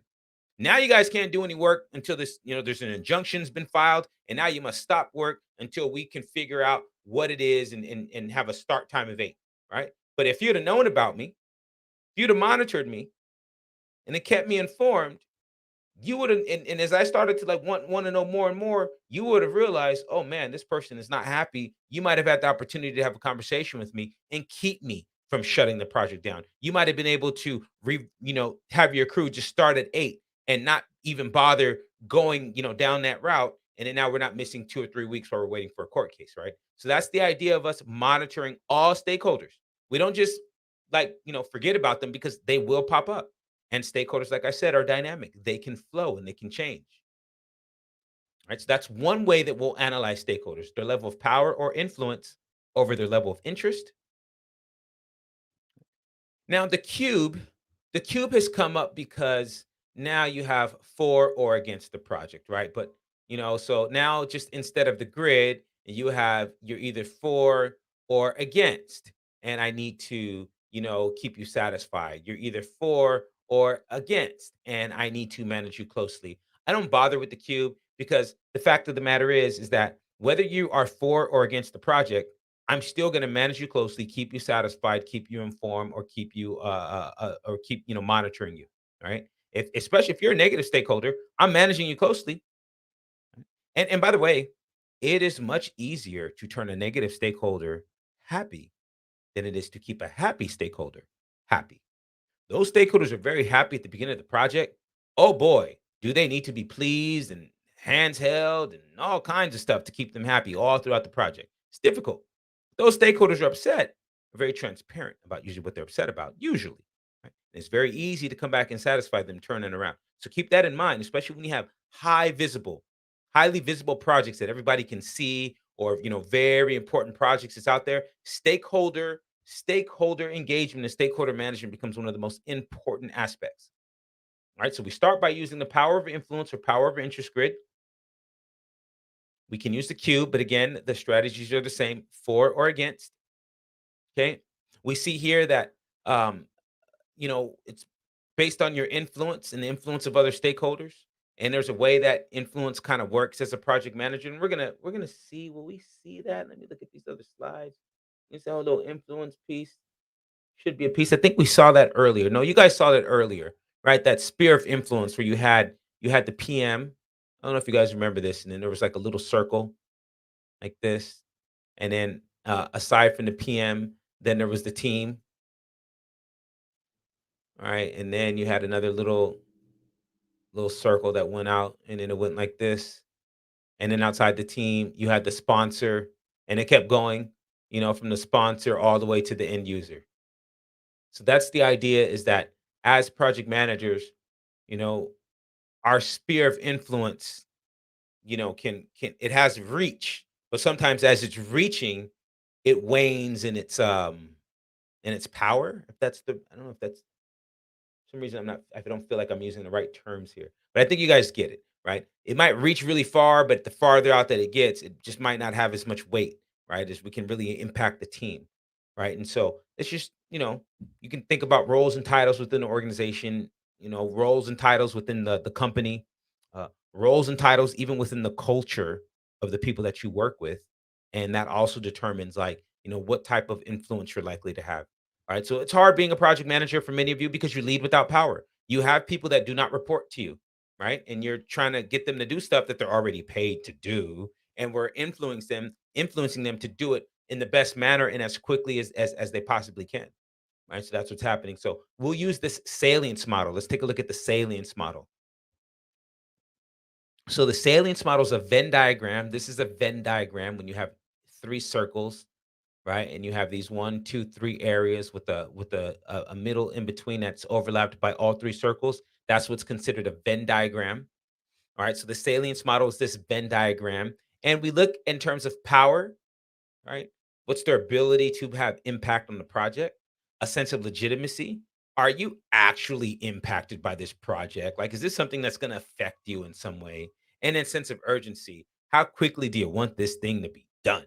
Right? There could be some people that it doesn't really affect me because I'm not an end user, but all of this stuff that you guys are doing is causing extra noise and it's impacting me in some way, right?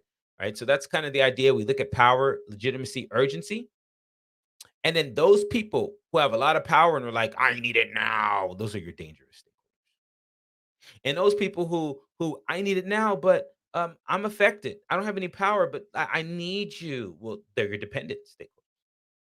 And those stakeholders are like, listen, man. This is my project. It is going to affect me, and I need to know how things are going because this is all about me and my team. Well, those are your dominant stakeholders, right? And then somewhere in the middle is your definitive stakeholder. They got power. Legitimately, it touches them, and they need this thing done as quickly as possible. Likely, this is like the department head, right? The department head right there, right? So that's kind of the idea of your definitive stakeholder. Then you have, I don't like to call this the non-stakeholders, right? For the exam, yes, this is a non-stakeholder.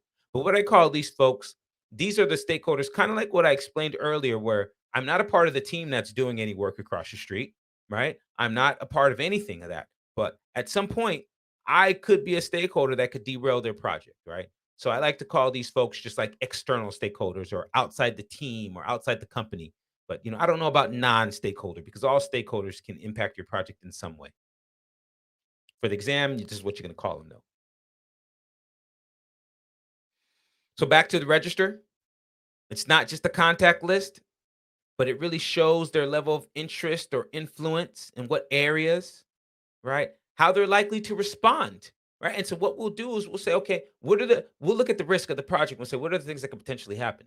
Like, and then to make it easy, we'll just say we can go over budget, we can finish behind schedule, right? All right. If we just look at those two examples, okay, how is Linda likely to respond in that? How is Ron likely to respond? How is the Andrews family likely to respond? And then based on how they're likely to respond, what strategy should we have in place so that if that happens, we go over budget or finish behind schedule, we can manage their response in the best way. That's how we use the stakeholder register. Right? So many of you might not have a stakeholder register right now. You might have a contact list, but you haven't gone through and you haven't actually, said, "Oh, let me make a stakeholder register." So I'll show you something that you can use in a second. I'll show you something you can use right now in a second. But now that we know all these stakeholders, now we need a plan to keep them engaged. All right, we'll come up with an engagement plan that lets us know, what stakeholders should be involved, right? Those stakeholders who want to know any and everything about the project, there's going to be a time for you guys to come in and participate in our focus groups. And then there's going to be times where you're just going to fall back, right? So how do we make sure that they're engaged at the right level, at the right moment, based on the life cycle of the project? And that's what our engagement plan is supposed to do. Right? It's a strategy. It's an approach. It's a guide. Right? enables the implementation of appropriate management strategies to engage stakeholders at the right level of management based on a number of stakeholders, right? And then it also encourages the formation and maintenance of relationships. Yes, it can. This is stuff that you guys have in your head already. You kind of understand which of your stakeholders you have to provide white glove service with. You know the stakeholders you kind of hold their hand. You know the stakeholders that you can ignore. You know the stakeholders that you got to make sure you keep them informed. Those you got to keep satisfied. Those you got to manage closely. You might not have thought about it in this way, but now you can see that, you know what? I, in fact, probably in my head have already done this. I've already done some sort of analysis like this in my head, and this is how I'm managing the people. Now I know what it's called and how to use it, right? So likely you've already done some of this stuff, but get it out your head, get it on paper, get it on paper. So now you have a plan, and here's a strategy for that, right? So involve the stakeholders. They know what their needs and expectations are. Don't don't don't struggle and sit and try to guess and think and how they're likely and be worried about. Just go ask. Go ask, and if you don't have it, you don't have it, and move on. Try to get everything you can. Develop these strategies and create and maintain the relationships, right? So this is just a slide. It's not really any exam questions, but this is true in the practical application of project management. Now, this is a tool I want to show you. If you don't have a stakeholder register today, this is probably a good place for you to start. Right? Write out those key stakeholders. You don't need to write all of them, just your key stakeholders, your top 10 folks. And then determine, are they unaware? Right? And when I say your 10 key stakeholders, they might not know the project's going on. So you got to think about whose interest is going to be impacted positively or negatively by this project. Write down the most important ones. Might be more than 10, might be 20. Write down the most important ones. Determine who's unaware, who's resistant, who's neutral. Let me describe each of these, right? You would put current and desired. All right. So this is the stakeholder engagement assessment matrix. This is a tool from PMI. This is out the PMBOK as well. Right. So you have some folks who have no idea the project is happening, but they're impacted the most. Those are your unaware folks. You have those folks who are kind of like, man, this is the third ERP our company's implemented in the past 5 years. I don't want to change anymore, even though this project is going to help them. They're resistant.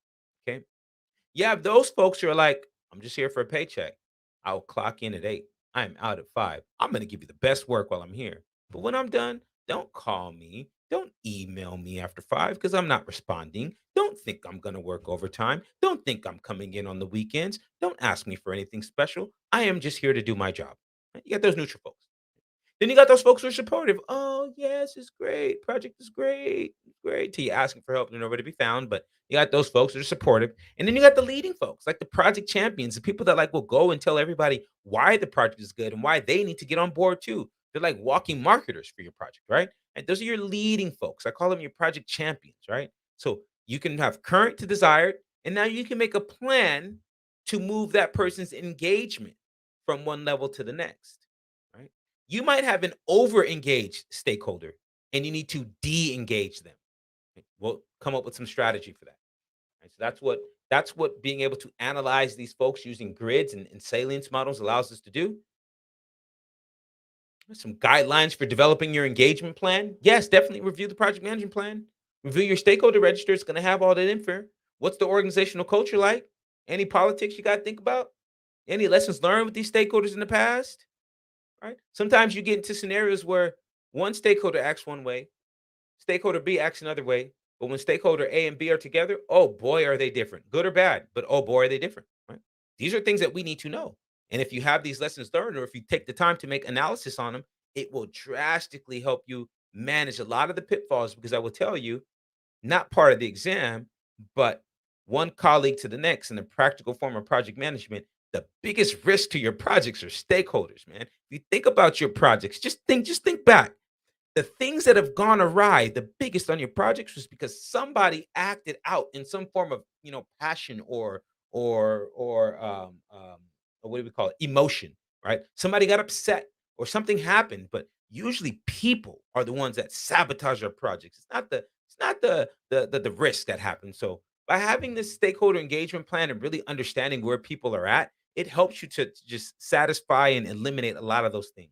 You can do an activity. This activity 4-6 is part of that.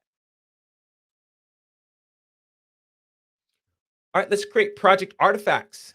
Let's create project artifacts. Artifacts are just it's just a documentation that we need on our projects. That's all that is. Just documentation. So that's all we're gonna get. The plans and the project documents, and we'll use our project management information system to do it. Whoops. Oh boy, what's happening? Let's use this. All right. So project artifact characteristics. Well, they're just telling you, here's some artifacts that are there, acceptance criteria, constraints, requirements. Certainly not an exhaustive list. This is not everything, right? You don't need to memorize the artifacts. Why? Because the artifacts in project management are either documents or plans. You know what the plans are because they all say plan or baseline. Baseline.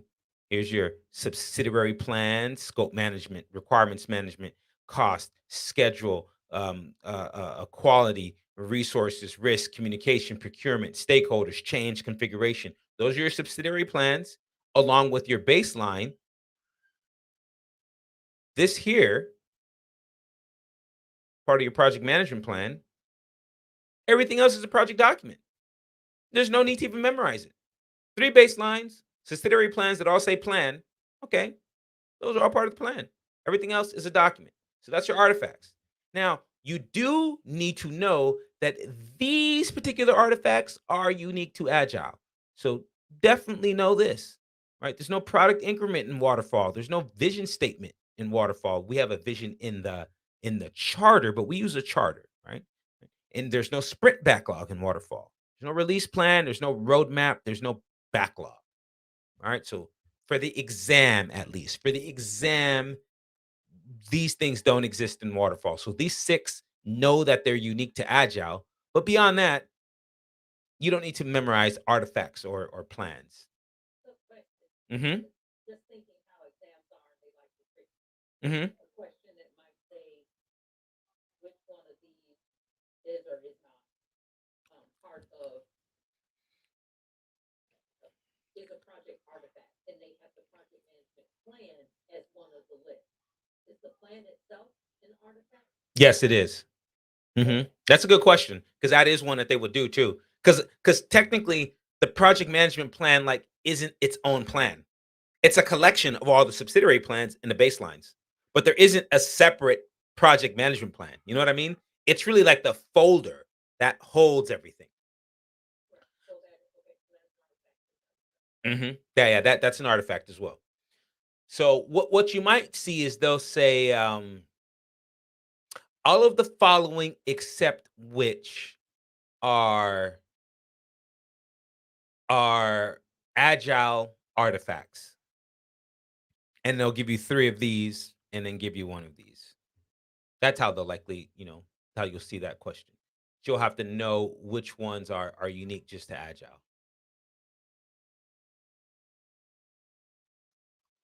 Configuration management. This is version control. This is like if some of you at your jobs, your instance of SharePoint can, like, you can roll back to different versions and you can see who's using the document and folks can check it out. While it's checked out, it might be locked for editing. Like that's a configuration management system. Like that's an example of one, right?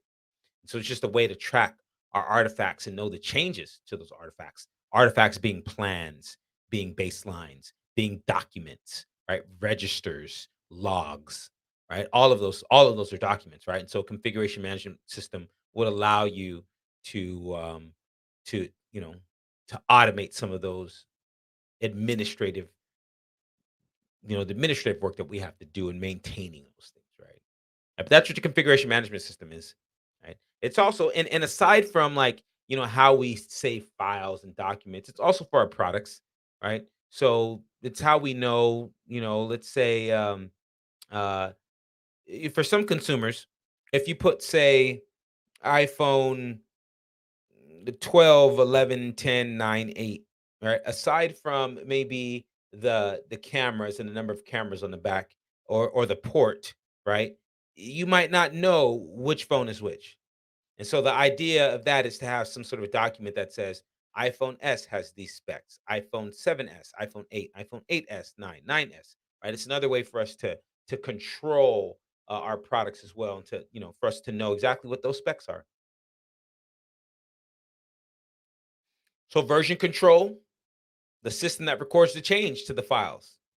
Sometimes you'll get these documents, and then in a document it'll have something that, like, it'll have the name, a place for your name, and then it'll have a section of, like, change one, change two, change three, like what version you're on.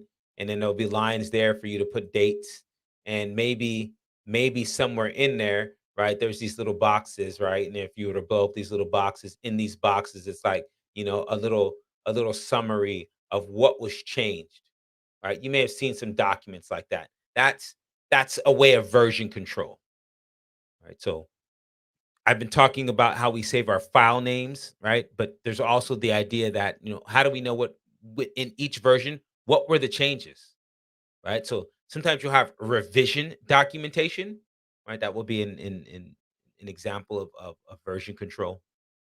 Right? But that's the idea of version control. You may have a project management system that will contain version control, right? If you're using the Microsoft stack, and you have like an Exchange email server, and you're using Microsoft Project, and maybe you're using Visio diagrams with Word and PowerPoint and Excel, and you're just on full Microsoft Teams and everything, then sometimes with SharePoint, things like that, then you can start to do those things, and it's all the system itself will do it for you.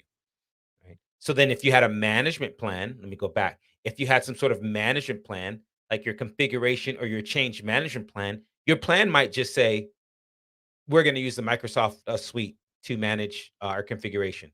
And then that's it. You don't have to use, and you don't have to say anything else. You're just going to use the Microsoft piece, right? That's it. So remember, even your plans don't have to be that detailed. That's part of tailoring.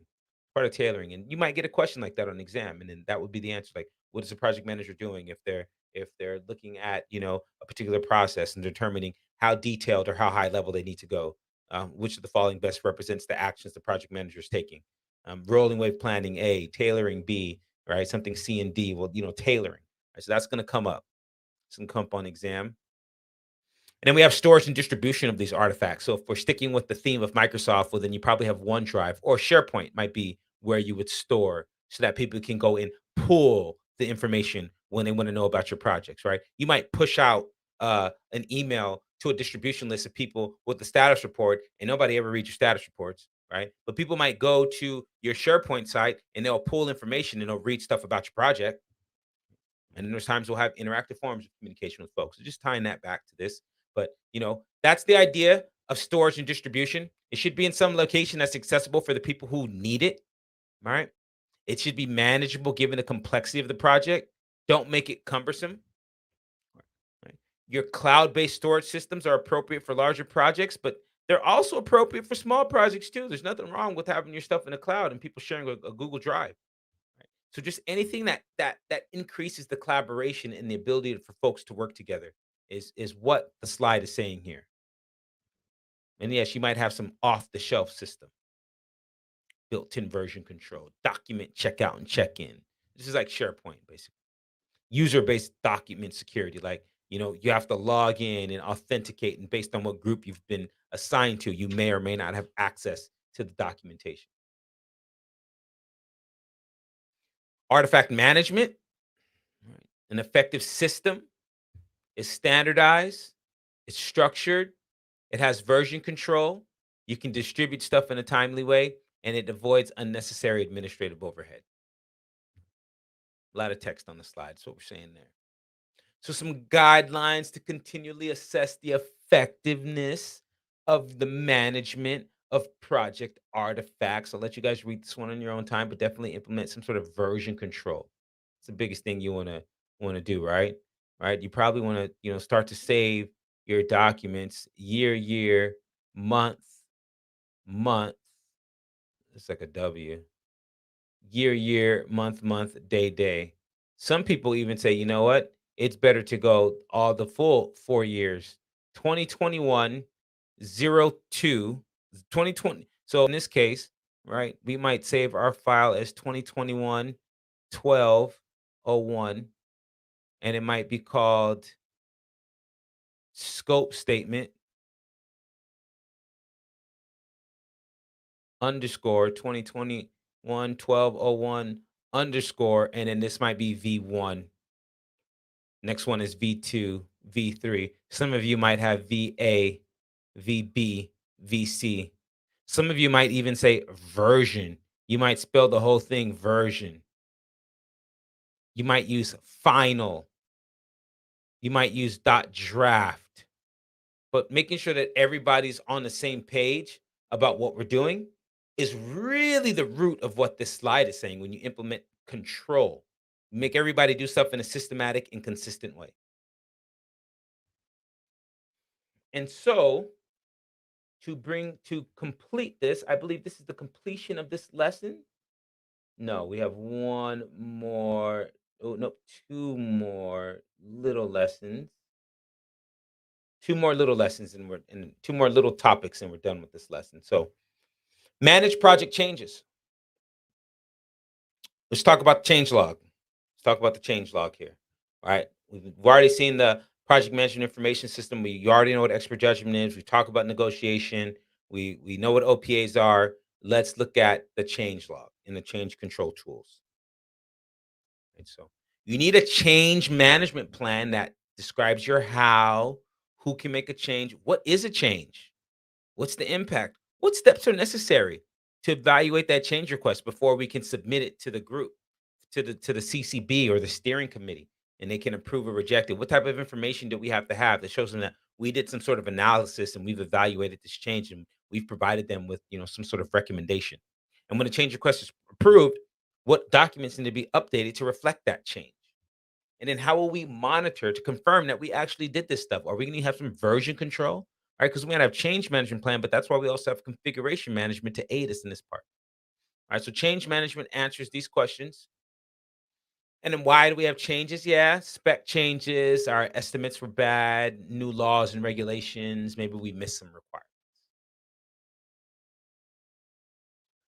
So you need some system, some procedure that says, how are we able to modify?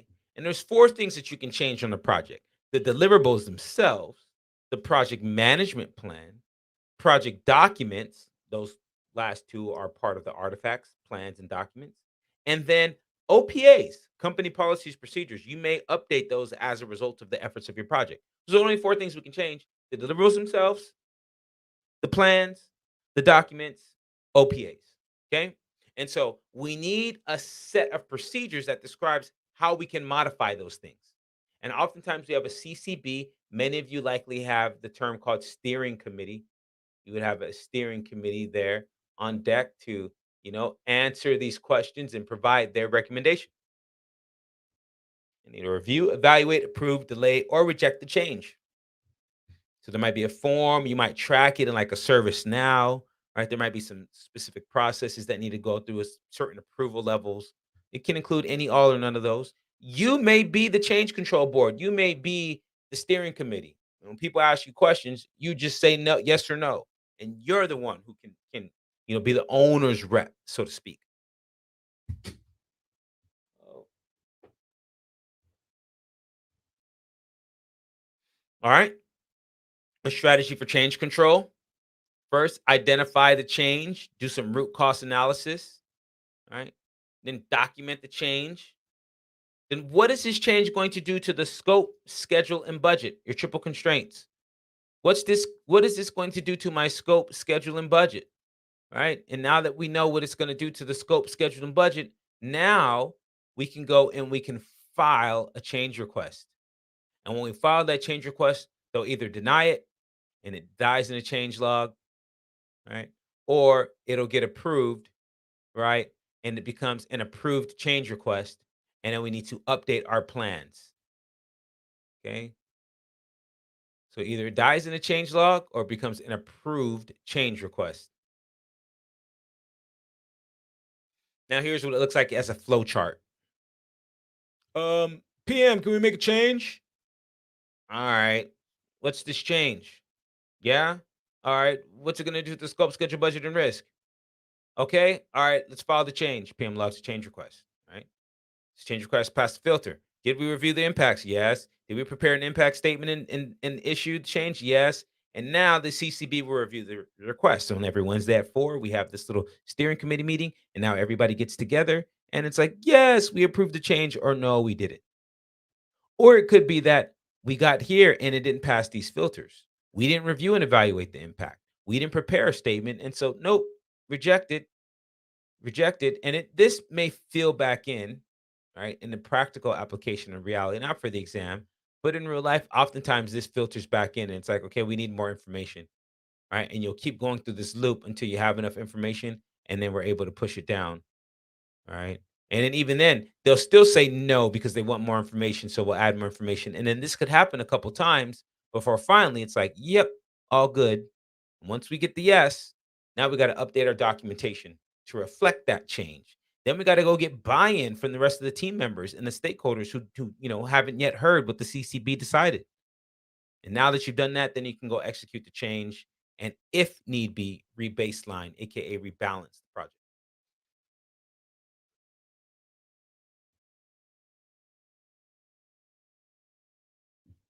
So out of that, you'll get approved change requests that have been approved. They said yes.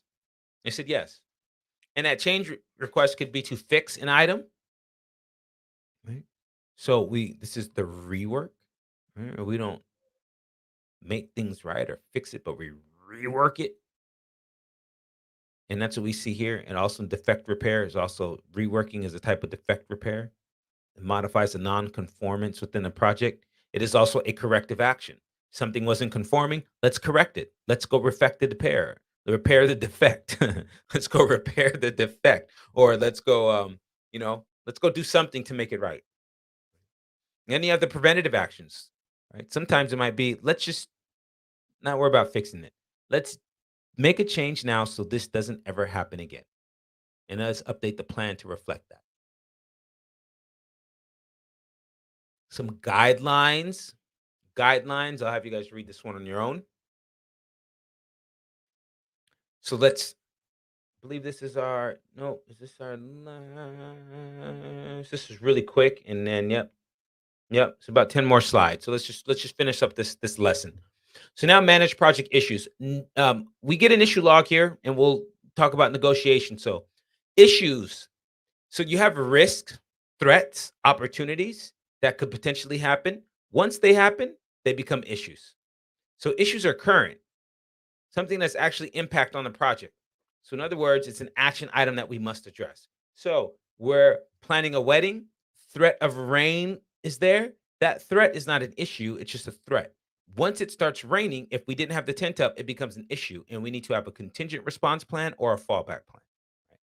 Right? So an issue is something that's actually happened. Now, with PMI, they also like to use the issue log as a way to track issues between people. Right. And so they didn't put it up here. There's nothing about stakeholders. We talk about quality. Oh, we're not meeting our requirements. Communications. Oh, you didn't send me something. Procurement. Oh, bad contract. Right? Risk. Oh, not going to work. We need to avoid it. Schedule. Oh, we're going to go out over schedule or finish over budget, or we're not doing what we said we would do, or you're asking me for more information. We need to make a change. Right, but what we didn't talk about is, oh, there are people, there are stakeholders, and those stakeholders will have issues. All right, you'll have these stakeholders. So a threat, right? A negative risk. A threat when it occurs, it becomes an issue. When an opportunity occurs, it's not an issue. It's still an opportunity. So that's a little weird, but it is what it is. A threat, when it's realized, becomes an opportunity. An opportunity, excuse me, a threat, when it's realized, becomes an issue. Let me say it again. A threat, when it's realized, becomes an issue. And then an opportunity, when it's realized, is still just an opportunity. And so all risks, regardless of occurrence or not, are managed in the risk register. Right? So keep that in mind too, but we'll always look at the risk register. So risk is in the future, right? Stuff that may happen, the known unknowns. We know that it will happen. We know that it may happen. We just don't know when it will and to what degree and what type of impact it will have, right? They can be opportunities, they can be threats, and we'll have responses called risk responses. We'll go to the ATM for threats. We'll see the money for opportunities. Okay, we'll avoid, transfer, mitigate. We'll share, enhance, exploit. And then issues will be in the present. They will be in the now, and they will always be negative, at least for the exam, and they're documented in the issue log. And a response to an issue would be called a workaround. We have a workaround. Issue. It's raining on the bride and the groom in the party that's been invited. Okay, we have an issue. Oh, okay, here's the workaround. Let's put a tent up. We have a contingent plan. Put the tent up. That's our workaround. So issue log, document with issues. Most of you don't, like these types of things are issues. Oftentimes we'll capture issues like technical stuff that happens on the project, and those are really changes, stuff that goes in the change log, not necessarily part of the issue. So also keep that in mind as well. If it's some part of the project that just needs to be fixed, or it's not necessarily causing any, it's not an impact, it's going to cause us rework, right? But still, those are when we would issue a change request to fix it. Right? The issue is going to be about, problems, inconsistencies, conflicts that occur, right? These conflicts, usually between people. So we can drive these issues to resolution. You should do it promptly. There should be an owner for the issue. Right? Keep that in mind for the exam. There should be an owner, just like we have risk owners, we have issue owners. Due date should be realistic, should be a regular topic of every status meeting, and don't hesitate to escalate. Don't overthink this stuff. This isn't like these aren't exam questions or anything here. I'm not saying ignore it, but just resolution. Same guidelines. Same thing with the guidelines. Same thing with the guidelines. So let's finish it up. Last topic of this lesson: ensure knowledge transfer for the project community. So now we talked about stakeholder register. Earlier we saw the risk register. Now we're going to see the lessons learned register, living, breathing document, and everything else. We may update our approach. We may update our OPAs, right? And we'll use these tools and techniques. We've seen expert judgment, we've seen interpersonal skills. Let's look at information and knowledge management. So, two types of knowledge: explicit and tacit. Explicit is easy. We can codify. We can put it in words. We can spell it out. We can use numbers. You can documents. You can share it with you guys. You can read it, look at it, smell it, feel it, understand it. Like, oh, okay, yeah, I get it. I get it. All right, CJ, makes sense. Tacit knowledge is a little more difficult. Right, it's difficult to articulate. Right, you have to have some sort of context or It's kind of like if I've never been a project manager, and then I'm attempting to teach you guys this stuff, I would lack the tacit knowledge to be able to articulate and share the experience and insights that would get you to understand this at the level that you need to pass the exam, or to use this, successfully in your job. Right. So that's the idea of tacit knowledge. It takes a little bit more. That's what you're going to see on the exam. They're going to ask you the difference between the two. Explicit is it's easy. All right. We can document it and share it with the others. Whereas tacit, it's a little more difficult, a little more difficult to articulate. You got to have the experience.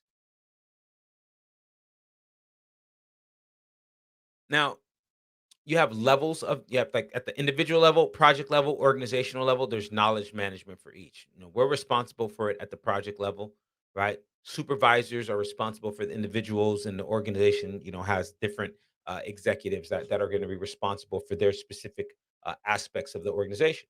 Now, the individual level, folks need to know what to do so that they can, provide us with their services. Uh, but at our level, well, and then at the organization level, well, then they're going to manage on the benefit of the entire program or their portfolio. They're not maybe looking at our specific project.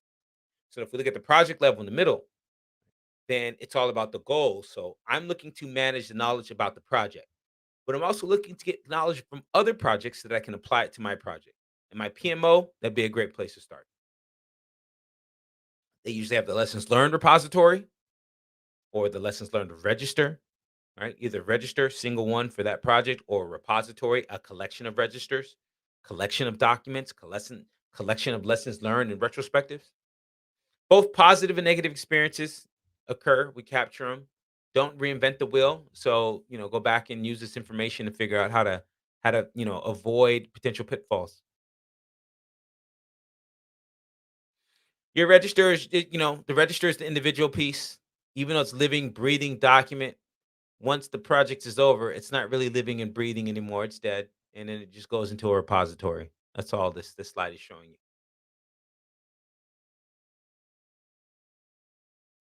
And then when you consider lessons learned, well, you can use the categories, the knowledge areas like schedule and risk and procurement and right. But you could also use stuff like vendors and conflict management and strategic categories, right? When you talk about lessons learned. So there's multiple ways to do it,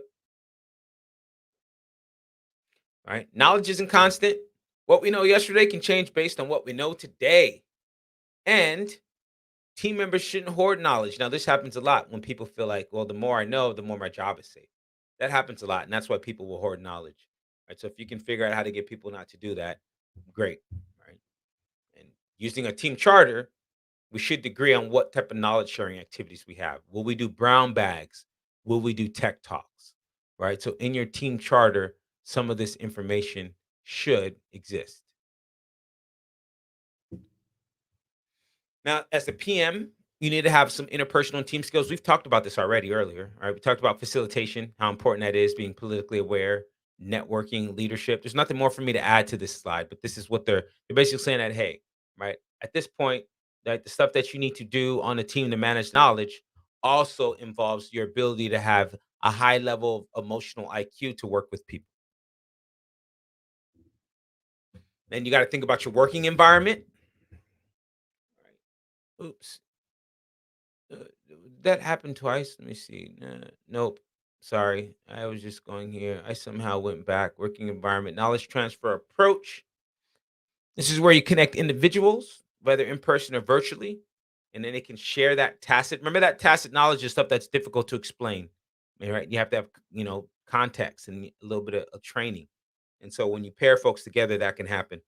Happens at networking, can facilitate special interest group meetings or seminars. You can have training that involves interaction, work shadowing, like actually like the gimbal walks I mentioned, where we go and we observe folks working in the field and we ask questions. It's another way to transfer knowledge.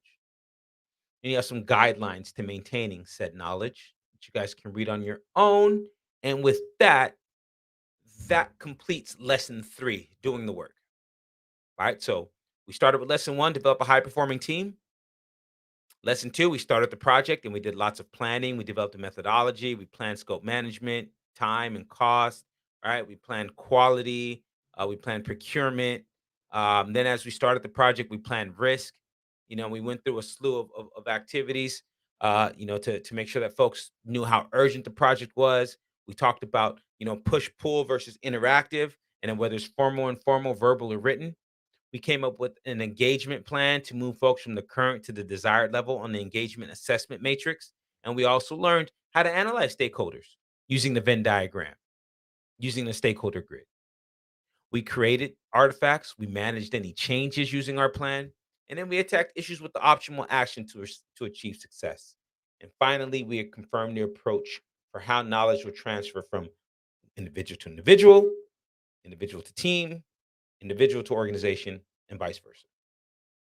So that was lesson 3. Any questions?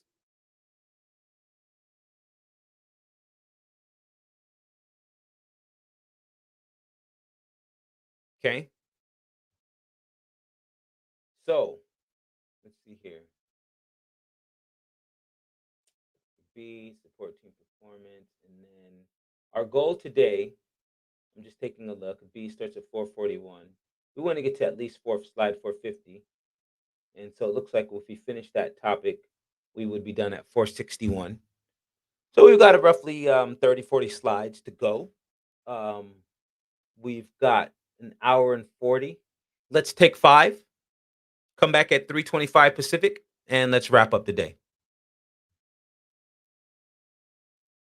Sounds good.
All right.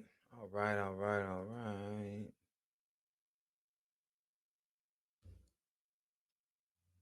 Mm, mm, mm. Okay. Okay. Okay. Okay. Oh, I see something in the chat. In the chat. What do we got? What do we got here? Oh, you're welcome. You're welcome. Quick, so let me know you guys can hear my voice, see my screen, chat me or say something. Okay. All right. Home stretch. Home stretch.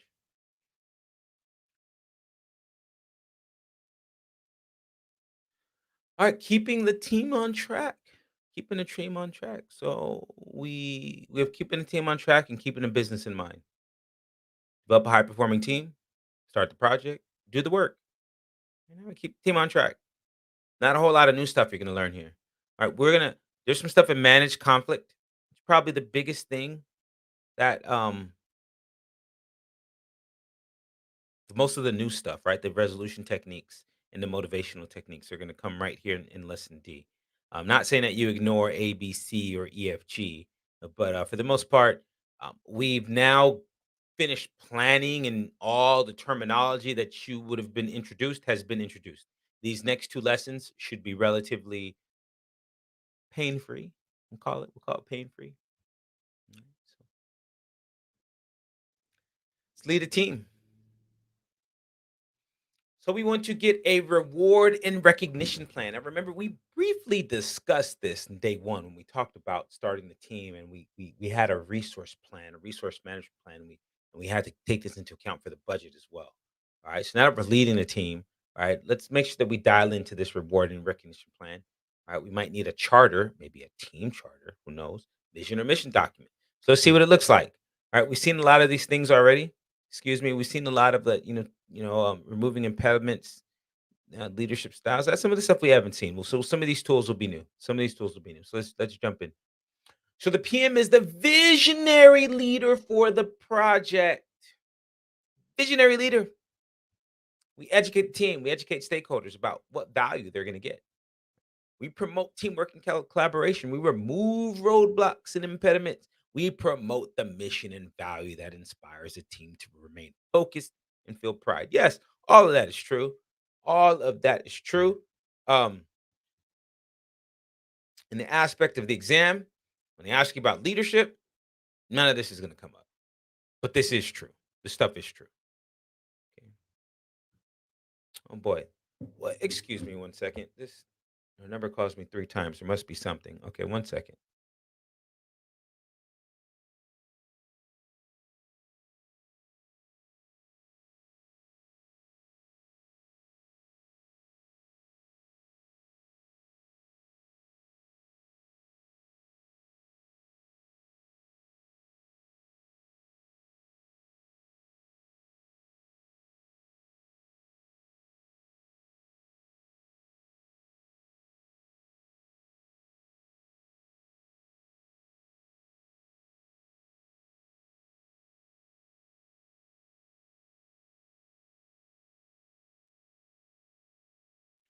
Okay, many apologies. All right, here we go. So we're on leadership. Now we're on this diversity, awareness, and cultural competencies. And again, we saw some of this. We saw some of this in the very beginning when we talked about diversity and awareness on the project and developing a high performing team. So now that we're leading a team, we're back to thinking about it again. Right. So we got to be mindful. We got to use leadership. We got to motivate folks. We got to communicate and be open. These are pretty straightforward things. This is just the idea of being being aware of diversity and being culturally competent. Right? Don't overthink this slide. It's not enough in terms of the exam portion. Nothing really to really focus on here. But in the context of what we do in our daily lives, yeah, sure, we do have to have leadership and be mindful and communication, be open, right? Motivate folks. So leadership is not management. If any of you have ever read the book Seven Habits of Highly Effective People by Stephen Covey, he has a chapter in there. I think it's chapter 7, where he talks about the difference between leadership and management. And he says that imagine if you were on a project team and your team was clearing out a section of the Amazon rainforest to make a 10-lane freeway. And first of all, just hearing that, I was like, man, that breaks my heart. Let's please not keep any more trees down for a road. But anyways, he's reading that. He says the manager is the person that's saying, swipe at a 40-degree angle, sharpen your blade after every 15 hacks, one way in, one way out. Take your break here, right? Don't get too tired. Take lunch. The leader is the person that's up at the top with the binoculars saying, "Oh, we need to move due south because if we keep going west, we're going to end up in the Amazon River." I will tell you that the best leaders that I've worked with take it a step further and they will hop down from their binoculars, they will pick up a machete and they will start chopping in the right direction and everybody will soon follow them. Right. And the worst leaders that I've seen will hop down from the tree and they will get a whip and they will stand behind the team and they will crack the whip in which way to go. Right. Those are the worst leaders, in my opinion. The best leaders pick up the machete, they chop, they lead in that fashion. Right. And so ultimately here, this is where your personal ethics, your integrity, you're trustworthy. You're going to be working with so many different people. Your interpersonal skills, how you can conceptualize things, and your ability to think analytically. That is your leadership, right? Everything else is management. Right? Tracking time and cost and scope and all that. That's all the managements, right? It's not leadership. Leadership is all the stuff that we do here. So know these for the exam. Know strong personal ethics, integrity, trustworthiness, interpersonal skills, conceptual and analytical skills. Know that that's what we mean by leadership. Now, there's something we call servant leadership. Those of you that are familiar with Scrum will hear this, or anything with Agile. So about servant leadership. All right. And the definition: a type of leadership commonly used in Agile, which encourages the self definition, self discovery, and self awareness of team members by listening, coaching, and providing an environment which allows them to grow. All right. It's a mouthful. Here's what I call it: how do you make someone the best version of themselves? Identify training for them, identify opportunities for them to have better tools, have conversations with them, and help them become more emotionally intelligent. That is servant leadership, removing roadblocks for them. That is really what it is, right? It's allowing people to get better at becoming who they are. And we facilitate this rather than manage. I don't need to manage you. I need to facilitate your path to success. That's the idea. I'm not trying to manage you. I'm trying to make you successful. Because if you're successful, projects are successful, I'm successful, we're all happy. Right? That is the idea there. So I'm going to coach and train you.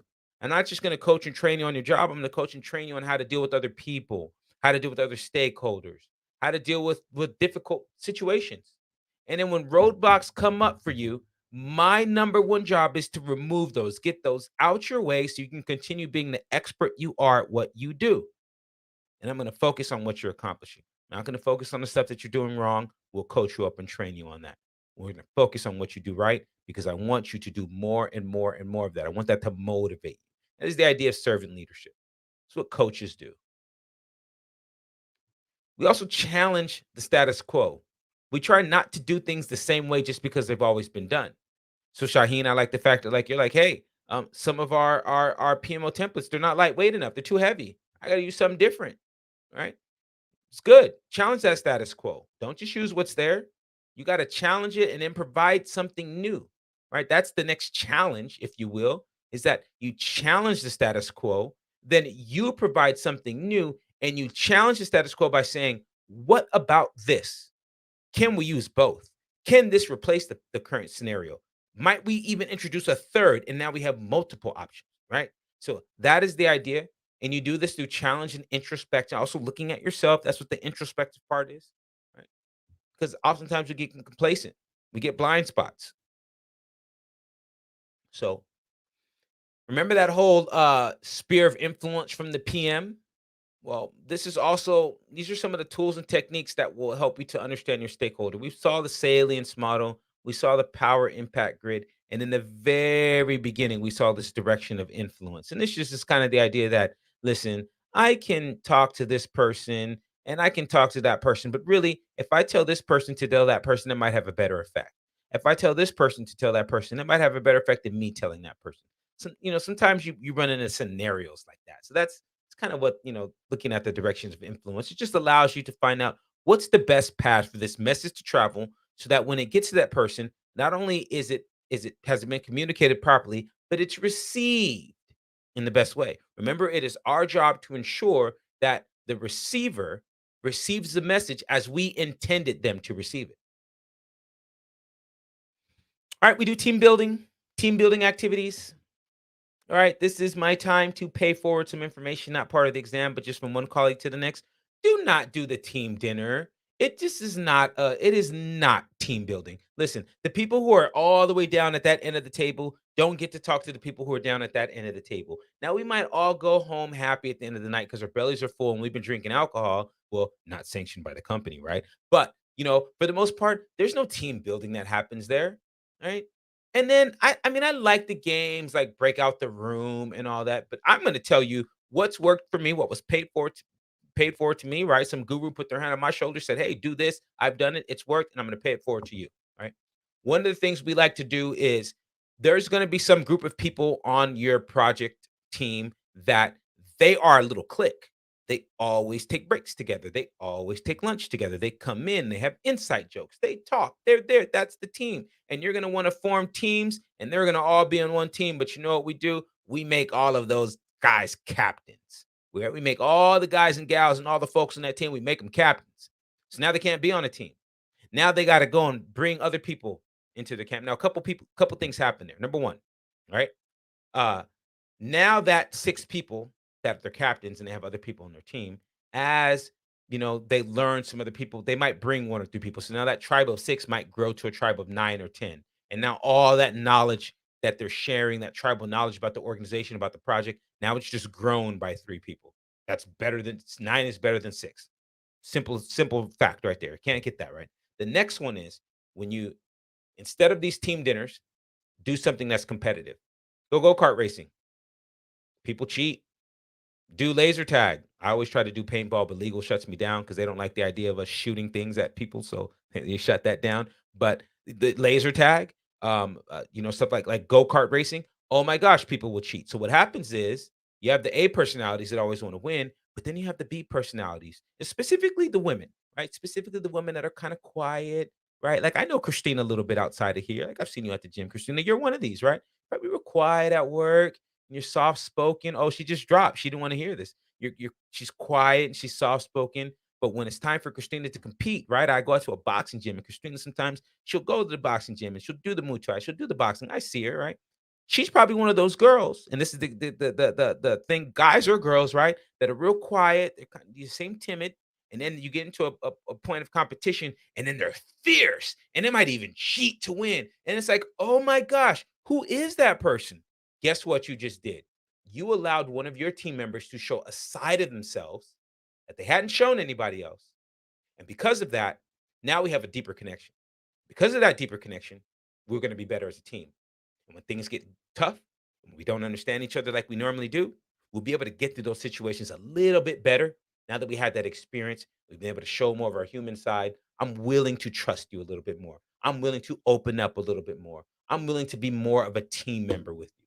Right. So, just my advice to you guys, set that up. First of all, break up those folks into teams. Second of all, go do something that's competitive. That's how you build a team. Right. And the third thing I'll tell you, come up with some team name or like, hey, and some are you a defensive team? Are you a pretty offensive team? Are you flashy? Are you a bring your lunch pail and hard hat to work type team? Right? Have some sort of identity. Right. This is one of the best advice I can give you, and you'll have great high performing teams. Right. So break up the groups, compete, have a team identity. Okay, that's it. That's my 90 seconds of paying forward what was taught to me, but it works so well. I always try to share these things with you guys. All right. For the exam, the team building is just really about building cohesion and building trust and empathy and do the fall, like a trust fall, something like that. Now, reward and recognition plans. What's not said on the slide that you need to know for the exam is that we need to reward groups over individuals, right? PMI wants us to reward groups over individuals. Why? Because we are incredibly envious as humans. We are green with envy, right? We don't like it. if somebody has been recognized for something that we may feel that we did a better job on or that we worked harder, right? So don't give out individual recognitions. Please give out recognitions to your teams. Okay. Now rewards are tangible. You can touch it, you can feel it, you can smell it. A gift card, right? A plaque, something like that, an award, a little paper reward. And then recognition is, well, the paper award is more the recognition, right? Even though the paper is tangible, the recognition is intangible, but it's an experiential event. It's nice to stand up and have everybody clap and recognize that, yeah, I did a good job, or she might feel good that we all recognize that she did a good job, or that she worked extra hard, or that he stayed late, or whatever it might be, right? But rewards, recognition, make sure you have a plan to do this for your team and for the exam and in real life too. It's better to do it for groups and not individuals.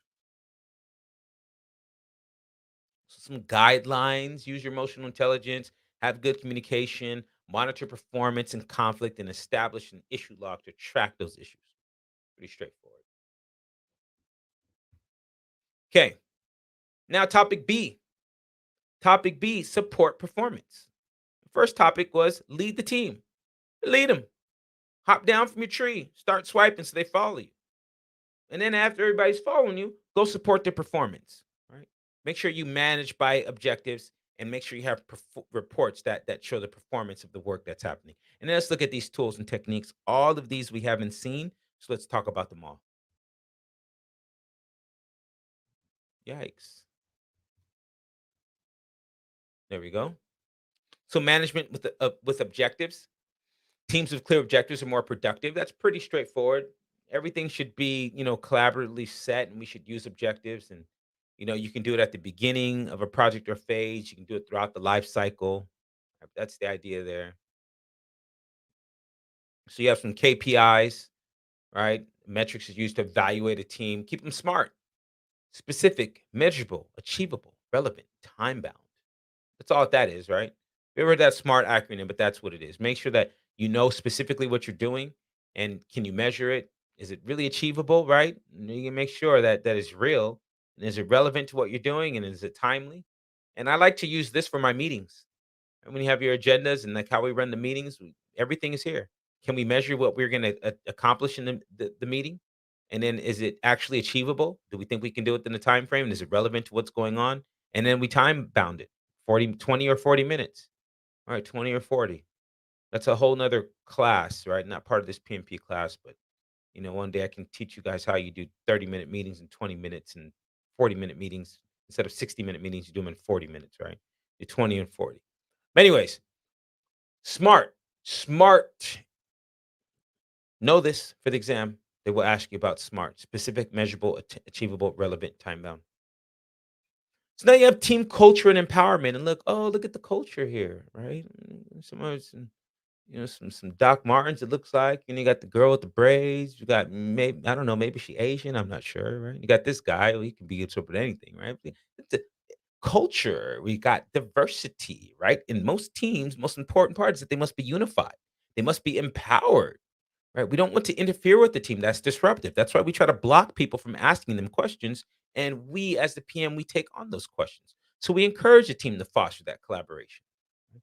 Clarify and prioritize the requirements, splitting them up in a task, estimating the effort. The team should always be included in those things. We never want to just hand them stuff that they didn't have a chance to have a say in. If we can, sometimes we can't avoid it, but if we can, we don't want to do that. And then we got to think about the structure of the team in the workspaces. So in this case, right, there's some elements for leading and managing projects, right? In this case, a meaningful interaction is a core tenet of Agile. So this is now we're talking specifically about Agile, right? And with this, the idea is that everybody can contribute to the backlog. Anybody can add to it. It's just that the PO is responsible for keeping it prioritized. But everybody's able to contribute. Everybody's engaged. And by co-locating, we're in a shared workspace. So co-locating doesn't mean we're in the same building. Co-locating doesn't mean we're on the same floor. Co-locating means you're in earshot. It means I can say, "Hey, did you get my email?" And they can answer me, "Yes, I got your email, CJ. I'll respond later." If you're not in earshot, we're not co-located, right? Even if we're on the same floor and you're on the other side, you're on the east wing and I'm on the west wing, we ain't co-located. All right, you got to be in earshot. Right, so make a note of that because it's not on this slide here. But that's what co-location is. You must be within earshot. And then we got to establish a culture of fluid communication, meaning do folks have the ability to speak to each other and make it open? And is it engaging? And do we promote like positive interactions? Like, have we set up that culture yet? Have you done this? Right. Remember, you got to lead the team and now you got to support them. So now we're supporting them. You're still leading just because you're supporting them, mean you're not leading. You have to be able to provide this type of culture for them. Right. So PMI they'll test you on that. They want to know that you know that about your team spaces. Excuse me, I'm jumping around. Me and my mouse again. All right. So team development. Right? Just like team building, now we're developing a team, right? Acknowledge diversity, right? Requires trust, communication, takes effort. See, a lot of this stuff at this point is stuff that's just common sense, right? So there's not a whole lot that's being brought up to you. I already told you about team building, in some of the best ways to do it in the practical application. Now, for the exam, yeah, we use it to influence diverse individuals, right? That's what we do it for. And they can be formal or informal, they can be expensive or cost effective, and they can be brief or take an extended period of time. There is no set way, cost, or duration for team building exercises. And they can be facilitated by a PM or by someone that you pay from the outside. And that outside doesn't maybe you don't even pay them, but just outside the team, right? It can be PM or someone else that's going to facilitate. Now we need team performance assessments as well. And this is a document. This team performance assessment is a document or an output that we would get of so we have acquire the team, develop the team, and then manage the team. Manage is more individuals. Develop the team is where we develop them and we get this performance assessment. All right. So if you're following along with your processes, develop team is where this comes from. Okay. Or it's an output of this process of us developing the team. And we use these visible, measurable indicators. Right? Visible. How are they interacting with each other? Are they being respectful? Are they working? Or maybe they're all being respectful. They're just all watching the World Cup on YouTube. Right? How's the team working? Don't overthink this. Yeah, you all are doing this today. You visually watch it, you track what they're doing, and you use that to make an inference on whether or not you need to make some changes to increase their performance, right? So you can compare it to goals, you can clarify or re-clarify roles and responsibilities. You can deliver feedback. Right? These are all things that you all have used to doing, but now you know it's a team performance assessment. Is the name of the document or the output if you were to write down all that stuff, right? Document what's happening. You need to know the Tuckman ladder, right? So let me spend some time here. Right? Forming, storming, norming, performing, adjourning, right? So it goes from top to bottom. Okay. Forming being first, all the way till you get to adjourning.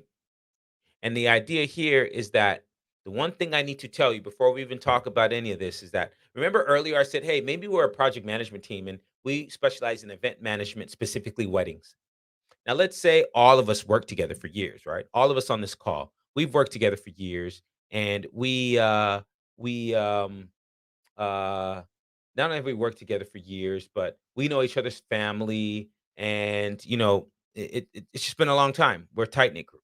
Okay, two of us are planning this wedding this weekend, and when we're done, we're gonna go join the rest of you for some project that it's gonna take about 6 months to plan out, and you guys are a week or two in. We're gonna join you guys in a couple weeks, regardless of the fact that our kids play together. They come over my house, they come over your house. We go to dinner. We know each other. The second that the two of us join the rest of you that we've all been working together, we go back to forming. So just keep that in mind. Anytime you add a new team member, you go back to forming. And it does not matter. We've been working together forever. So don't let PMI trip you over that. And just think of it like this. Even if we have been working together and there's five of us and three of you guys are doing the work and two of us are doing somewhere else, and now two of us are going to join you, we have to go back to forming because now we have to divide the work of three people into the work of five people. So now we have to reform what that looks like anyways. So all right. Just keep that in mind for the exam. In person too, and in real life, your team will always go back as soon as you add a new person. Okay. So now let's describe what each of these means because on the exam, PMI will describe a level and ask you what it is, or they may describe a level and say, what is the preceding level, or what is the level that comes after it? All right. So you need to know it that well. All right. So forming. This is when we all get to know each other. This is like the beginning of the project when everybody's happy. It's like, oh yeah, I'm on your team. You're on my team. Oh man, this is great. We're gonna get to work together. Oh yay! And that's usually what the forming is like. Then the storming happens. People begin to assert themselves, start to control, jockeying for positions of power on the project. That implementation way is not the right way, and we should be doing it this way. And that's crazy, and that's not crazy. And soon enough, the norming happens. And this is when you know who's always late, who's always early, who's the negative Nelly, who's an eternal optimist, whose work is crisp, and whose work always needs a little bit of work. That norming, and you don't have to do anything but the PM. This is time. You, nobody needs to do anything. Just from a group being together, they will get to norming over time, but they'll stay here. It takes team building. It takes cross training. It takes trust building in order for a team to go from norming to performing. And you know how you know when you have a performing team? When you have 10 people, let's just round number 10 people, 4 out. We've only got 60% of our capacity, but we can still operate at like 75% capacity, right? That's when you know you're performing. When we can pick up the slack. A couple people can be out, but we can still do a little bit more, right? That's when we're working at optimum productivity. We're collaborating easily. We're communicating freely. We're solving our own problems. Some pit folks are out. All good. We'll rally up. We'll pick up a little bit of the slack till they get back. We can operate 75, 80%, even with 6 people. That's when you know you're performing. And then adjourning, project is over, and it's like, oh, it's a great time working with you. All right, see you later. That's it. Forming, storming, norming, performing, adjourning. You will need this has been an exam since like version one, I believe, version 1 or 2. So know this. Know this. Tuckman ladder. Now, what makes an effective team? It's the PM's role. You're responsible to build that team. You're responsible to ensure they work collaboratively and communicate effectively, right? We can develop trust and promoting collaborative decision making, right? A lot of text on this slide, but yeah, this is what effective teams are. You got to get feedback. Need it continuously, need it regularly. Discover what's appropriate. Like we've been talking about lessons learned in retrospectives. Nothing to add here. We have some performance tracking tools. So if we use our project boards, our Scrum and our Kanban boards, all right, we can use that. We can look at the throughput metrics that show us like flow, like cycle time. So when you have your Kanban board, just all quick Kanban board, right? We have like our to do, we have our doing, and we have our done. Okay. And then within it, remember, we have a little like emergency or rush or priority that we may have. Okay. And then please, please, please do not forget your whip limits. All right. Do not forget your whip limits. So we'll have a number of items that the team needs to accomplish. And then they'll be doing however many numbers. All right. Well, it can be less, right? It doesn't have to be three. And you may not have anything in rush, hopefully. And then hopefully this pile looks like, the team's just been rocking and just been, pumping out work. And, we are just superstars in the game. Hopefully that's what it looks like. But that's your Kanban board. Okay. And so now if we want to track cycle time, cycle time, the moment, the moment that work gets into the doing, and the time it takes to go from doing to done. See, I don't like that work has progressed all the way from planned to completed or delivered, right? But it's really the moment from the work has started, right? You start the moment you started doing something to the moment it's done, that's cycle time. And then what's not on here, which you may be tested on, is lead time, right? So now, not lead, meaning how long is it going to take for some item to get shipped to me, but lead time. Lead time, and this is the how long it takes for something to go from to do, right? It's requested to done, right? From the moment we make a request and it gets into that to do pile, we're tracking lead time. The moment it gets in here, we're tracking lead time all the way till it's done, right? And from here in cycle time, we're marking the moment that it's from doing to the moment that it's complete. And so what happens is we have an idea of how long, once someone makes a request, how long does it take for it to get into the queue? And then once it gets into the queue, how long does it take for it to actually cycle through? And by using both of those numbers, we get the lead time and we can track flow. These throughput metrics, you might see this referred to on the exam. And then certainly in our industry, this is what we call flow. We want to track flow. How was the work doing? And then this helps us to identify where are the bottlenecks? Where are things not happening? Right? If you're using a burn down chart, then we can track velocity. Again, if you're not doing relative estimating, this is, you know, the velocity is not going to really be a good number. Ooh,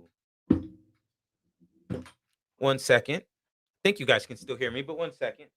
Can you just confirm you can still hear me?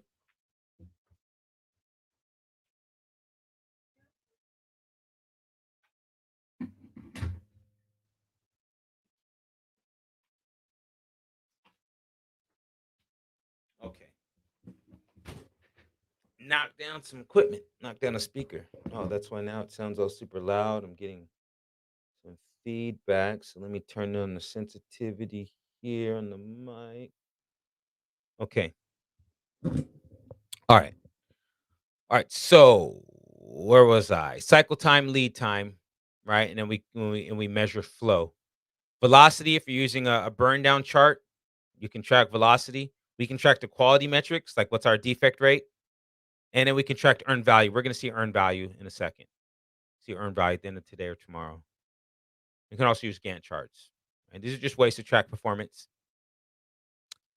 Earned value management. Oh, here's all right. They say tomorrow. It's right here. Here's earned value management. Now, thank goodness that nowadays you don't have to memorize as many formulas on the exam, right? There's not as many formulas that you have to memorize. So you do need to know planned value, earned value, actual cost. Now, I'm going to explain what all these mean in a second. And then at the end, we use planned value, earned value, and actual cost, excuse me, to be able to look at what's happened in the past, right, in terms of the variance, and then to see what's currently happening, right, as far as the indexes, right. So before I even describe what any of these are, I want you to know that any variance has happened in the past. It's what we call tail light metrics. It's already happened, nothing we can do. Your performance indexes, these are current. It's real time. It's what's happening. Okay. So if we have the past, if we have the present, maybe I should have wrote the present, right? The past, present. Then we also need the future. And the future is going to be your forecast, right? And based on there's different ones. There's one that's based on your cost performance index. Well, there's four ways to get it, right?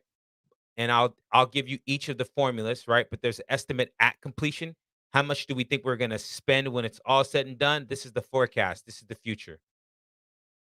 All right. So just make a note for right now. The forecasts are the futures.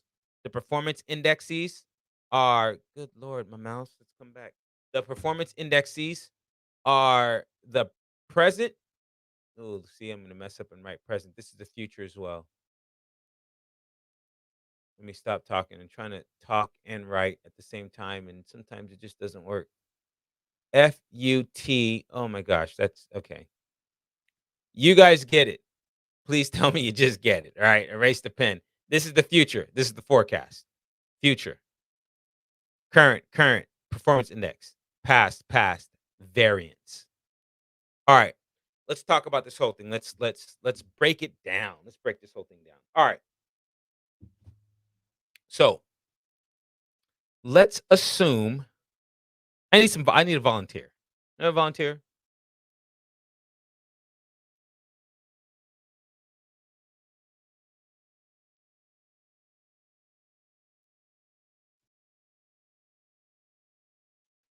Crickets. Okay, thank you. Okay, Bahira, we are supposed to complete 24 websites in a year. And we're supposed to complete those 24 websites for $12,000. Okay. How many websites have we completed? Just randomly. How many have we actually completed? No, no, just you. Yeah, just come out with a number. How many have we done randomly? Six. Okay, we've done six. Okay. And our budget was, what did I say? $6,000? 12? How much money have we spent? Randomly. 4K. All right. Okay. So there's a number that you're gonna get, and right, plan value, earn value, actual cost. All right. And then we see schedule variance, schedule performance index, cost variance, cost performance index. We see estimate at completion. We see estimate to completion. There's there's two more after that. But there's one term that they have not given you on the slide that you would get on the exam. They have to give you that. And that's what we call the BAC, or the budget at completion.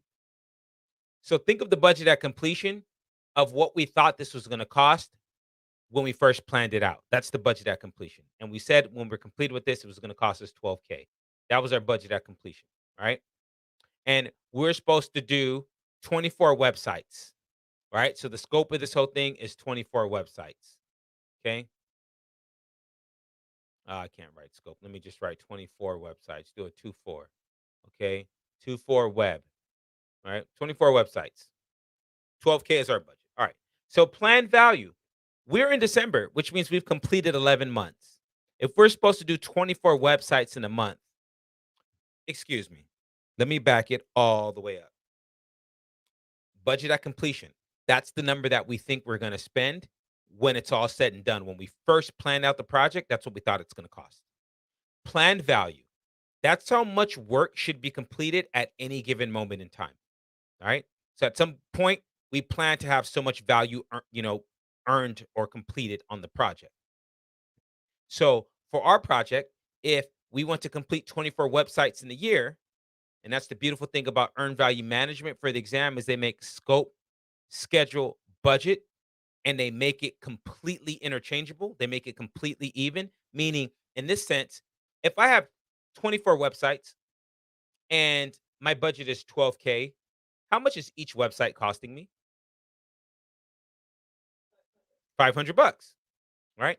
So one website scope is equal to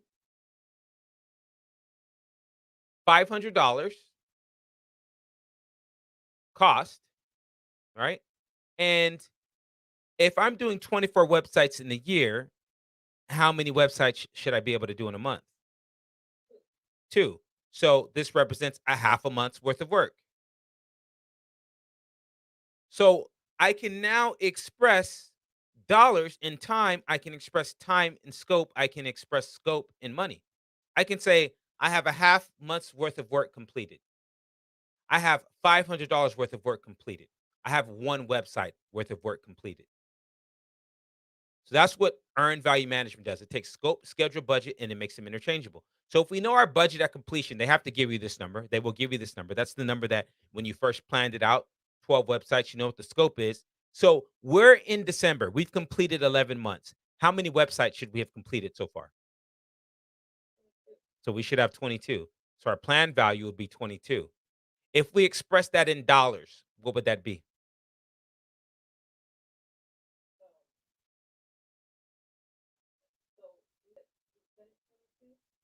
Mhm. 11,000. And if we were express that in months, how many months worth of work is that?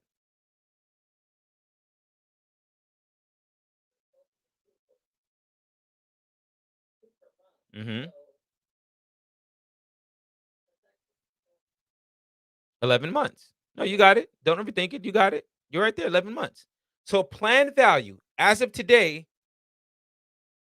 if we're going according to plan, we should have 22 websites done. We earned 6. Are we ahead of schedule? Or are we behind schedule? We're behind. We are behind, right? We super duper behind, right? We're way behind schedule. We've got the equivalent of 3 months of work, right? This 6 websites is equivalent to 3 months in time, and in budget, it would be equivalent to 3K, okay? Now, we spent 4,000. Are we over budget or under budget?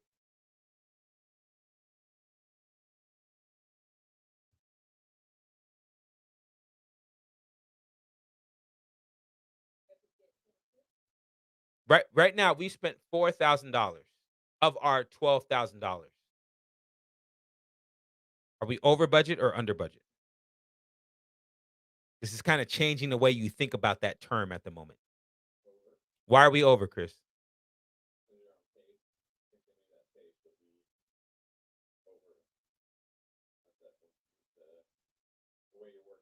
Yep, yep.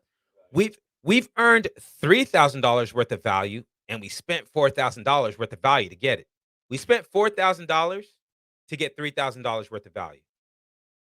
That's what's happened here, right? So I'm gonna come back to our personal example that I've created. Let's look at this chart real quick, right? So planned value, earned value, actual cost. So it looks like here in month one, it looks like they want to have 20K worth of work completed, all the way to get to maybe period 4. Looks like it's 100, right? To get to period, you know, 7, roughly 200, all the way up, right?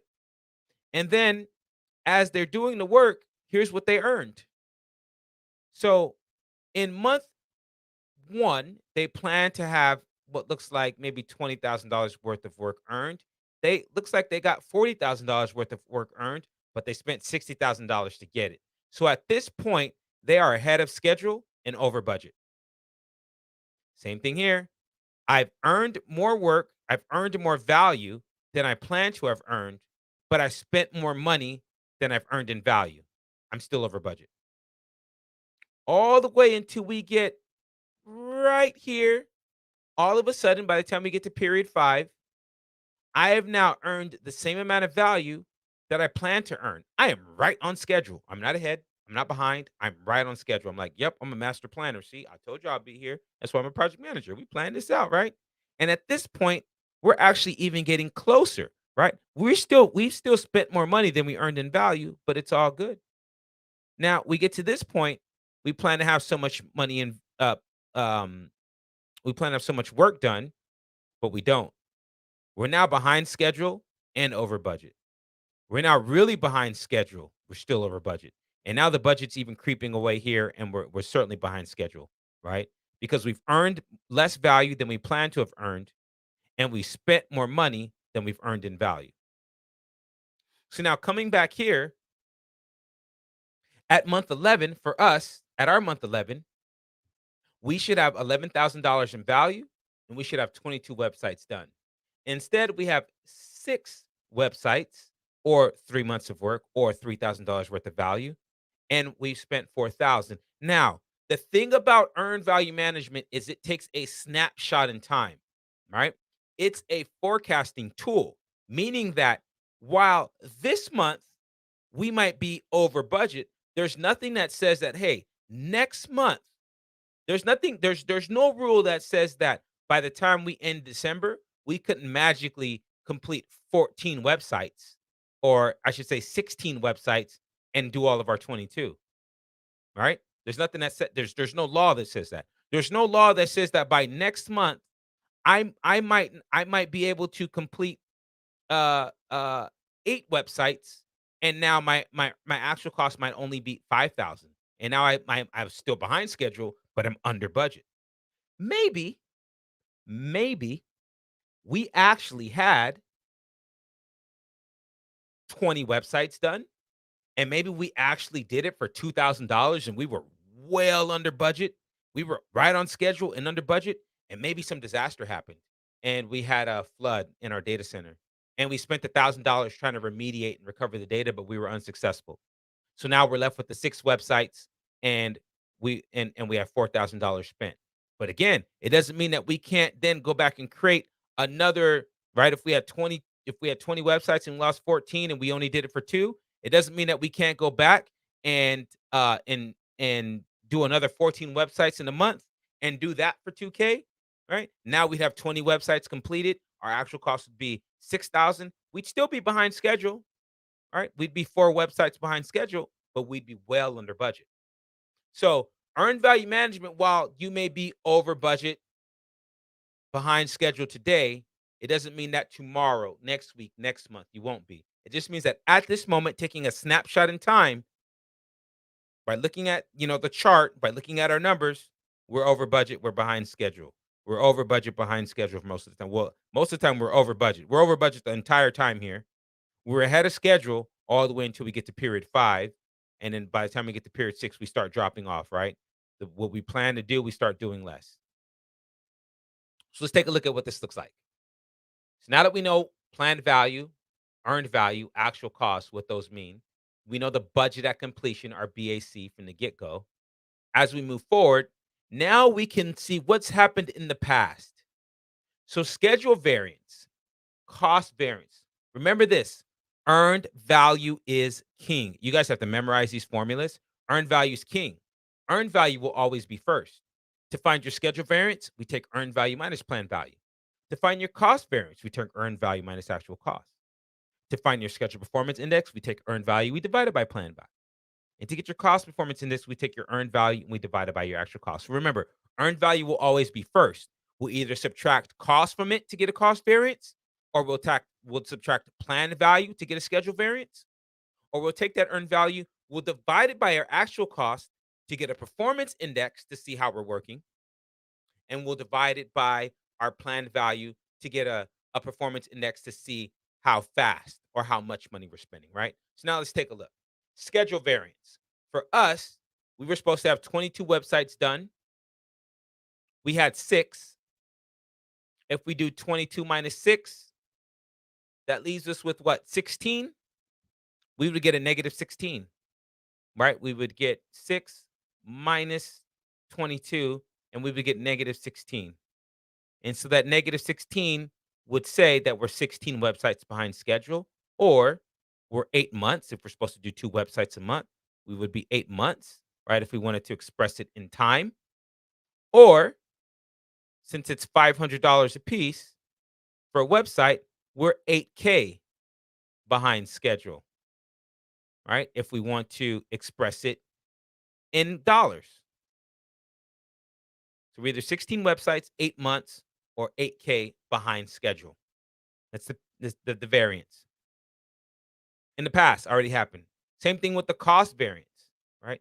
We earned $3,000 worth of work and we spent 4,000, right? So if we do 3 minus 4, we're at negative 1. Now, for both schedule and cost variance, negative's always bad, means you're behind schedule or you're over budget. 0 means you're right on schedule or you're right on budget. And then a positive number means that you're ahead. In this case, we're behind 1. We are 1 website, excuse me, we are $1,000 or 2 websites, or if we want to express it in scope, or 1 month over budget. 1 month's worth of work over budget. Because remember, we can express scope, schedule, budget interchangeably using earned value management. So this has already happened. It's in the past. Tail light metrics, right? We know we're behind 8 months. We know we're over budget by 1,000K. Okay. How are we currently performing? Well, we've earned $3,000 worth of work, and we should have had 22. Oh boy, that's looking really bad. We're 3 of 22. That's how fast we're working. We're 3 of 22. Right? We're a little better than 1/11th. 3 of 22 as a what is 3 of 22 as a as a decimal? Let me do that real quick because that tells us just exactly how quick we are working. So if I do 3 divided by 22, I get 0.136, 0.14. That's horrible. We're working at a 14% clip, folks. That's how fast we're working, at a 14% pace. And then we earned $3,000 worth of value, but we had, excuse me, wrong spot. We earned $3,000 worth of value, but we spent $4,000 to do it. So our cost performance index is 0.75. Now, in the industry, you will hear this number referred to as the burn rate.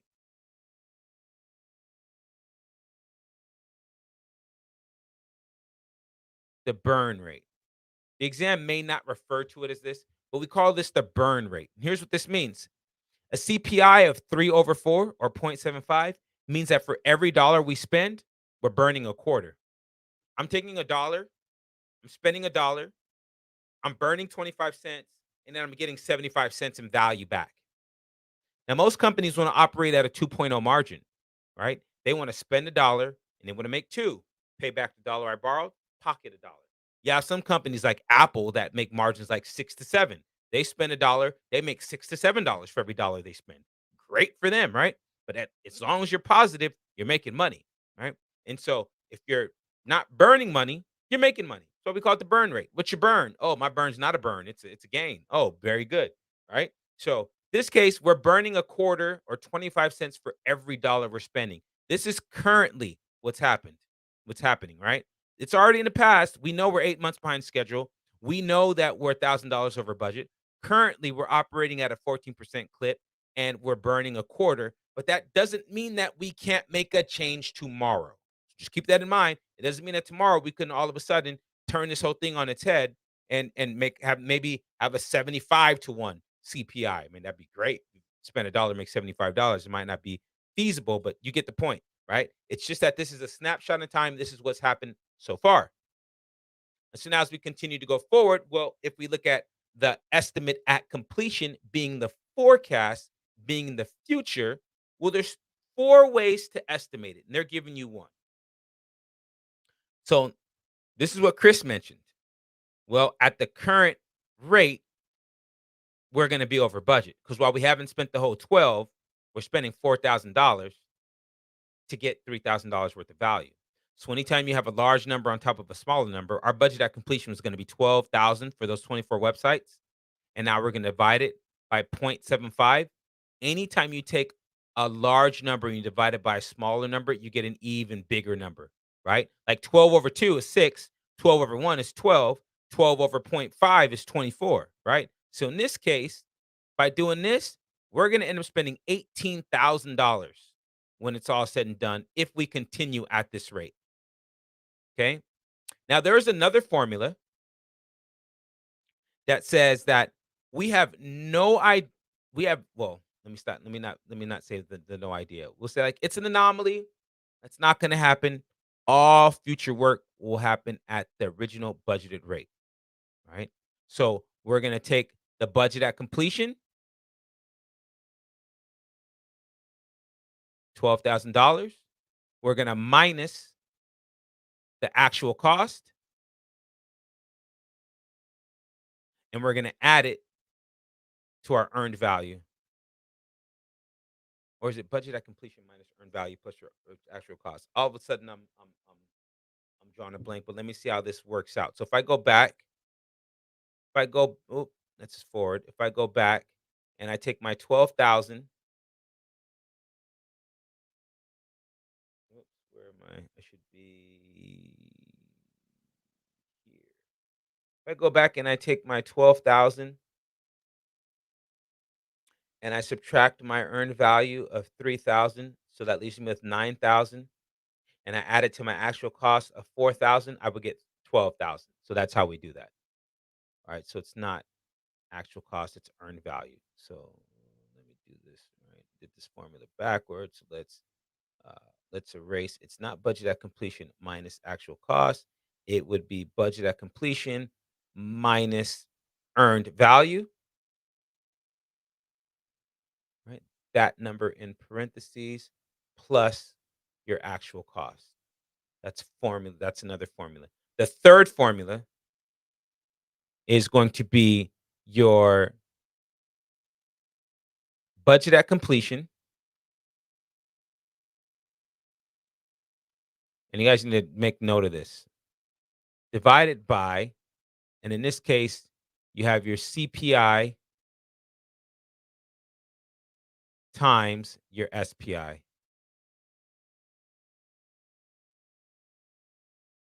okay?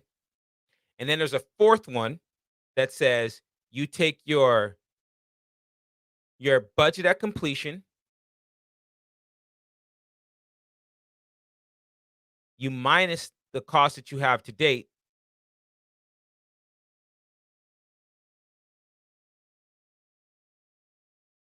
and you add that, what we call, there's a symbol for it and I forget it, but you bottom up estimate. You bottom up estimate the remaining work. So let me explain all three so you understand the context and how to use it. Okay. So, by the way, this budget at completion minus earned value plus your actual cost, this is, I'm surprised it's not on here. This is the default formula from PMI.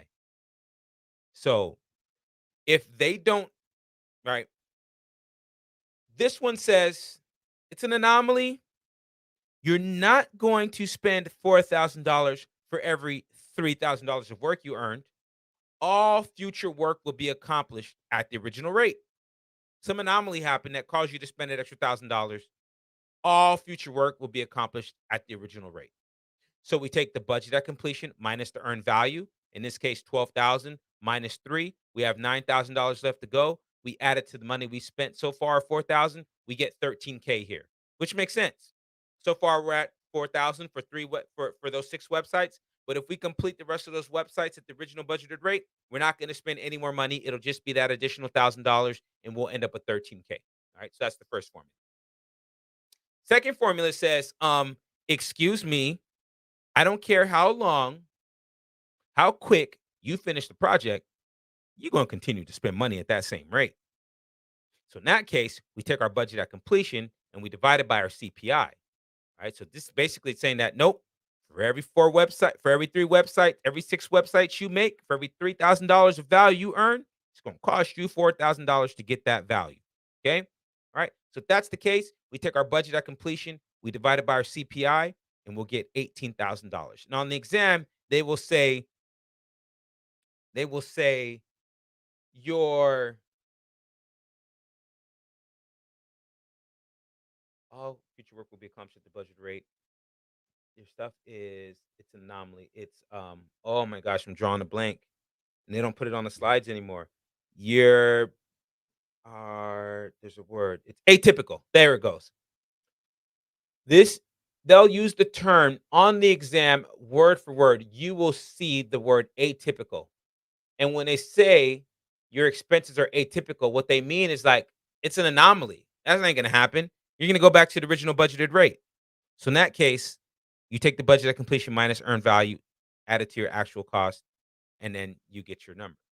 And this one, they will say your variances are typical. Those cost variances that you're experiencing, good or bad, that's typical and it's going to continue, right? Your variances are expected to continue. Oh, typical. That's like a whole different, that's a whole different thing. That's not typical. That was like some Costa Rican word. Let's try this again. Typical. And that's an ugly A, ugly L, but you get it. Your variances are typical. Right here, they'll say your variances are atypical, right? That type of spend will not continue. Here, they'll say your variances are typical. That type of spend is to continue. And if that's the case, when they say that, then you need to use the formula that says budget at completion divided by CPI equals my estimate there. All right. Now that equals my EAC.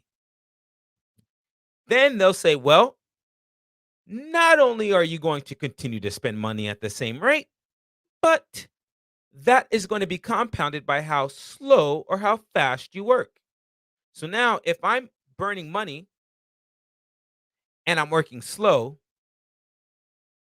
I'm going to spend a lot of money. Right? So if I have a CPI of 0.75 and my SPI is 2, I'm working twice as fast. 0.75 times 2 is 1.5. All of a sudden, you've made that number bigger. Now, if I do my 12 divided by 1.5, that's going to leave me with 8K. Right? I made that number bigger on the bottom. So my overall number will be smaller. Instead of 12 divided by 0.75, it's 12 divided by 1.5. Okay, now I'm actually going to save money, right? But if my SPI is not 2 and my SPI is like zero point 0.5 and I do 0.75 times zero point 0.5, then I'm going to get an even smaller number. I'm going to get like a 0.375, right? And now if I divide that, if I take that $12,000, do down here, and I divide that by 0.375, now that number goes way up to $32,000. And for us, I believe that our SPI, if I go back, our SPI was really bad. You pick some numbers. Bahira, yeah, you said we had 6 websites out of 22. So I thought that was 1.4, right? 6 divided by 22. Let me make sure my math is right. It's 0.27. I was way off. And so now if I take that 0.27, I multiply it by my 0.75 and I get 0.20454545. And now if I take my 12,000 divide by this number,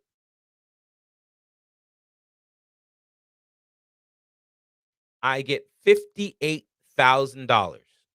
So if we compound the fact that we're working slow by the fact that we're burning a lot of money, this is going to cost us $58,000.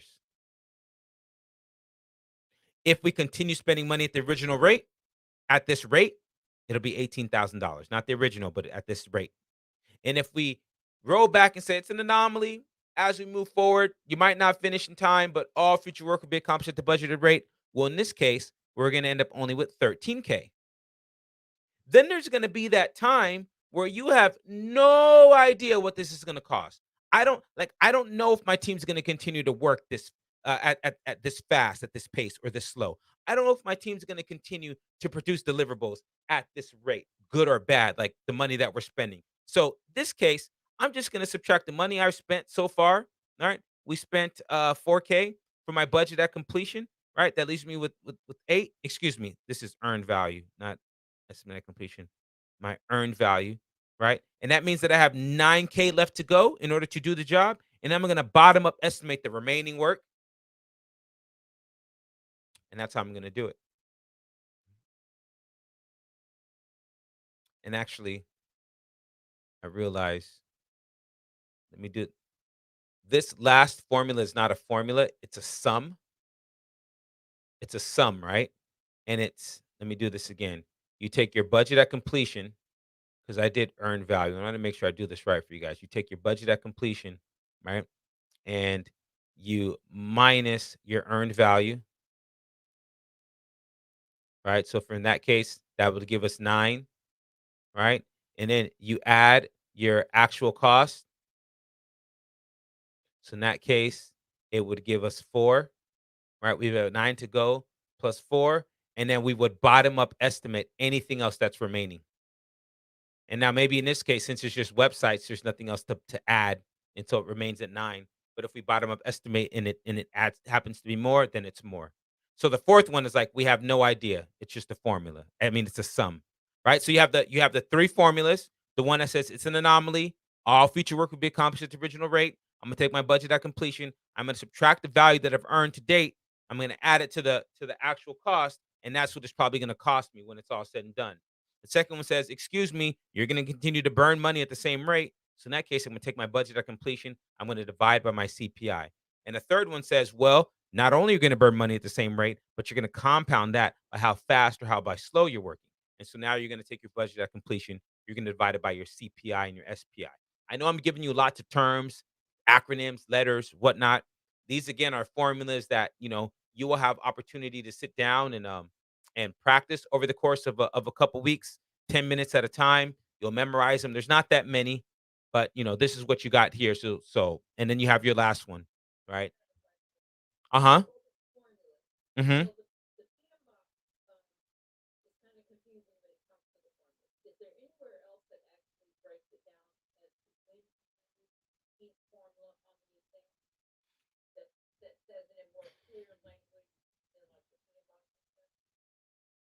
My class, my voice, what I just told you. Oh my goodness. So goofy. Well, if I have I no know. recording of this and I can replay it and take my notes against it, that's one thing. But Yeah. So the answer to that is actually yes. And I need today to get a new email address from you because I can't figure out the portal thing. But when we if you give me a new email address and then I get you access, you would be able to go back and watch a video of this section. Number one. Number two is do I say that in the material? Maybe not. Um, but maybe you've just given me idea. Maybe that's something I need to write down and add into the list of stuff that I give you guys. So I'll do that. I will make a note on exactly when you need to use each formula and put it in a specific sheet for you. Send it out. Hold on. Yeah, because it's important for you to know like that word for word, right? Like on the exam, they're gonna use your variances are atypical. Or they'll say, "Your work will be accomplished at the original rate." Like those 2 phrases, word for word, is that's how you'll know to use the first formula. The second one will say, "Your variances are typical," or it'll say, "Your variances are expected to continue." Word for word, one of those 2. Typical or expected to continue, then we're gonna use budget at completion divided by CPI. And then the third one, there's only one way they'll say it. They'll say that, well, your time and money is going to be compounded. Then you know you need to use the third formula. And then the fourth one's not a formula. That like they won't make you compute it where you do the bottom up estimate. There's just not enough space on the screen to give you a bunch of stuff to compute, but they'll describe it. They'll just say you and your team, have no idea. And they're not going to use the term bottom up, right? They'll say you're adding up every little item together and you're going to aggregate the cost and add it to what you spent so far to come up with an estimate. Which of the following formulas are you using? And it'll give you the A, B, C, or D. Then you'll need to make sure that you choose this one there, right? That's how you'll get this one. The other three, they typically don't make it easy for you like that. They don't just describe a scenario, give you 4 formulas, and ask you which one. They tell you, they give you data, and then they say your variances are expected to continue. And then they'll just ask you, what's your estimate at completion? And then you'll need to know which formula matches that. So I will make a note. Um, and this is being recorded as well. So there's that, right? But I'll make a note so that we have that, right? Variances are atypical. All work will be accomplished at the original rate. Formula one. Variances are typical. They're expected to continue. Formula two that you see here. Um, Time and a cost will be compounded, and that's where you get the one where we also multiply it by the SPI. That's your formula three, right? They'll say it that way, and then you have no idea, and that's where you get your formula four. All right. So I will make a sheet and send that out. Then I want you to note here we have an EAC, an estimate at completion. So this is when it's all said and done. When we complete the job at completion, how much money will we spend? All right. When we complete the job at completion, how much money will we spend? Forecast. But if I subtract that number from the value that I've earned already, or the cost that I've spent, I should say, for the money I've spent already. If I take that out, that leaves me with the remaining spent. So estimate to complete, how much money will it take to finish the job? So in the first case, it was like to go complete circle. In this case, how much money will it take to complete this thing? All right. How much money will it take for us to complete this circle? Okay. So EAC at completion, when it's all said and done, total spend. ETC, remaining work to be completed, remaining spend. Just keep those in mind. All right, and other type of performance reports that exist, we have like these information radiators that we can show, the big boards that we display, right? The burn up and the burn down charts. We still have yet to see those, but we're going to see some of those, right? We're going to see that's the burn down. We'll see the burn up, right? We have task boards. These can be on the wall, or they can be on TVs. They can be electronic, like dashboards. Or these are just different, all the different reports. Well, I shouldn't say all the different reports. These are different types of reports. You're not going to be tested on the types of reports. So you don't need to memorize these, right? These are just different types of reports, performance reports specifically. And then we can value stream map, and we can use to see from end to end, right? From the moment we start to source materials and supplies and raw goods till we process it to a final product that then needs to be shipped and it gets into your hands, we can map out the whole stream and then see which activities are actually not providing value to the customer. Right? What are the non-value add activities? And sometimes those non-value add activities need to stay in. That could be like inventory, right? That's a non-value add activity. That's something that we must do, but that gives no value to the customer. So we'll look for all of these. We'll look for redundancies and we'll look for ways to reduce waste. That's why we'll value stream map.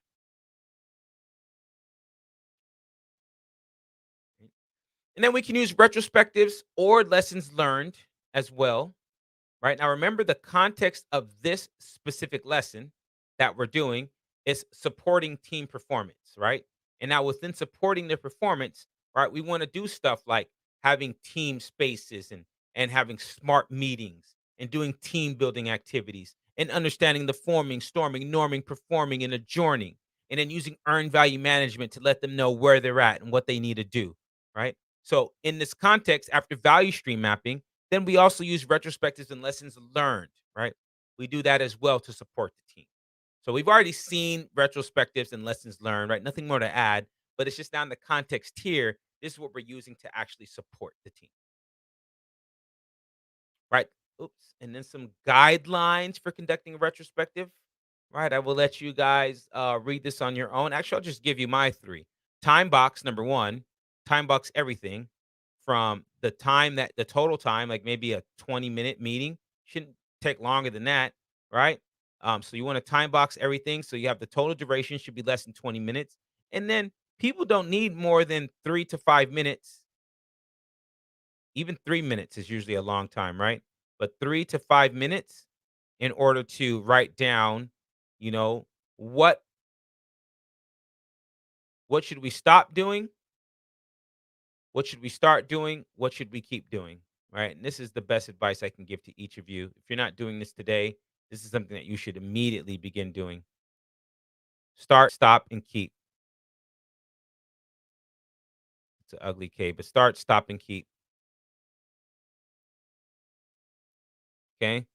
That'd be my advice to you. So we're gonna end here today. Let's see. Topic.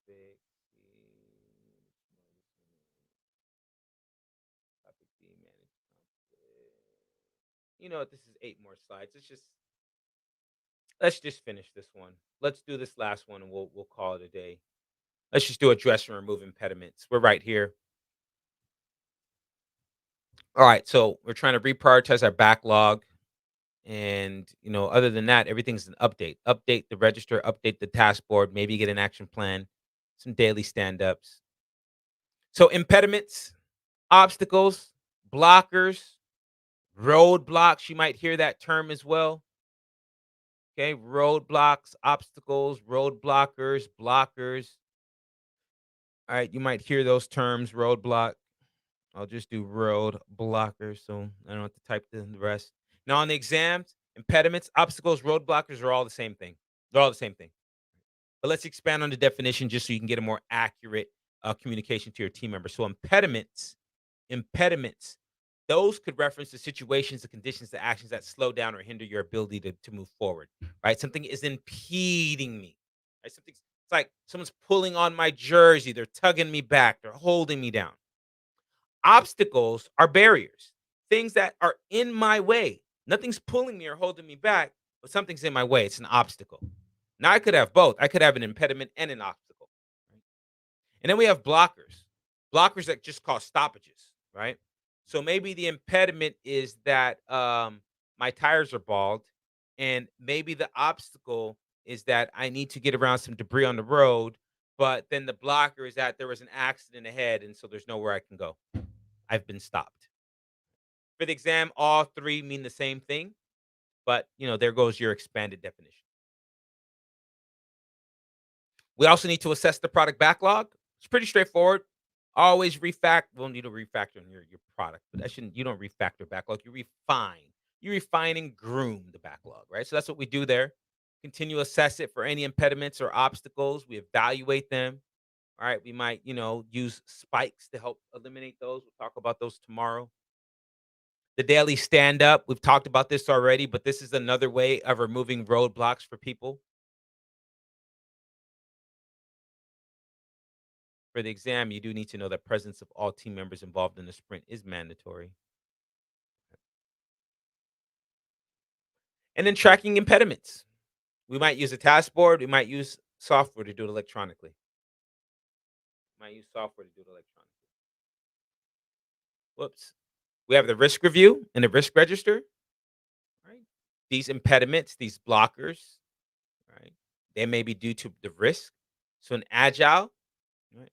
If we raise these risks during a daily stand-up meeting, interviews, or if they're informally, we just add them to the risk register. And if we identify new ones, we continue to add them to the register. In waterfall, we have these risk reviews, right? They're scheduled regularly, these risk workshops that we'll conduct. Right. So this slide is really just telling you the difference between how you go and analyze risk in the context of looking for impediments and roadblocks, whether you're in agile or waterfall environment. And then if you're a servant leader, there's impediments that you need to handle. And we already talked about this, about removing roadblocks, making people the best versions of themselves, right? Removing distractions, removing randomization, right? Taking on the burden of administrative work for your team. Right? That's the idea. So there's some guidelines to prioritize critical impediments, obstacles, and blockers. Again, you guys can read that on your own. You can do the activity. And there's some guidelines for working with external stakeholders, other projects and work demands. Another one that, just on your own time, go back, review this, that's some good info in it. So that's it. We're going to stop here because managed conflict is somewhat of a beast. And while we have 15 minutes left, this one might take us 25, 30 minutes. So we have topic D left in lesson 4. After topic, there are, I think, D, E, F, G. Then we'll get to lesson 5, keeping the business in mind. So we are on slide 470. Well, actually, this is the end of our day, actually. So let's I can stop the share for now. And 1 second here.